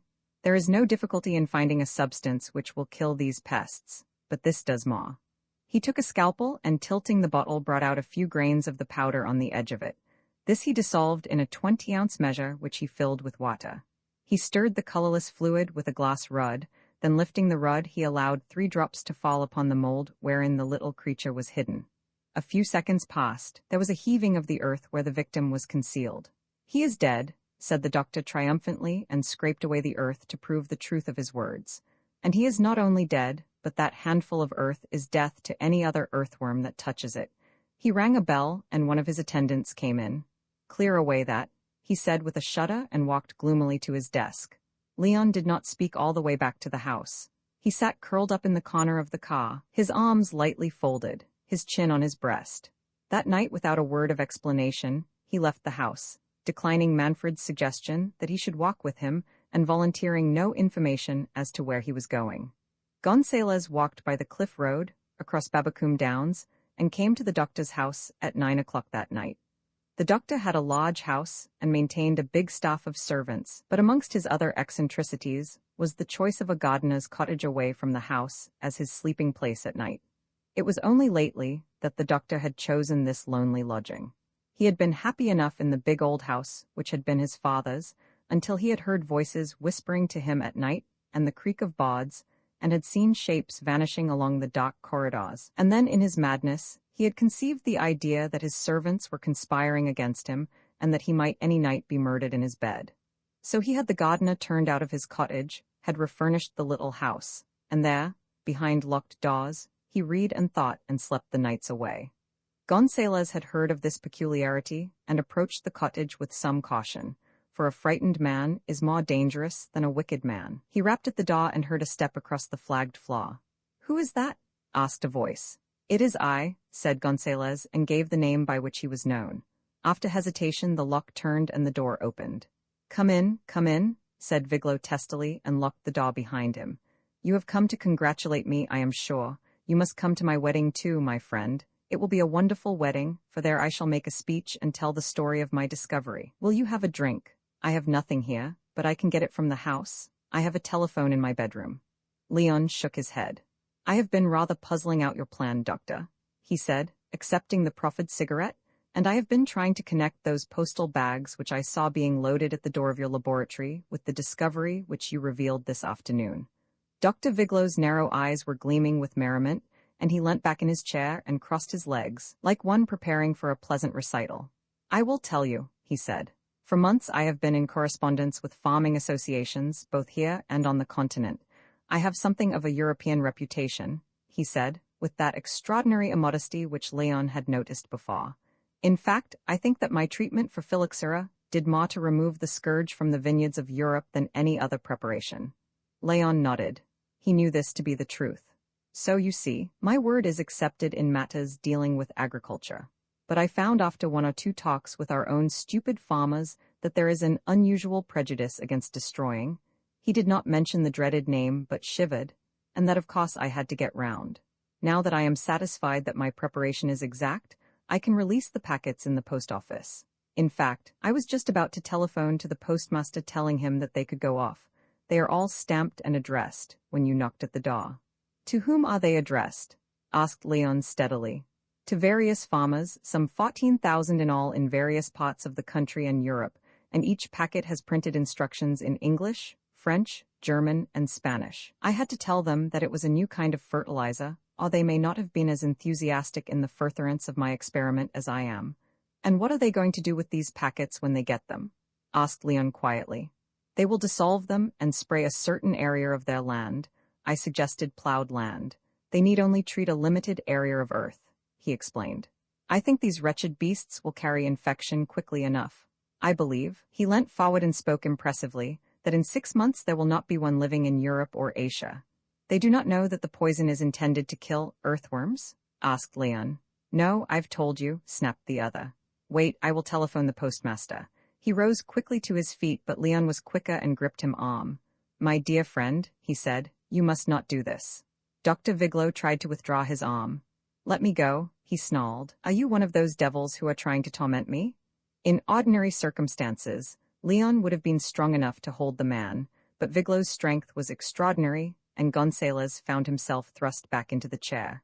Before he could spring up, the man had passed through the door and slammed and locked it behind him. The cottage was on one floor and was divided into 2 rooms by a wooden partition which Viglo had erected. Over the door was a fanlight, and pulling the table forward, Leon sprang onto the top and with his elbow smashed the flimsy frame. Don't touch that telephone, he said sternly. Do you hear? The doctor looked round with a grin. You are a friend of those devils, he said, and his hand was on the receiver when Leon shot him dead. Manfred came back the next morning from his walk and found Gonzalez pacing the lawn, smoking an extra-long cigar. My dear Leon, said Manfred as he slipped his arm in the other's, you did not tell me. I thought it best to wait, said Leon. I heard quite by accident, Manfred went on. The story is that a burglar broke into the cottage and shot the doctor when he was telephoning for assistance. All the silverware in the outer room has been stolen. The doctor's watch and pocketbook have disappeared. They are at this moment at the bottom of Babacoom Bay, said Leon. I went fishing very early this morning before you were awake. They paced the lawn in silence for a while and then, was it necessary? Asked Manfred. Very necessary, said Leon gravely. You have to realize first of all that although this man was mad, he had discovered not only a poison but an infection. But my dear fellow, smiled Manfred, was an earthworm worth it? Worth more than his death, said Leon. There isn't a scientist in the world who does not agree that if the earthworm was destroyed, the world would become sterile, and the people of this world would be starving in 7 years. Manfred stopped in his walk and stared down at his companion. Do you really mean that? Leon nodded. He is the one necessary creature in God's world, he said soberly. It fertilizes the land and covers the bare rocks with earth. It is the surest friend of mankind that we know, and now I am going down to the post office with a story which I think will be sufficiently plausible to recover those worm poisoners. Manfred mused a while, then he said, I'm glad in many ways, in every way, he corrected. I rather liked that girl, and I'm sure that impossible person isn't so impossible. The man who lived at Clapham, the jury, cannot accept the unsupported suggestion. Unsupported even by the prisoner's testimony, since he has not gone into the box, that Mr. Noah Stedland is a blackmailer, and that he obtained a large sum of money from the prisoner by this practice. That is a defense which is rather suggested by the cross-examination than by the production of evidence. The defense does not even tell us the nature of the threat which Stedland employed. The remainder of the summing up was creditable to the best traditions of the bar, and the jury, without retiring, returned a verdict of guilty. There was a rustle of movement in the cot and a thin babble of whispered talk as the judge fixed his pince-nez and began to write. The man in the big oaken pen looked down at the pale, drawn face of a girl turned to him from the well of the cot and smiled encouragingly. For his part, he did not blanch, and his grave eyes went back to the figure on the bench, the puce-gowned, white-headed figure that was writing so industriously. What did a judge write on these occasions, he wondered. Surely not a praise of the crime. He was impatient now to have done with it all. This airy cot, these blurred rows of pink faces in the gloom of the public gallery, the indifferent counsel, and particularly with the two men who had sat near the lawyer's pews watching him intently. He wondered who they were, what interest they had in the proceedings. Perhaps they were foreign authors, securing first-hand impressions. They had the appearance of foreigners. One was very tall. He had seen him rise to his feet once. The other was slight and gave an impression of boyishness, though his hair was gray. They were both clean-shaven, and both were dressed in black and balanced on their knees broad-brimmed hats of soft black felt. A cough from the judge brought his attention back to the bench. "Geoffrey Starr," said his lordship, "I entirely agree with the verdict of the jury. Your defense that Stedland robbed you of your savings, and that you broke into his house for the purpose of taking the law into your own hands and securing the money and a document, the character of which you do not specify but which you allege proved his guilt, could not be considered seriously by any court of justice. Your story sounds as though you had read of that famous, or infamous, association called the Four Just Men, which existed some years ago, but which is now happily dispersed. Those men set themselves to punish where the law failed. It is a monstrous assumption that the law ever fails. You have committed a very serious offense, and the fact that you were at the moment of your arrest and capture in possession of a loaded revolver serves very gravely to aggravate your crime. You will be kept in penal servitude for 7 years. Geoffrey Starr bowed and without so much as a glance at the girl in the cot, turned and descended the steps leading to the cells. The two foreign-looking men who had excited the prisoner's interest and resentment were the first to leave the cot. Once in the street, the taller of the two stopped. "I think we will wait for the girl," he said. "Is she the wife?" asked the slight man. "Married the week he made his unfortunate investment," replied the tall man then. It was a curious coincidence, that reference of the judge's to the Four Just Men. The other smiled. "It was in that very cot that you were sentenced to death, Manfred," he said, and the man called Manfred nodded.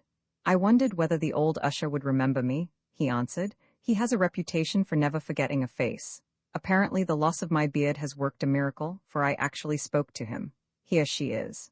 Fortunately the girl was alone. A beautiful face, thought Gonzalez, the younger of the two men. She held her chin high, and there was no sign of tears. As she walked quickly toward Newgate Street, they followed her. She crossed the road into Hatton Garden, and then it was that Manfred spoke. "Pardon me, Mrs. Starr," he said, and she turned and stared at the foreign-looking man suspiciously. "If you are a reporter," she began.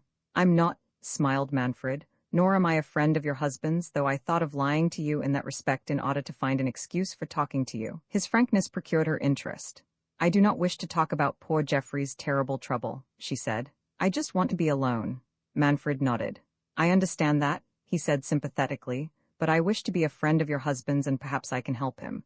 The story he told in the box was true? You thought that too, Leon?" Gonzalez nodded. "Obviously true," he said. "I particularly noticed his eyelids. When a man lies he blinks at every repetition of the lie. Have you observed, my dear George, that men cannot tell lies when their hands are clenched, and that when women lie, they clasp their hands together?" She looked at Gonzalez in bewilderment. She was in no mood for a lecture on the physiology of expression, and even had she known that Leon Gonzalez was the author of 3 large books which ranked with the best that Lombroso or Mantegazza had given to the world, she would have been no more willing to listen. "The truth is, Mrs. Starr," said Manfred, interpreting her new distress, "we think that we can free your husband and prove his innocence, but we want as many facts about the case as we can get." She hesitated only a moment. "I have some furnished lodgings in Gray's Inn Road," she said. "Perhaps you will be good enough to come with me. My lawyer does not think there is any use in appealing against the sentence," she went on as they fell in one on either side of her. Manfred shook his head. "The appeal court would uphold the sentence," he said quietly. "With the evidence you have there is no possibility of your husband being released." She looked round at him in dismay, and now he saw that she was very near to tears.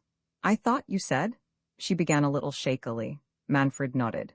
"We know Stedland," he said, "and the curious thing about blackmailers is that the occiput is hardly observable," interrupted Gonzalez thoughtfully. I examined 62 heads in the Spanish prisons, and in every case the occipital protuberance was little more than a bony ridge. Now, in homicidal heads, the occiput sticks out like a pigeon's egg. My friend is rather an authority upon the structure of the head, smiled Manfred. Yes, we know Stedland. His operations have been reported to us from time to time. You remember the Wellingford case, Leon? Gonzalez nodded. Then you are detectives? Asked the girl. Manfred laughed softly. No, we are not detectives, we are interested in crime. I think we have the best and most thorough record of the unconvicted criminal class of any in the world. They walked on in silence for some time. Stedland is a bad man, nodded Gonzalez, as though the conviction had suddenly dawned upon him. Did you observe his ears? They are unusually long and the outer margins are pointed. The Darwinian tubercle, Manfred. And did you remark, my dear friend, that the root of the helix divides the concha into two distinct cavities, and that the lobule was adherent? A truly criminal ear. The man has committed murder. It is impossible to possess such an ear and not to murder. The flat to which she admitted them was small and wretchedly furnished. Glancing round the tiny dining room, Manfred noted the essential appointments which accompany a furnished flat. The girl, who had disappeared into her room to take off her coat, now returned, and sat by the table at which, at her invitation, they had seated themselves. I realize that I am being indiscreet, she said with the faintest of smiles, but I feel that you really want to help me, and I have the curious sense that you can. The police have not been unkind or unfair to me and poor Jeff.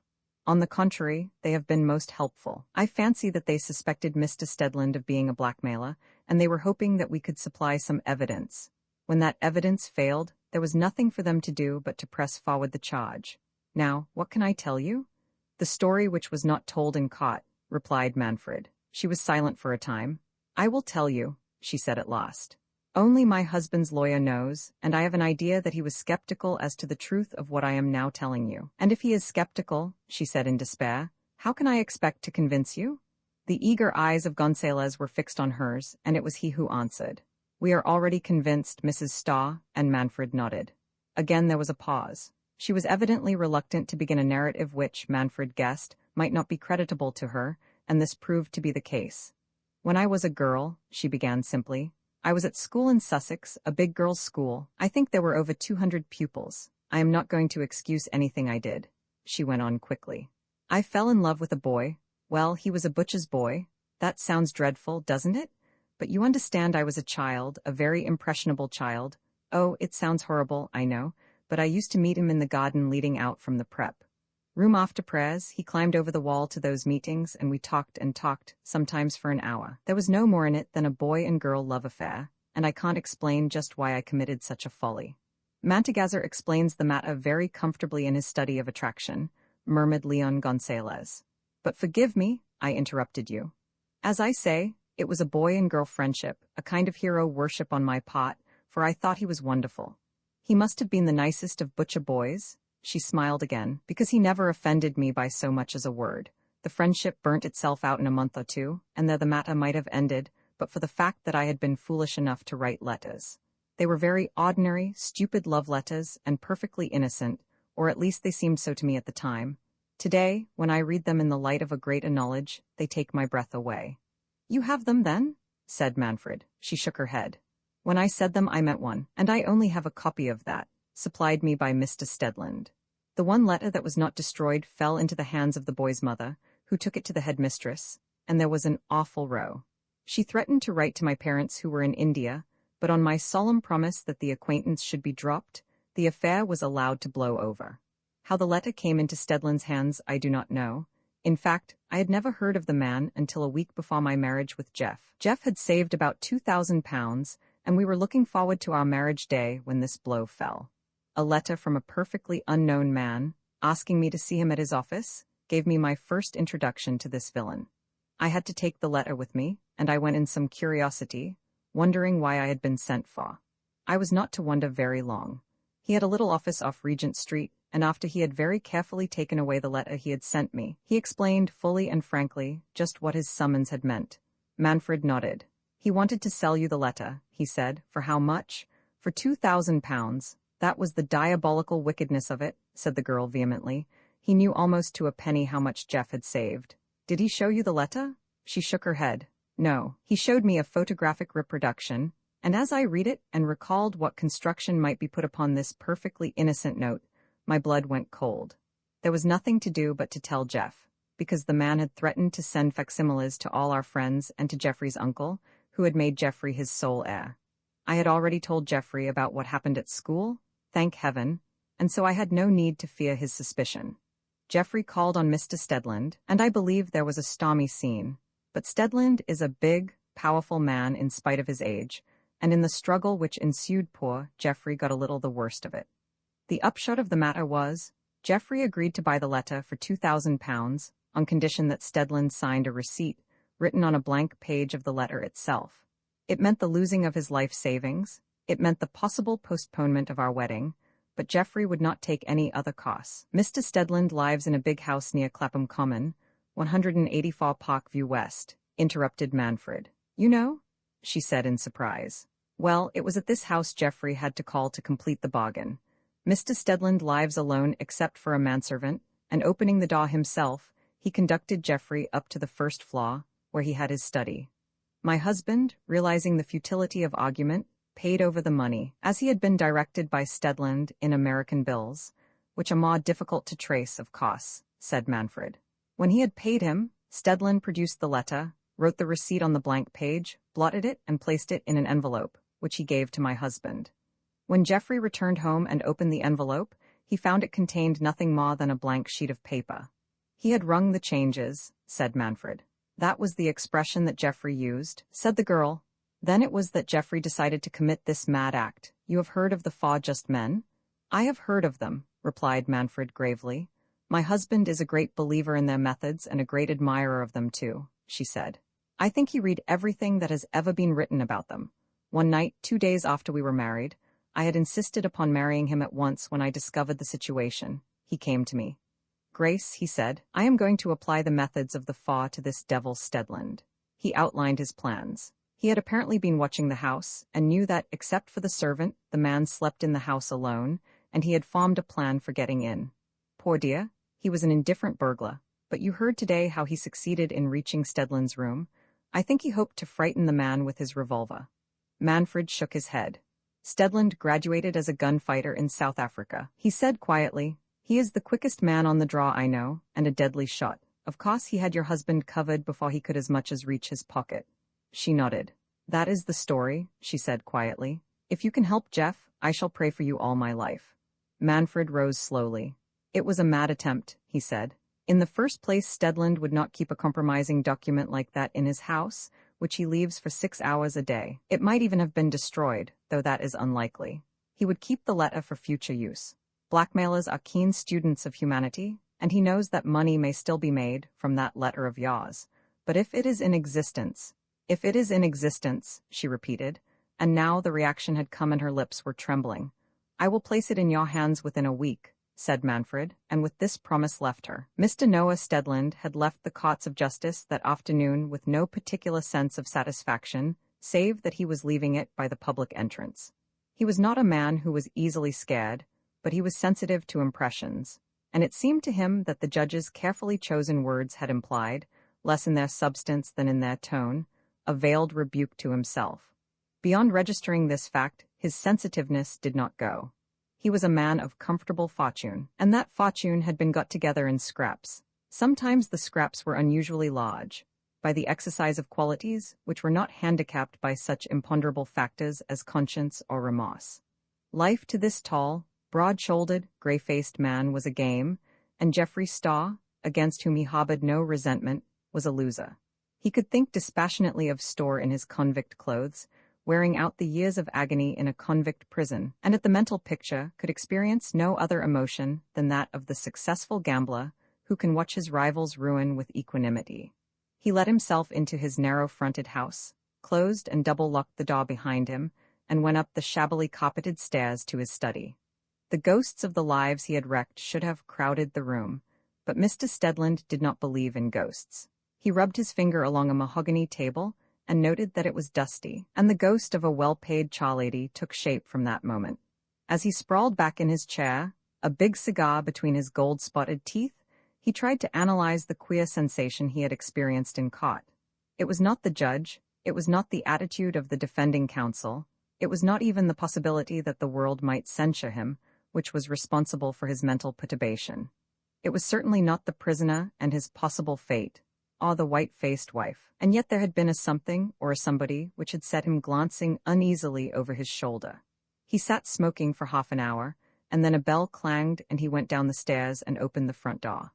The man who was waiting with an apologetic smile on his face, a jackal of his, was butler and tout and general errand boy to the hard-faced man. "Come in, Jope," he said, closing the door behind the visitor. "Go down to the cellar and get me a bottle of whiskey." "How was my evidence, governor?" asked the sycophant, smirking expectantly. "Rotten," growled Stedland. "What did you mean by saying you heard me call for help?" "Well, governor, I thought I'd make it a little worse for him," said Jope humbly. "Help?" sneered Mr. Stedland. "Do you think I'd call on a guy like you for help? A damned lot of use you would be in a rough house. Get that whiskey?" When the man came up with a bottle and a siphon, Mr. Stedland was gazing moodily out of the window, which looked upon a short, untidy garden terminating in a high wall. Behind that was a space on which a building had been in course of erection when the armistice put an end to government work. It was designed as a small factory for the making of fuses, and was an eyesore to Mr. Stedland, since he owned the ground on which it was built. "Jope," he said, turning suddenly, "was there anybody in court we know?" "No, Mr. Stedland," said the man, pausing in surprise. "Not that I know, except Inspector." "Never mind about the inspector," answered Mr. Stedland impatiently. "I know all the splits who were there. Was there anybody else, anybody who has a grudge against us?" "No, Mr. Stedland. What does it matter if there was?" asked the valorous Jope. "I think we're a match for any of 'em." "How long have we been in partnership?" asked Stedland unpleasantly, as he poured himself out a tot of whiskey. The man's face twisted in an ingratiating smile. "Well, we've been together some time now, Mr. Stedland," he said. Stedland smacked his lips and looked out of the window again. "Yes," he said after a while, "we've been together a long time now. In fact, you would almost have finished your sentence if I had told the police what I knew about you 7 years ago." The man winced and changed the subject. He might have realized, had he thought, that the sentence of 7 years had been commuted by Stedland to a sentence of life servitude, but Mr. Jope was no thinker. "Anything for the bank today, sir?" he asked. "Don't be a fool," said Stedland. "The bank closed at 3. Now, Jope," he turned on the other, "in future you sleep in the kitchen." "In the kitchen, sir?" said the astonished servant, and Stedland nodded. "I'm taking no more risks of a night visitor," he said. "That fellow was on me before I knew where I was, and if I hadn't had a gun handy, he would have beaten me. The kitchen is the only way you can break into this house from the outside, and I've got a feeling at the back of my mind that something might happen. But he's gone to jail." "I'm not talking about him," snarled Stedland. "Do you understand? Take your bed to the kitchen." "It's a bit draughty," began Jope. "Take your bed to the kitchen?" roared Stedland, glaring at the man. "Certainly, sir," said Jope with alacrity. When his servant had gone, Stedland took off his coat and put on one of stained alpaca, unlocked the safe, and took out a book. It was a passbook from his bank, and its study was very gratifying. Mr. Stedland dreamed dreams of a South American ranch and a life of ease and quiet. 12 years' strenuous work in London had made him a comparatively rich man. He had worked cautiously and patiently, and had pursued the business of blackmail in a businesslike manner. His cash balance was with one of the best known of the private bankers, Sir William Mulberry & Co., Limited. Mulberry's bank had a reputation in the city for the privacy and even mystery which enveloped the business of its clients, a circumstance which suited Mr. Stedland admirably. It was, too, one of those old-fashioned banks which maintain a huge reserve of money in its vaults, and this was also a recommendation to Mr. Stedland, who might wish to gather in his fluid assets in the shortest possible space of time. The evening and the night passed without any untoward incident, except as was revealed when Mr. Jope brought his master's tea in the morning, and told, somewhat hoarsely, of a cold and unpleasant night. "Get more bedclothes," said Stedland curtly. He went off to his city office after breakfast, and left Mr. Jope to superintend the operations of the charwoman, and to impress upon her a number of facts, including the high rate at which she was paid, the glut of good charwomen on the market, and the consequences which would overtake her if she left Mr. Stedland's study undusted. At 11 o'clock that morning came a respectable and somewhat elderly-looking gentleman in a silk hat, and him Mr. Jope interviewed on the doormat. "I've come from the safe deposit," said the visitor. "What safe deposit?" asked the suspicious Mr. Jope.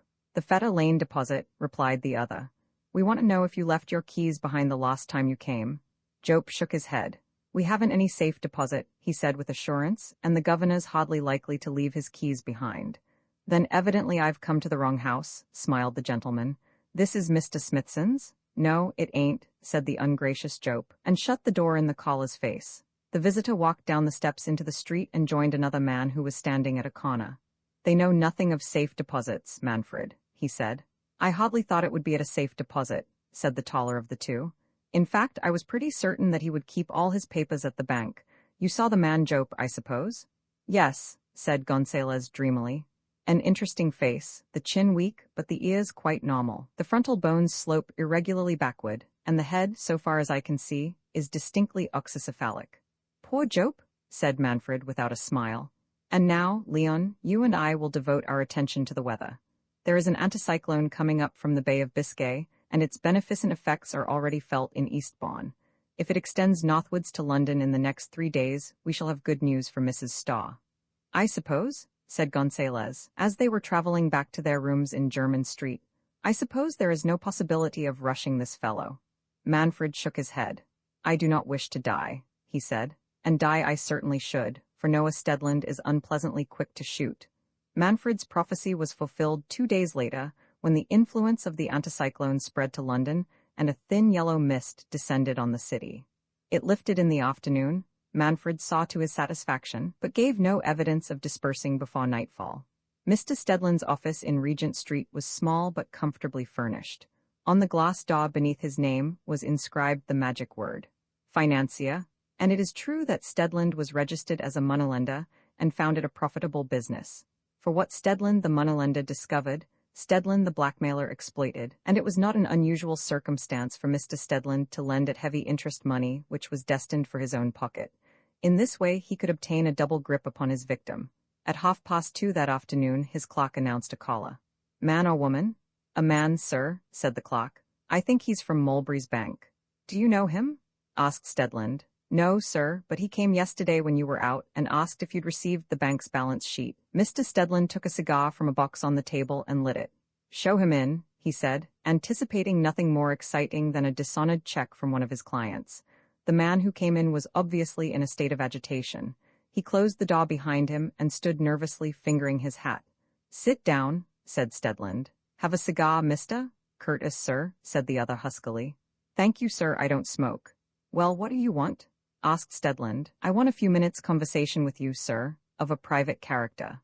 He glanced apprehensively at the glass partition which separated Mr. Stedland's office from the little den in which his clocks worked. "Don't worry," said Stedland humorously. "I can guarantee that screen is soundproof. What's your trouble?" He scented a temporary embarrassment, and a bank clock temporarily embarrassed might make a very useful tool for future use.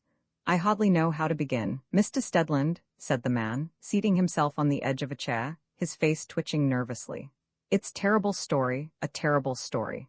Stedland had heard about these terrible stories before, and sometimes they meant no more than that the visitor was threatened with bailiffs and was anxious to keep the news from the ears of his employers. Sometimes the confession was more serious, money lost in gambling, and a desperate 11th-hour attempt to make good a financial deficiency. "Go on," he said. "You won't shock me."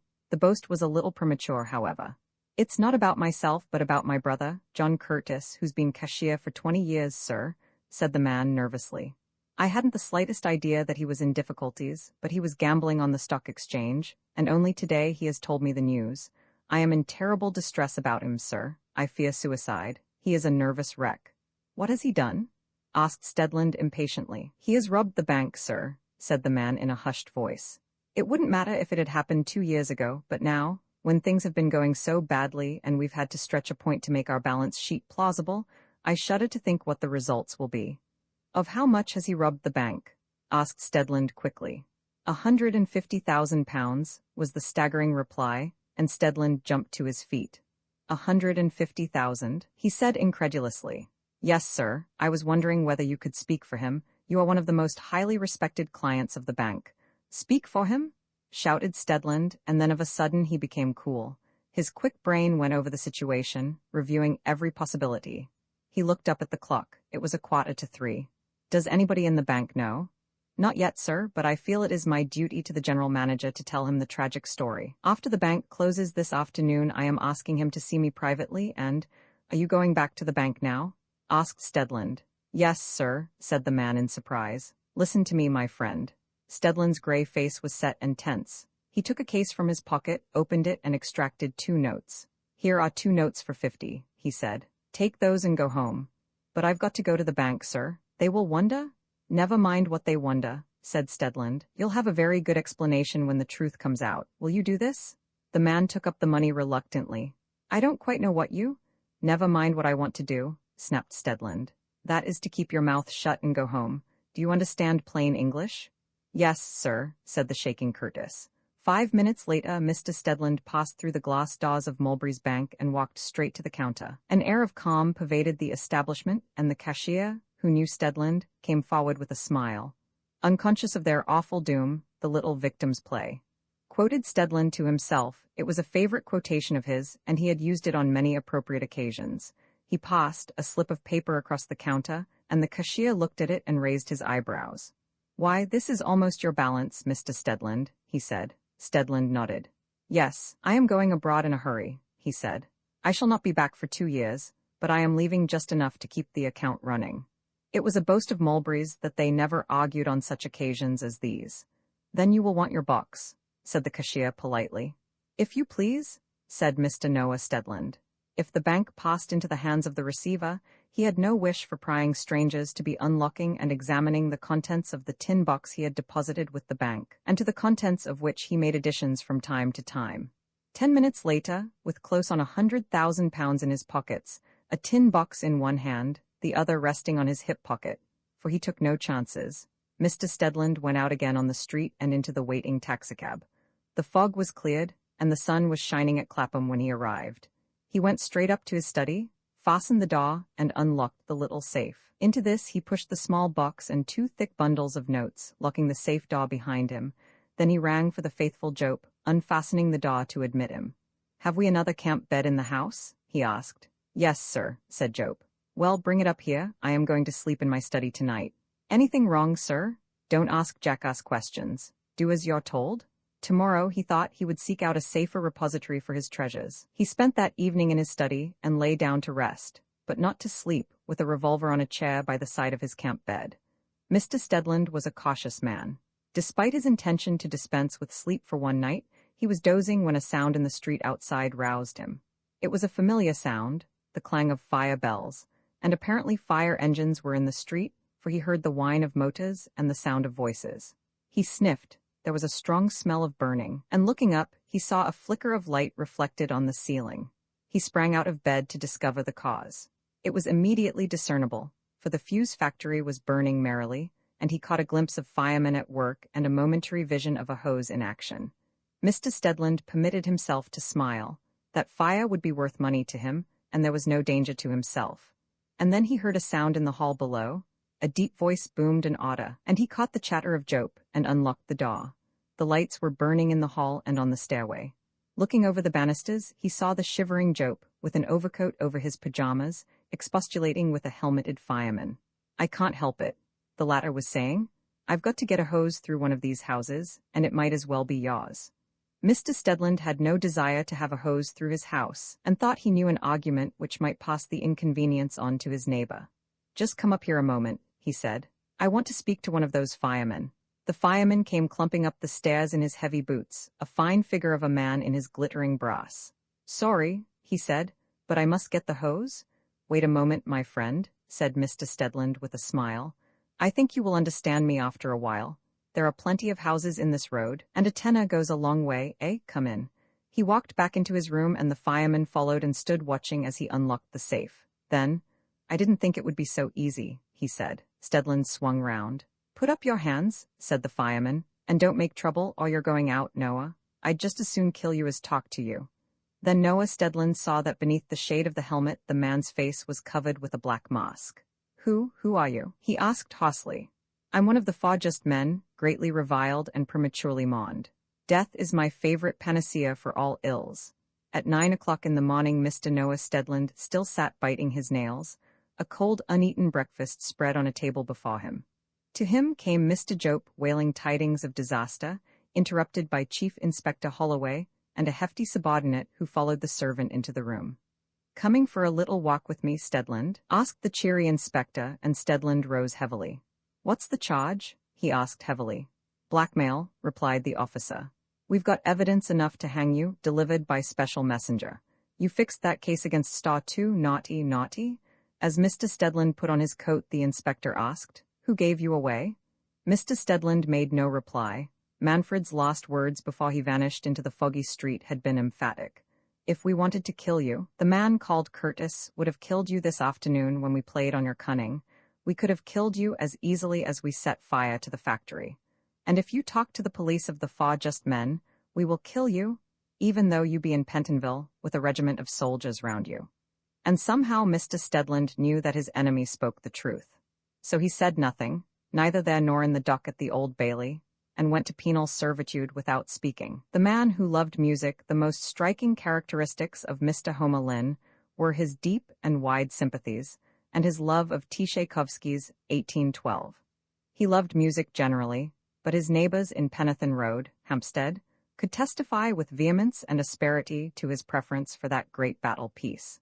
It had led from certain local unpleasantness to a police court application, having as its object the suppression of Mr. Homer Lynn as a public nuisance, and finally to the exchange of lawyers' letters and the threat of an action in the High Court. That so sympathetic and kindly a gentleman should utterly disregard the feelings and desires of his neighbors, that he should have in his bedroom the largest gramophone that Hampstead had ever known, and a gramophone, moreover, fitted with an automatic arm, so that no sooner was the record finished than the needle was switched to the outer edge of the disc, and began all over again, and that he should choose the midnight hour for his indulgence, were facts as strange as they were deplorable. Mr. Lynn had urged at the police court that the only method he had discovered for so soothing his nerves that he could ensure himself a night's sleep was to hear that thunderous piece. That Mr. Lynn was sympathetic, at least 3 distressed parents could testify. He was a theatrical agent with large interests in South America. He specialized in the collection of turns for some 20 halls large and small, and the great artists who had traveled through the Argentine and Mexico, Chile and Brazil, had nothing but praise for the excellent treatment they had received at the hands of those Mr. Lynn represented. It was believed, and was in truth, a fact, that he was financially interested in quite a number of these places of amusement, which may have accounted for the courtesy and attention which the great performers received on their tour. He also sent out a number of small artists, microscopically small artists whose names had never figured on the playbills of Britain. They were chosen for their beauty, their sprightliness, and their absence of ties. "It's a beautiful country," Mr. Homer Lynn would say. He was a grave, smooth man, clean-shaven, save for a sign of gray side whiskers, and people who did not know him would imagine that he was a successful lawyer with an ecclesiastical practice. "It's a beautiful country," he would say, "but I don't know whether I like sending a young girl out there. Of course, you'll have a good salary and live well. Have you any relations?" If the girl produced a brother or a father, or even a mother, or an intimate maiden aunt, Mr. Lynn would nod and promise to write on the morrow, a promise which he fulfilled, regretting that he did not think the applicant would quite suit his purpose, which was true.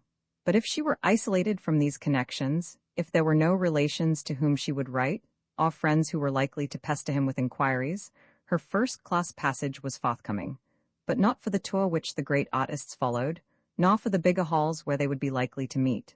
They were destined for smaller halls, which were not so much theater as cabaret. Now and again, on 3 separate occasions to be exact, the applicant for an engagement would basely deceive him. She would say she had no relations, and lo, there would appear an inquisitive brother, or, as in the present case, a father. On a bright morning in June, Mr. Lynn sat in his comfortable chair, his hands folded, regarding gravely a nervous little man who sat on the other side of the big mahogany desk balancing his bowler hat on his knees. "Rosie Goldstein," said Mr. Lynn thoughtfully. "I seem to remember the name." He rang a bell, and a dark young man answered. "Bring me my engagement book, Mr. Mendez," said Mr. Lynn. "You see how it is, Mr. Lynn," said the caller anxiously. He was unmistakably Hebraic and very nervous. "I hadn't any idea that Rosie had gone abroad until a friend of hers told me that she had come here and got an engagement." "I see," said Mr. Lynn. She did not tell you she was going. No, sir. The dark young man returned with the book, and Mr. Lin turned the pages leisurely, running his finger down a list of names. Here we are, he said. Rosie Goldstein. Yes, I remember the girl now, but she told me she was an orphan. Goldstein nodded. I suppose she thought I'd stop her, he said with a sigh of relief. But as long as I know where she is, I'm not so worried. Have you her present address? Lin closed the book carefully and beamed at the visitor. I haven't her present address, he said cheerfully. But if you will write her a letter and address it to me, I will see that it goes forward to our agents in Buenos Aires. They, of course, will be able to find her. You see, there are a large number of halls in connection with the circuit, and it is extremely likely that she may be performing up-country. It is quite impossible to keep track of every artist. I understand that, sir, said the grateful little Jew. She ought to have told you, said the sympathetic Lin, shaking his head. He really meant that she ought to have told him. However, we'll see what can be done. He offered his plump hand to the visitor, and the dark young man showed him to the door. 3 minutes later, Mr. Lin was interviewing a pretty girl who had the advantage of stage experience. She had been a member of a beauty chorus in a traveling revue, and when the eager girl had answered questions relating to her stage experiences, which were few, Mr. Lin came to the real crux of the interview. Now, what do your father and mother say about this idea of your accepting this engagement to go abroad? He asked with his most benevolent smile. I have no father or mother, said the girl, and Mr. Lin guessed from the momentary quiver of the lips that she had lost one of these recently. You have brothers, perhaps? I have no brothers, she answered, shaking her head. I haven't any relations in the world, Mr. Lin. You will let me go, won't you? She pleaded. Mr. Lin would let her go. If the truth be told, the minor artists he sent to the South American continent were infinitely more profitable than the great performers whose names were household words in London. I will write you tomorrow, he said conventionally. You will let me go? He smiled. You are certain to go. Miss Hacker, you need have no fear on the subject. I will send you on the contract. No, you had better come here and sign it. The girl ran down the stairs into Leicester Square, her heart singing. An engagement at 3 times bigger than the biggest salary she had ever received. She wanted to tell everybody about it, though she did not dream that in a few seconds she would babble her happiness to a man who at that moment was a perfect stranger. He was a foreign-looking gentleman, well-dressed and good-looking. He had the kind of face that appeals to children, an appeal that no psychologist has ever yet analyzed. She met him literally by accident. He was standing at the bottom of the stairs as she came down, and missing her footing she fell forward into his arms. I am ever so sorry, she said with a smile. You don't look very sorry, smiled the man. You look more like a person who had just got a very nice engagement to go abroad. She stared at him. However did you know that? I know it because, well, I know, he laughed, and apparently abandoning his intention of going upstairs, he turned and walked with her into the street. Yes, I am, she nodded. I've had a wonderful opportunity. Are you in the profession? No, I'm not in the profession, said Leon Gonzalez. If you mean the theatrical profession, but I know the countries you're going to rather well. Would you like to hear something about the Argentine? She looked at him dubiously. I should very much, she hesitated. But I'm going to have a cup of tea, come along, said Leon good-humoredly. Though she had no desire either for tea or even for the interview, though she was dying to tell somebody, the magnetic personality of the man held her, and she fell in by his side. And at that very moment, Mr. Lin was saying to the dark-skinned man, Fonso, she's a beaut? And that staid man kissed the bunched tips of his fingers ecstatically. This was the 3rd time Leon Gonzalez had visited the elegant offices of Mr. Homer Lin in Panton Street. Once there was an organization which was called the Four Just Men, and these had banded themselves together to execute justice upon those whom the law had missed or passed by, and had earned for themselves a reputation which was worldwide. One had died, and of the 3 who were left, Poicat, who had been called the brains of the Four, was living quietly in Seville. To him had come a letter from a compatriot in Rio, a compatriot who did not identify him with the organization of the Four Just Men, but had written vehemently of certain abominations. There had been an exchange of letters, and Poicat had discovered that most of these fresh English girls who had appeared in the dance halls of obscure towns had been imparted through the agency of the respectable Mr. Lin, and Poicat had written to his friends in London.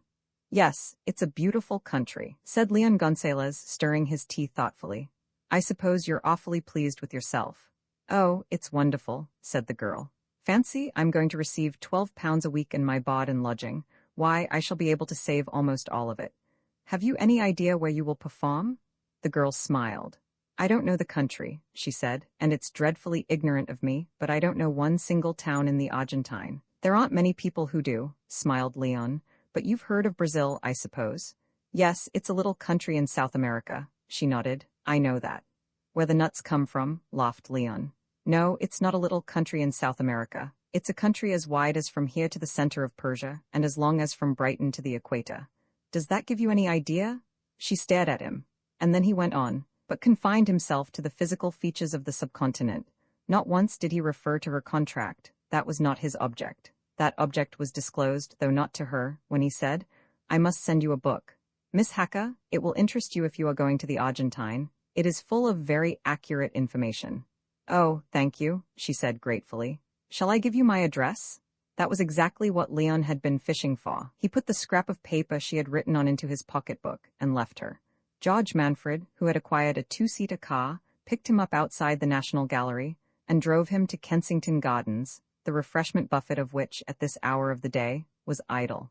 At one of the deserted tables, Leon disclosed the result of his visit. It was singularly fortunate that I should have met one of the lambs. Did you see Lynn himself? Leon nodded. After I left the girl, I went up and made a call. It was rather difficult to get past the Mexican gentleman. Mendez, I think his name is, into the sanctum, but eventually Lynn saw me. He chuckled softly. I do not play on the banjo. I declare this to you, my dear George, in all earnestness. The banjo to me is a terrible instrument, which means, said Manfred with a smile, that you described yourself as a banjo soloist who wanted a job in South America. Exactly, said Leon. And I need hardly tell you that I was not engaged. The man is interesting, George. All men are interesting to you, Leon, laughed Manfred, putting aside the coffee he had ordered and lighting a long, thin cigar. I should have loved to tell him that his true vocation was arson. He has the face of the true incendiary, and I tell you, George, that Lombroso was never more accurate than when he described that type.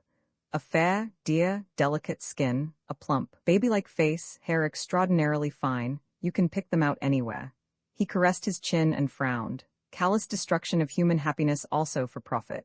I suppose the same type of mind would commit both crimes. It is an interesting parallel. I should like to consult our dear friend Poicat on that subject. Can he be touched by the law? Asked Manfred. Is there no way of betraying him? Absolutely none, said Leon shortly. The man is a genuine agent. He has the names of some of the best people on his books, and they all speak loudly in his praise. The lie that is half a lie is easier to detect than the criminal who is half honest. If the chief cashier of the Bank of England turned forger, he would be the most successful forger in the world. This man has covered himself at every point. I had a talk with a Jewish gentleman, a pathetic old soul named Goldstein, whose daughter went abroad some 7 or 8 months ago. He has not heard from her, and he told me that Lynn was very much surprised to discover that she had any relations at all. The unrelated girl is his best investment. Did Lynn give the old man her address? Leon shrugged his shoulders. There are 1,000,000 square miles in the Argentine. Where is she? Cordoba, Tucumán, Mendoza, San Luis, Santa Fe, Rio Cuario. Those are a few towns. And there are hundreds of towns where this girl may be dancing. Towns which have no British or American consul. It's rather horrible, George. Manfred looked thoughtfully across the green spaces in the park. If we could be sure, said Gonzalez softly. It will take exactly 2 months to satisfy us, and I think it would be worth the money. Our young friend will leave by the next South American packet, and you, some time ago, were thinking of returning to Spain. I think I will take the trip. George nodded. I thought you would, he said. I really can't see how we can act unless you do. Miss Lila Hacker was amazed when she boarded the Braganza at Boulogne to discover that she had as fellow passenger the polite stranger who had lectured so entertainingly on the geography of South America. To the girl, her prospect was rosy and bright. She was looking forward to a land of promise. Her hopes for the future were at zenith, and if she was disappointed a little that the agreeable Gonzalez did not keep her company on the voyage, but seemed forever preoccupied, that was a very unimportant matter. It was exactly a month from the day she put foot on the Braganza that her hope and not a little of her faith in humanity were blasted by a stout Irishman whose name was Rafferty, but who had been born in the Argentine. He was the proprietor of a dance hall called La Plaza, in a cattle town in the interior. She had been sent there with 2 other girls wiser than she to entertain the half-breed vaqueros who thronged the town at night, and for whom La Plaza was the principal attraction. "You've got to get out of them ways of yours," said Rafferty, twisting his cigar from one side of his mouth to the other. "When Señor Santiago wanted you to sit on his knee last night, you made a fuss, I'm told." "Of course I did," said the girl indignantly. "Why, he's colored?" "Now see here," said Mr. Rafferty, "there ain't no colored people in this country. Do you get that? Mr. Santiago is a gentleman and he's got stacks of money, and the next time he pays you a little attention, you've got to be pleasant, see?" "I'll do nothing of the sort," said the girl, pale and shaking, "and I'm going straight back to Buenos Aires tonight." "Oh, you are you?" Rafferty smiled broadly. "That's an idea you can get out of your head, too." Suddenly he gripped her by the arm. "You're going up to your room, now," he said.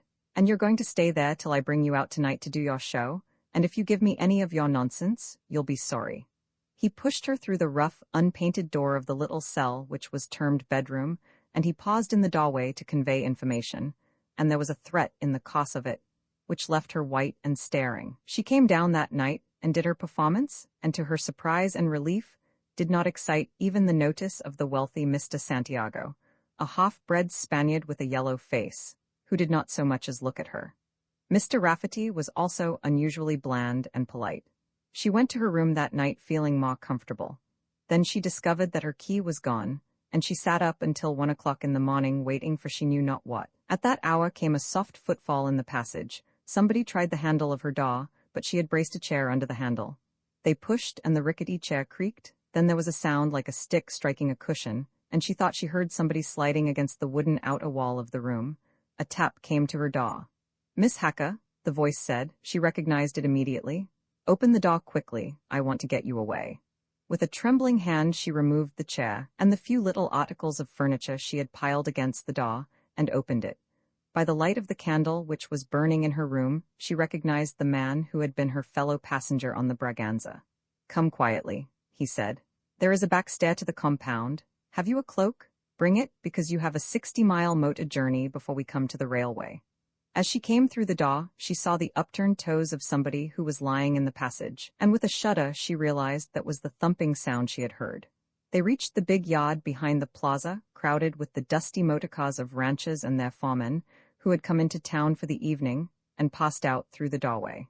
A big car was standing in the middle of the road, and to this he guided her. She threw one glance back at Rafferty's bar. The windows blazed with light. The sound of the orchestra came faintly through the still night air. Then she dropped her head on her hands and wept.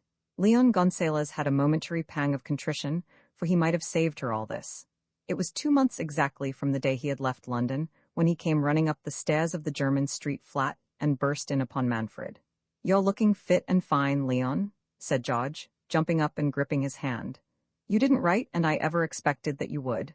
I only got back from Spain 2 days ago." He gave the news from Seville, and then, "You proved the case?"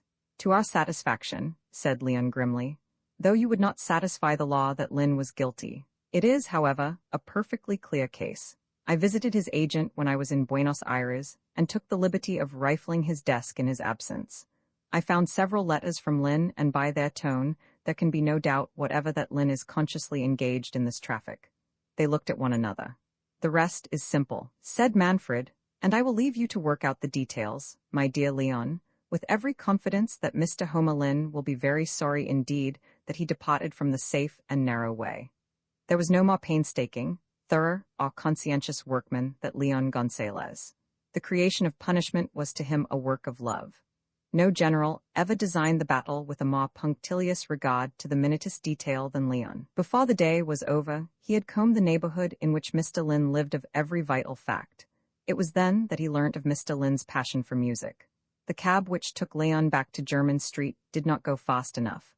He literally leapt into the sitting-room, chortling his joy. "The impossible is possible, my dear George," he cried, pacing about the apartment like a man demented. "I thought I should never be able to carry my scheme into effect, but he loves music, George. He adores the tuneful phonograph." "A little ice water, I think," suggested Manfred gently. "No, no," said Leon. "I am not hot, I am cool, I am ice itself, and who would expect such good luck? Tonight we will drive to Hampstead and we will hear his concert." It was a long time before he gave a coherent account of what he had learnt. Mr. Lin was extremely unpopular in the neighborhood, and Leon explained why. Manfred understood better that night, when the silence of the sedate road in which Mr. Lin's detached house was situated was broken by the shrill sound of trumpets, and the rolling of drums, the clanging of bells, the simulated boom of cannon, all the barbarian musical interjection which has made 1812 so popular with unmusical people. "It sounds like a real band," said Manfred in surprise.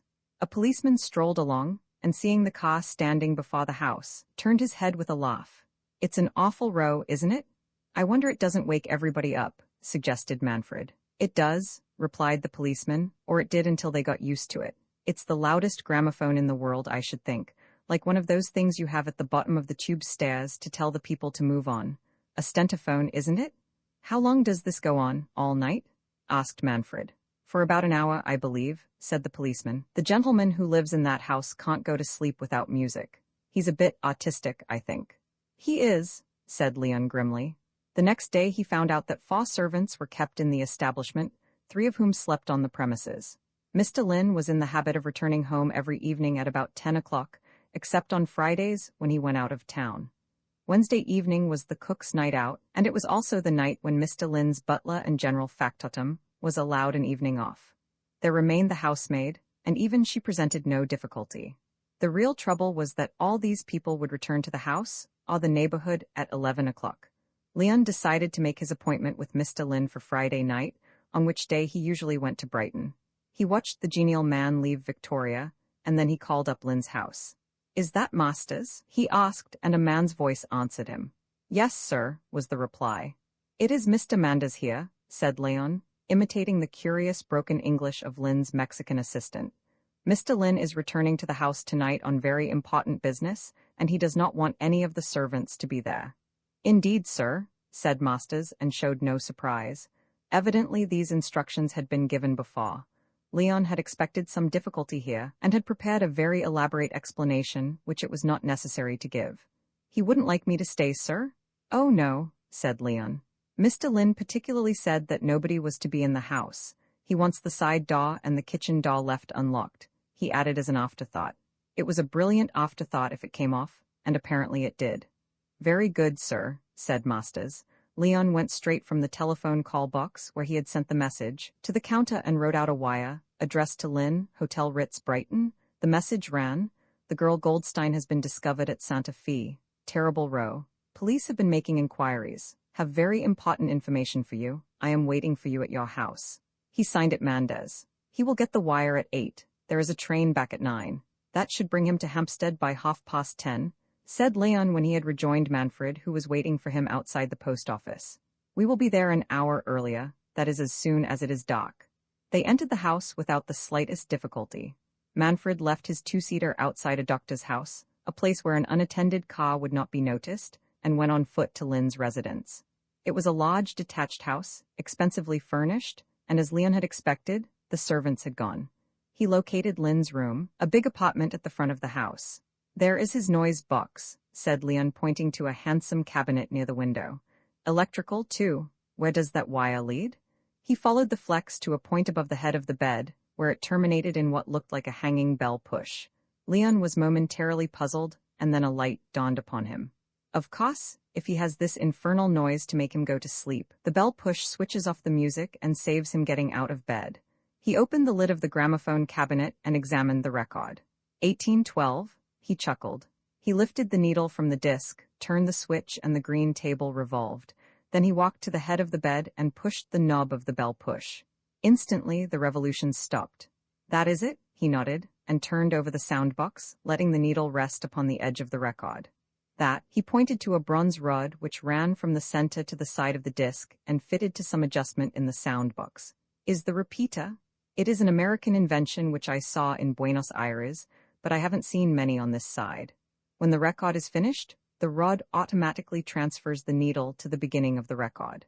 So that it can go on and on and on," said Manfred, interested. "I don't wonder our friend is unpopular." Leon was looking round the room for something, and at last he found what he was seeking. It was a brass clothes peg fastened to a door which led to a dressing room. He put all his weight on the peg, but it held firm. "Excellent," he said, and opened his bag. From this he took a length of stout cord and skillfully knotted one end to the clothes hook. He tested it, but it did not move. From the bag he took a pair of handcuffs, unlocked and opened them, and laid them on the bed. Then he took out what looked to be a field marshal's baton. It was about 14 inches long, and fastened around were 2 broad strips of felt. Tied neatly to the baton were 9 pieces of cord, which were fastened at one end to the cylinder. The cords were twice the length of the handle, and were doubled over neatly and temporarily fastened to the handle by pieces of twine. Leon looked at one end of the baton and Manfred saw a red seal. "What on earth is that, Leon?" Leon showed him the seal, and Manfred read, "Prison Commission." "That," said Leon, "is what is colloquially known as the cat. In other words, the cat of 9 tails. It is an authentic instrument which I secured with some difficulty." He cut the twine that held the cords to the handle and let the 9 thongs fall straight. Manfred took them into his hands and examined them curiously. The cords were a little thinner than ordinary window line, but more closely woven. At the end of each thong there was a binding of yellow silk for about half an inch. Leon took the weapon in his hands and sent the cords whistling round his head. "Made in Pentonville jail," he explained, "and I'm afraid I'm not as expert as the gentleman who usually wields it." The dusk grew to darkness. The 2 men made their way downstairs and waited in the room leading from the hall. At 10:30 exactly they heard a key turn in the lock and the door close. "Are you there, Mendez?" called the voice of Mr. Lin, and it sounded anxious. He took 3 steps towards the door, and then Gonzalez stepped out. "Good evening, Mr. Lin," he said. The man switched on the light. He saw before him a figure plainly dressed, but who it was he could not guess, for the intruder's face was covered by a white semi-diaphanous veil. "Who are you? What do you want?" gasped Lin. "I want you," said Leon shortly. "Before we go any further, I will tell you this, Mr. Lin, that if you make an outcry, if you attempt to attract attention from outside, it will be the last sound you ever make." "What do you want of me?" asked the stout man shakily, and then his eyes fell upon Manfred similarly veiled, and he collapsed into the hall chair. Manfred gripped his arm and led him upstairs to his bedroom. The blinds were pulled, and the only light came from a small table lamp by the side of the bed. "Take off your coat," said Manfred. Mr. Lin obeyed. "Now your waistcoat." The waistcoat was discarded. "Now I fear I shall have to have your shirt," said Gonzalez. "What are you going to do?" asked the man hoarsely. "I will tell you later." The stout man, his face twitching, stood bare to the waist and offered no resistance when Manfred snapped the handcuffs on him. They led him to the door where the hat peg was, and deftly Leon slipped the loose end of the rope through the links and pulled his manacled hands tightly upwards. "Now we can talk," said Gonzalez. "Mr. Lin, for some time you have been engaged in abominable traffic. You have been sending women, who sometimes were no more than children, to South America, and the penalties for that crime are, as you know, a term of imprisonment and this." He picked the baton from where he had placed it and shook out the loose cords. Mr. Lin gazed at them over his shoulder with a fascinated stare. "This is colloquially known as the cat of 9 tails," said Gonzalez, and sent the thongs shrilling round his head. "I swear to you I never knew," blubbered the man. "You can't prove it?" "I do not intend proving it in public," said Leon carefully. "I am here merely to furnish proof to you that you cannot break the law and escape punishment." And then it was that Manfred started the gramophone revolving, and the blare of trumpets and the thunder of drums filled the room with strident harmony. The same policeman to whom Manfred and Gonzalez had spoken a few nights previously paced slowly past the house and stopped to listen with a grin. So, too, did a neighbor. "What a din that thing makes," said the aggrieved householder. "Yes, it does," admitted the policeman. "I think he wants a new record. It sounds almost as though somebody was shrieking their head off, doesn't it?" "It always sounds like that to me," grumbled the neighbor, and went on. The policeman smiled and resumed his beat, and from behind the windows of Mr. Lin's bedroom came the thrilling cadences of the Marseillaise and the boom of guns, and a shrill, thin sound of fear and pain, for which Tchaikovsky was certainly not responsible.